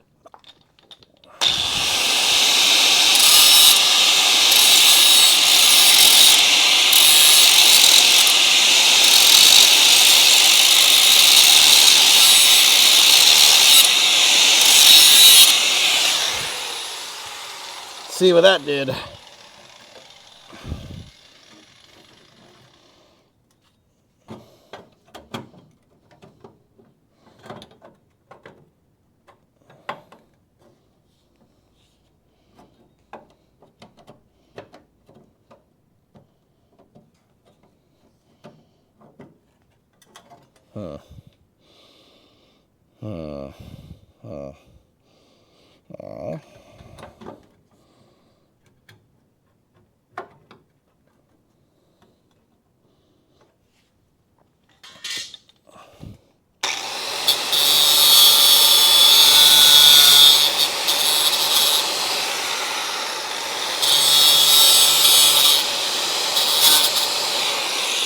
Alright, let's see if that fixed it.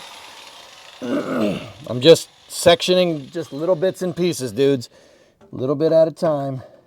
Just try and get this damn thing to fit.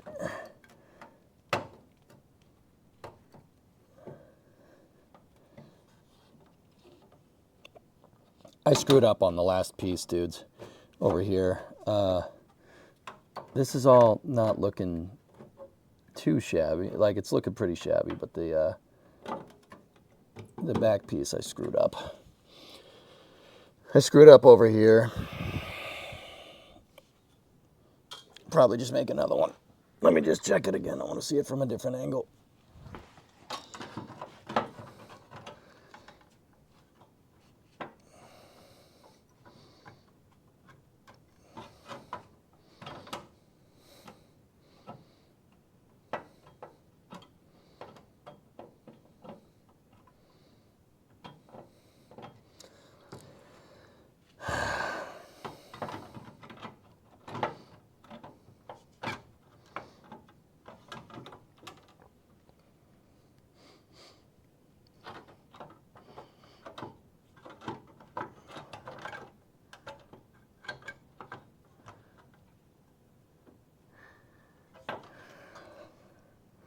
Probably better to do this one piece at a time.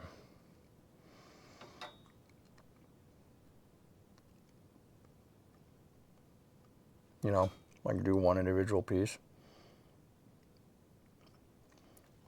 Oh, you know, I got another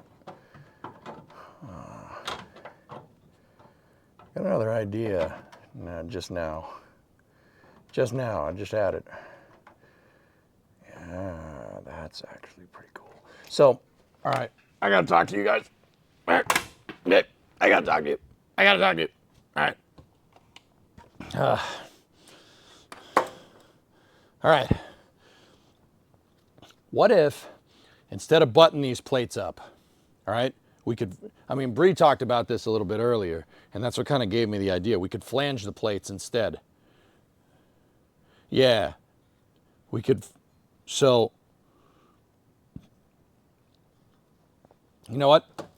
I don't want to use this piece again, and I'm going to stop trying to make it work, so I'm just going to test to see if the flanging device works on 16 gauge steel before I try to make this piece work anymore. So, what I'm thinking, right? I have this bad boy, the Chief. And this thing has a flanging piece on one side. So, here, let me grab a scrap. I'll show you what I'm talking about.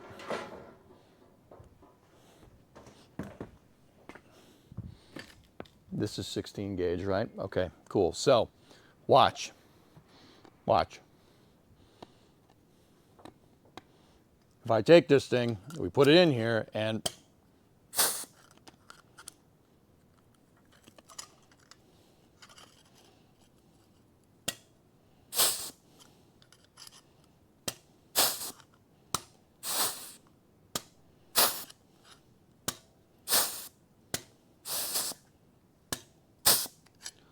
right? It can put a flange in the plate.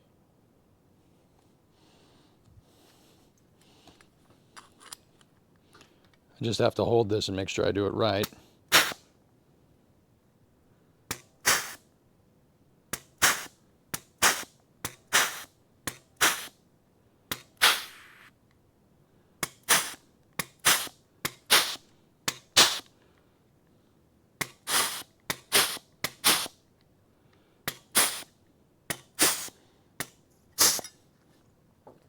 I'll show you when I'm done.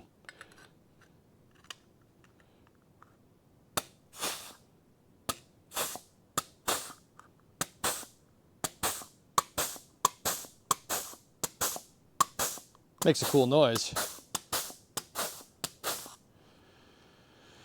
So, look.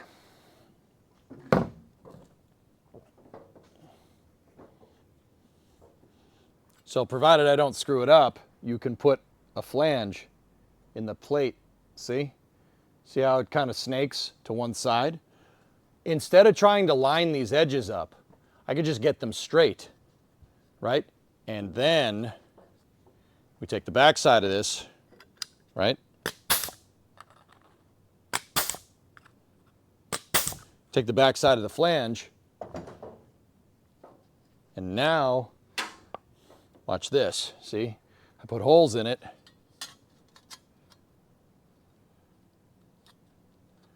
we can lap them up to each other. You can get an overlap going. And if you get the overlap going, then you just need a plug weld. And for the most part, that flange is almost, it's almost enough. It's not exactly, but we're probably off by maybe like a 32nd of an inch. Yeah, exactly, Rig. And then we just bzz, bzz, bzz. Right? So instead of sitting here trying to dick around with this piece, we could butt this up. And dude, if I'm putting if I put a plug weld every inch, yeah, that should be strong enough. That should be as strong as the original rocker. That's one piece. Actually, that really does push it pretty much exact. And I'll bet you if I ran this, if I did a couple of passes here, you could probably make it thicker. So probably make the flange greater. So let me just.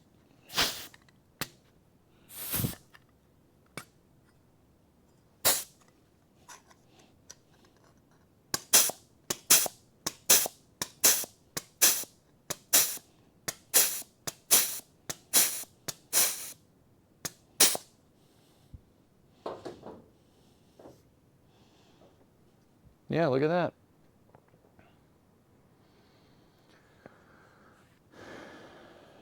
Just go old school and use rivets. No.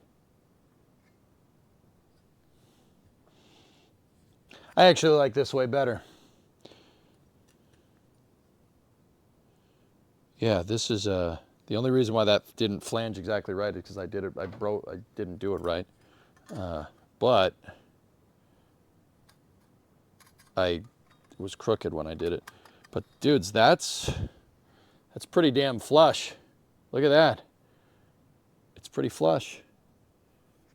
Cool. How did I help you come up with a better plan? Well, Bree, you know that thing that can punch holes in it, right? The other side is a step die. That's what it's called. It's called a step die. Here, let me. So whenever you, this thing goes down, and that's your punch, but see the other side has a step in it. See the step piece? You said, oh, why don't you just put a whole plate over? And I was like, no, you can't overlap it because I don't have a thing that can overlap it. But look, see that? I can offset it. I can offset it so two plates can fit together. I can make them fit together like puzzle pieces. And it sucks because I'm going to have to probably remake what I've already made, but it's okay. Because look, with that flush piece, right? You can plate over it, right? And go. So all I need to do is my edges under there, just get them more or less straight. And then the pieces that I make to patch it, like say this is existing, right? And say this is a patch piece. And then we just, through the holes that we punched, we just zap them into position. Or we could flip it around, and if this is facing the outside, we could seam weld that.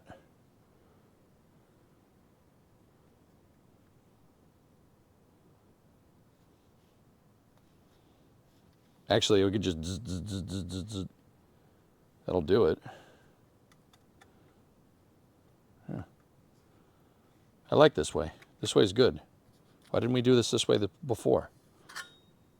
Which weld would be stronger? Well, I was going to just seam them I was going to do what's called a butt weld, where you just butt them up against each other and then, get them close, which will work with the first thing. It'll work with the first rocker piece that we did up at the front. But yeah, with the rest of this will definitely, it's definitely going to be easier. And what we can do, so check this out. This is actually stronger, if not a little bit more work.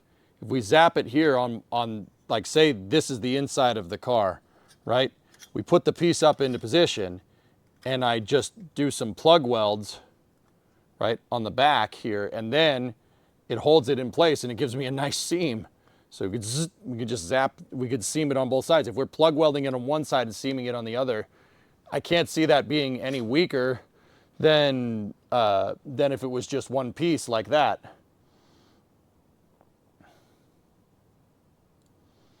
I am putting a rectangle over it, but I'm offsetting the very end of the rectangle so we can butt these up against each other and make them strong.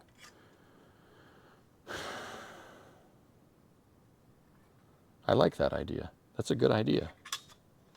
I mean, I'm going to have to redo my templates, but oh well.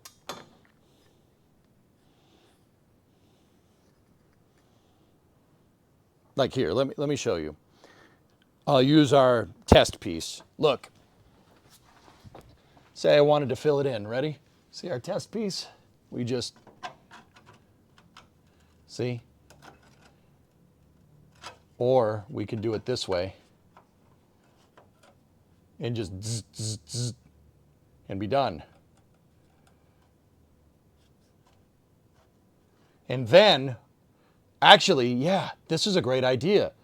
And so guys, see this piece, this rusty, crappy piece behind here, that piece isn't gonna be there. When we do the floors, right, we can hit it from the back, boom. We can hit it from the back and zip it and seam it on the back. Oh, I like that idea a lot. That's a good idea. Yeah, we're doing that from now on.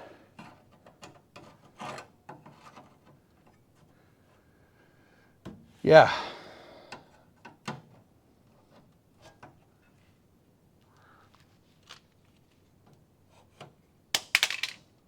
Now I just got to make sure we can put this in the brake and bend the damn thing. Actually, I could just use my vise for this piece for testing. Give me one sec. I got to check one more thing.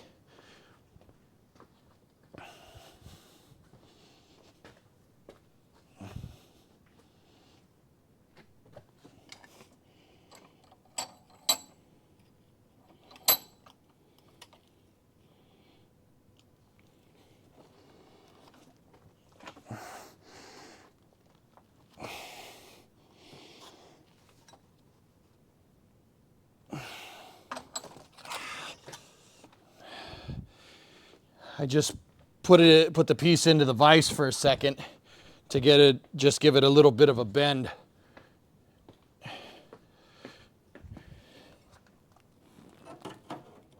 Yep. Yeah, that'll work. That'll absolutely work. See, I just put a bend in our test piece.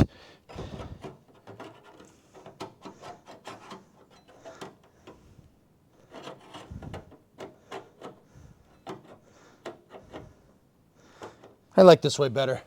It's easier than sitting there trying to get it to line up. Water intrusion on the inside between the seams still possible is the downside to that. Well, XJ, when we take the floor out, I just got my hand caught in the vise. That hurt. When we take the floor out, dude, just get at the back, get at the seam. Right? I got to do the floor. Got to take the floor out. Right? Am I thinking about that correctly? Because I don't want to cut the floors out, dudes, unless the rocker panels are strong. Because the floor is what's holding the bottom of the car together right now, because there's no rockers, because I cut them out because they were rusty, right?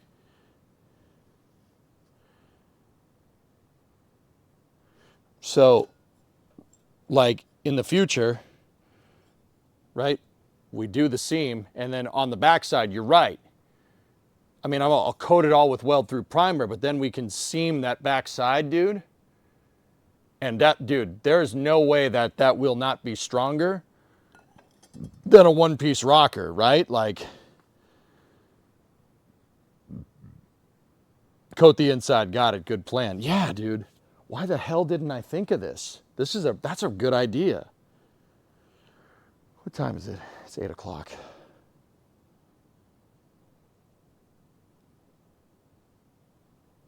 We're doing this tomorrow.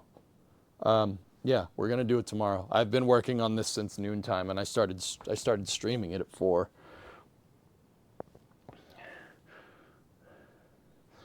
Yeah, that's a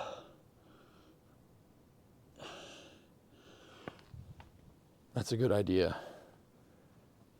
That's what seam sealer is for. Yeah, I mean, if we seam sealed on top of it, dude, yeah, I mean, we could Now this is our good piece, but we do the back side, send it, right? And then we could just seam seal that when the floor is out. When the floor is out, dude, yeah, we'll seam seal it. I mean, we got to seam seal the floor to put it back in anyway. So, right? That's not a bad idea. No issue with the floor out. So, yeah, we could make this really easy. Just plug weld one side. If I put these like within an inch of each other, 25 mil of each other, then we're good. Like, you don't even need to seam the back. I just forgot, I forgot that thing could flange. And it punches a hole through 16 gauge like no problem. This is super thick steel for a car. So what I'm gonna do is, instead of all these chutes and ladders, guys, here, what I'll do is I'll cut one piece. I'll just, from basically like right here, I'll just, I don't know, how tall? What's the tallest part? Up here. Oh, dude, if we, hold up. If we did that, right? How thick is this sheet in millimeters, 16 gauge? Oh, give me 1 second.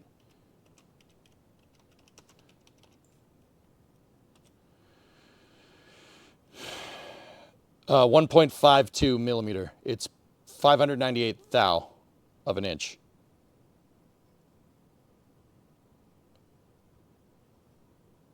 Yeah, it's thick. It's thicker.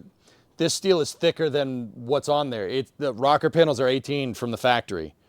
So I want 16 in there because with the amount of, and this is a conscious decision, I want 16 gauge in there because I want thicker steel in there because I don't want this thing to bend. So I went with a slightly thicker steel than what you could get from the factory. I did that on purpose. Now, is the top part of the rocker still going to be 18 gauge? Yeah. Yeah, but this plug welded to the bottom, Discovery, it's going to go make at it throttle way up. more rigid. 18 is 1 millimeter, yeah.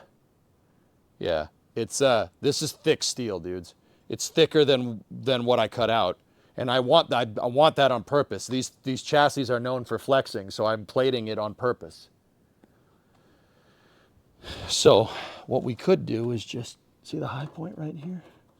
We could just zip that in right there, like that, and then seam seal it on the back side.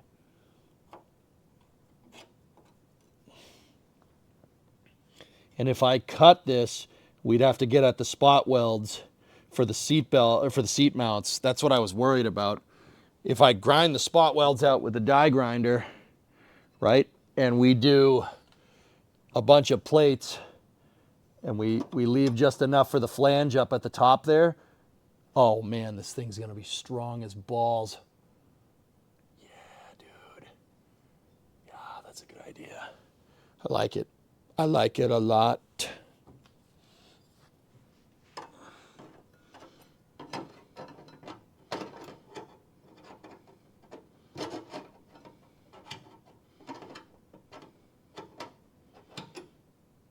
I'm just gonna have to cut that top edge straight.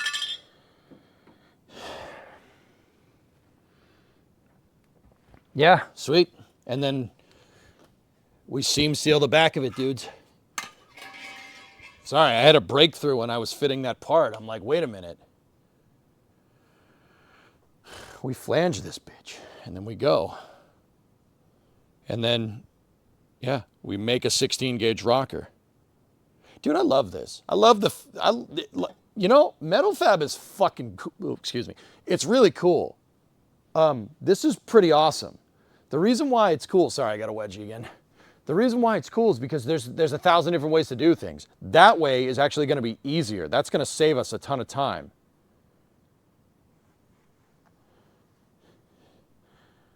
Yeah, instead of trying to butt weld it, butt welding, that would suck. It would take freaking forever, right? Like, the hell with that, dude. That way you could just plug weld. That makes it so much easier. It's so much easier to plug weld. He said butt.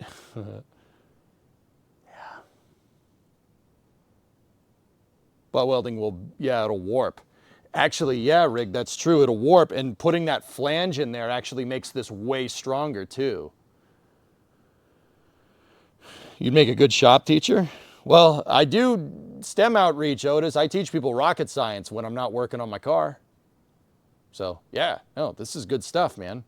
I'd like to, you know, I do a lot of the computer side of stuff with rockets, right? And teaching people about space and orbital mechanics and whatnot. But I have a shop, and I do believe in working with your hands. Should always be building something.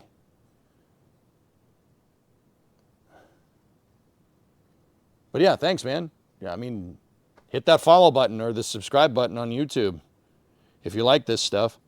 I'm learning as I go. I don't know anything about car fabrication. I'm learning, though. I'm getting there. This is smart. This is a good way to do this. It's going to be way easier.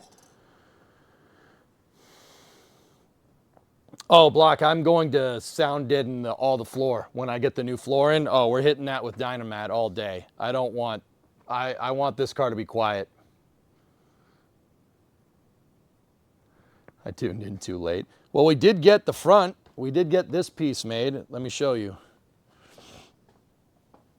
Up by the front rocker.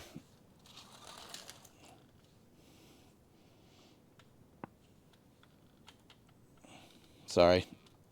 I have the tripod lying on the ground. Now this piece would have been a little bit harder to flange. But there, look at that. I actually did really good. I'm pretty happy with myself for this piece.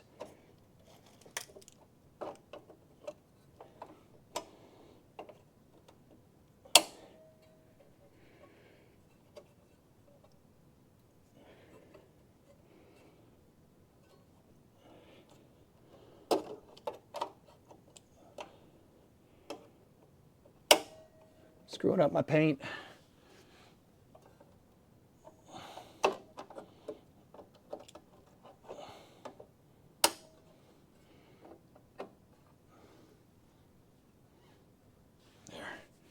See?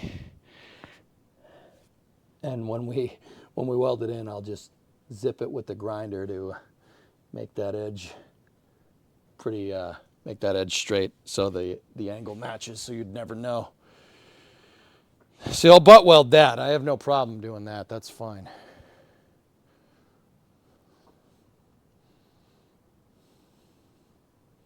Can't see me. I wish notifications actually worked. Oh, sorry. Wait until you need to make the most messed up curvatures without proper tools. Oh yeah, I know. So, Rig, I don't have an English wheel in here. Maybe we should go buy one. But there's a brake drum right there. I need to make stuff curve. That'll do it. Use the damn brake drum. Like, we could make anything a mandrel as long as it's hard enough. We could use my head as a mandrel. It's definitely hard enough.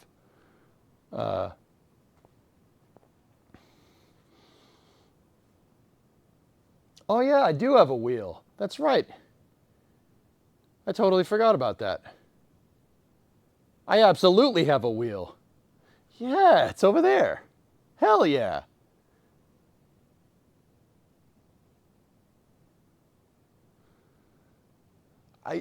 Dude, here's the thing, all right? I'm 37, okay? 37 years old. I didn't have a shop like this, and definitely not with this many tools until, well, shoot, when did we move in here? 2022, right? So that means, I mean, I started wrenching in high school. So that means from like 16 till, let's see, 2022, I was 34. From 16 to 34, that's 18 years. I just wrenched in my frigging driveway. Like, in a buddy's driveway, the driveway of my parents' house, my parents' garage, and we had basic tools. We didn't have anything crazy. Like, it's funny because that's how I learned. I didn't have a shop. I mean, we had a high school auto shop, but that's gone. They demolished that. And even then, it was just doing oil changes and stuff at that point, right? Like, if I'm doing, like, real hot rodding, it's been a driveway. I've just done it in the driveway. You know, like I still have to kind of, and I'm still in that mindset, like, oh, I can't do that. I don't have the right tools to do that here. No, I do. I actually do have the right tools to do this. We have the right tools to make this 1,000 times easier. You know? Oh, all the metal dots came out.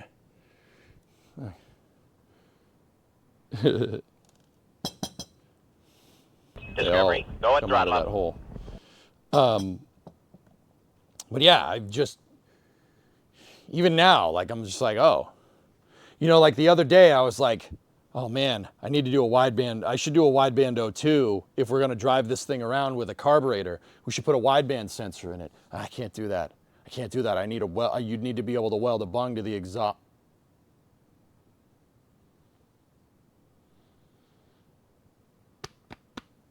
There's a welder right over there. Like, dickhead. Hello.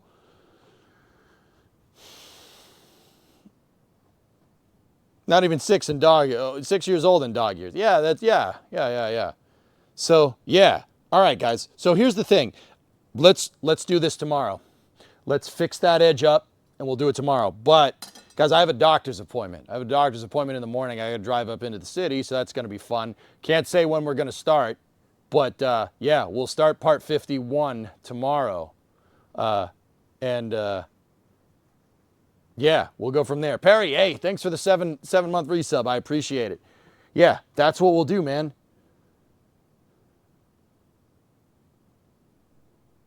Yeah. I wanted to get the rockers done this stream, but yeah, let's I'll get back to, you know, getting all that stuff out, and then if we can get that rocker panel finished tomorrow with this idea, finished up and welded, we're good to go. The other thing is that there's a puddle of transmission fluid underneath this car. I'm going to clean that out. I'm going to do it off stream though. That's going to get messy. I do not want to weld near that. Automatic transmission fluid is very flammable. The last thing I need is this project going up in flames. I mean, that'd be kind of funny, but be a great live stream fail, but I don't want to do that. I don't want to weld near that. That's why I have that box over there. Knicks or Spurs? I'm not a basketball fan, dude. Spurs. I played basketball back in the day. You know, but. So, all right, that's the plan. That's what we're going to do tomorrow. I have to go drive up into the city because I have a doctor's appointment. So I will, let's just say 2 p.m. for the start time. Might be a little bit later like today, but wrong answer. Bro, I'm from Boston. I don't like New York teams. Knicks? No, I don't do that. TD Garden, not Madison Square Garden, all right?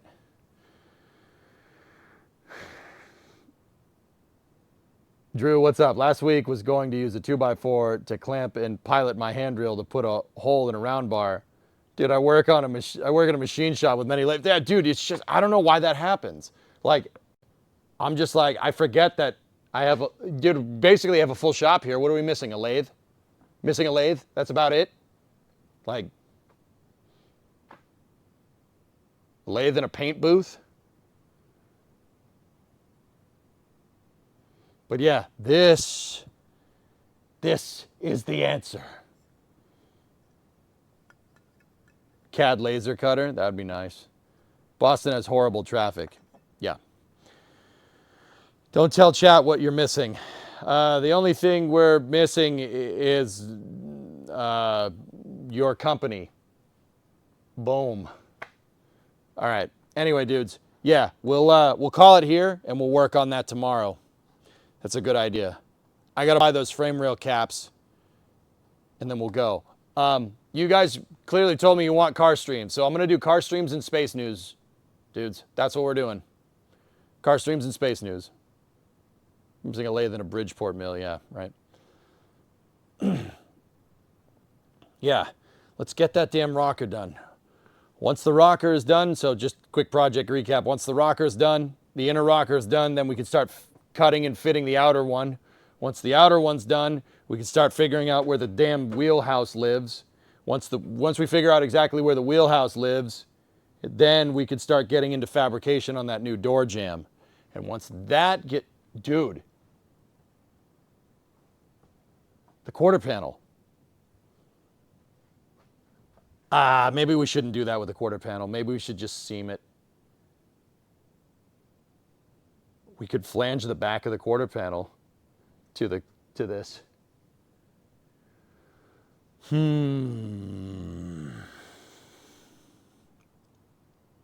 think about it. We'll think about it. That would make that so much easier to fit. But it's okay. I just got a better idea. We could flange the damn thing, right? Self-tapper it in position and then seam it. Oh, I like that even better. That'll make that thing super strong. Oh, that's good. That's good. You have to be very patient to weld that rocker to prevent warping. Oh, yeah, the outer rocker, I'm putting ribbing in it, dude, because I don't like I did a lot of research, Rig. These cars, the rocker can do this. I don't want that. I'm gonna put reinforcement gussets in it too. I got to do that because it does move. This chassis is good, but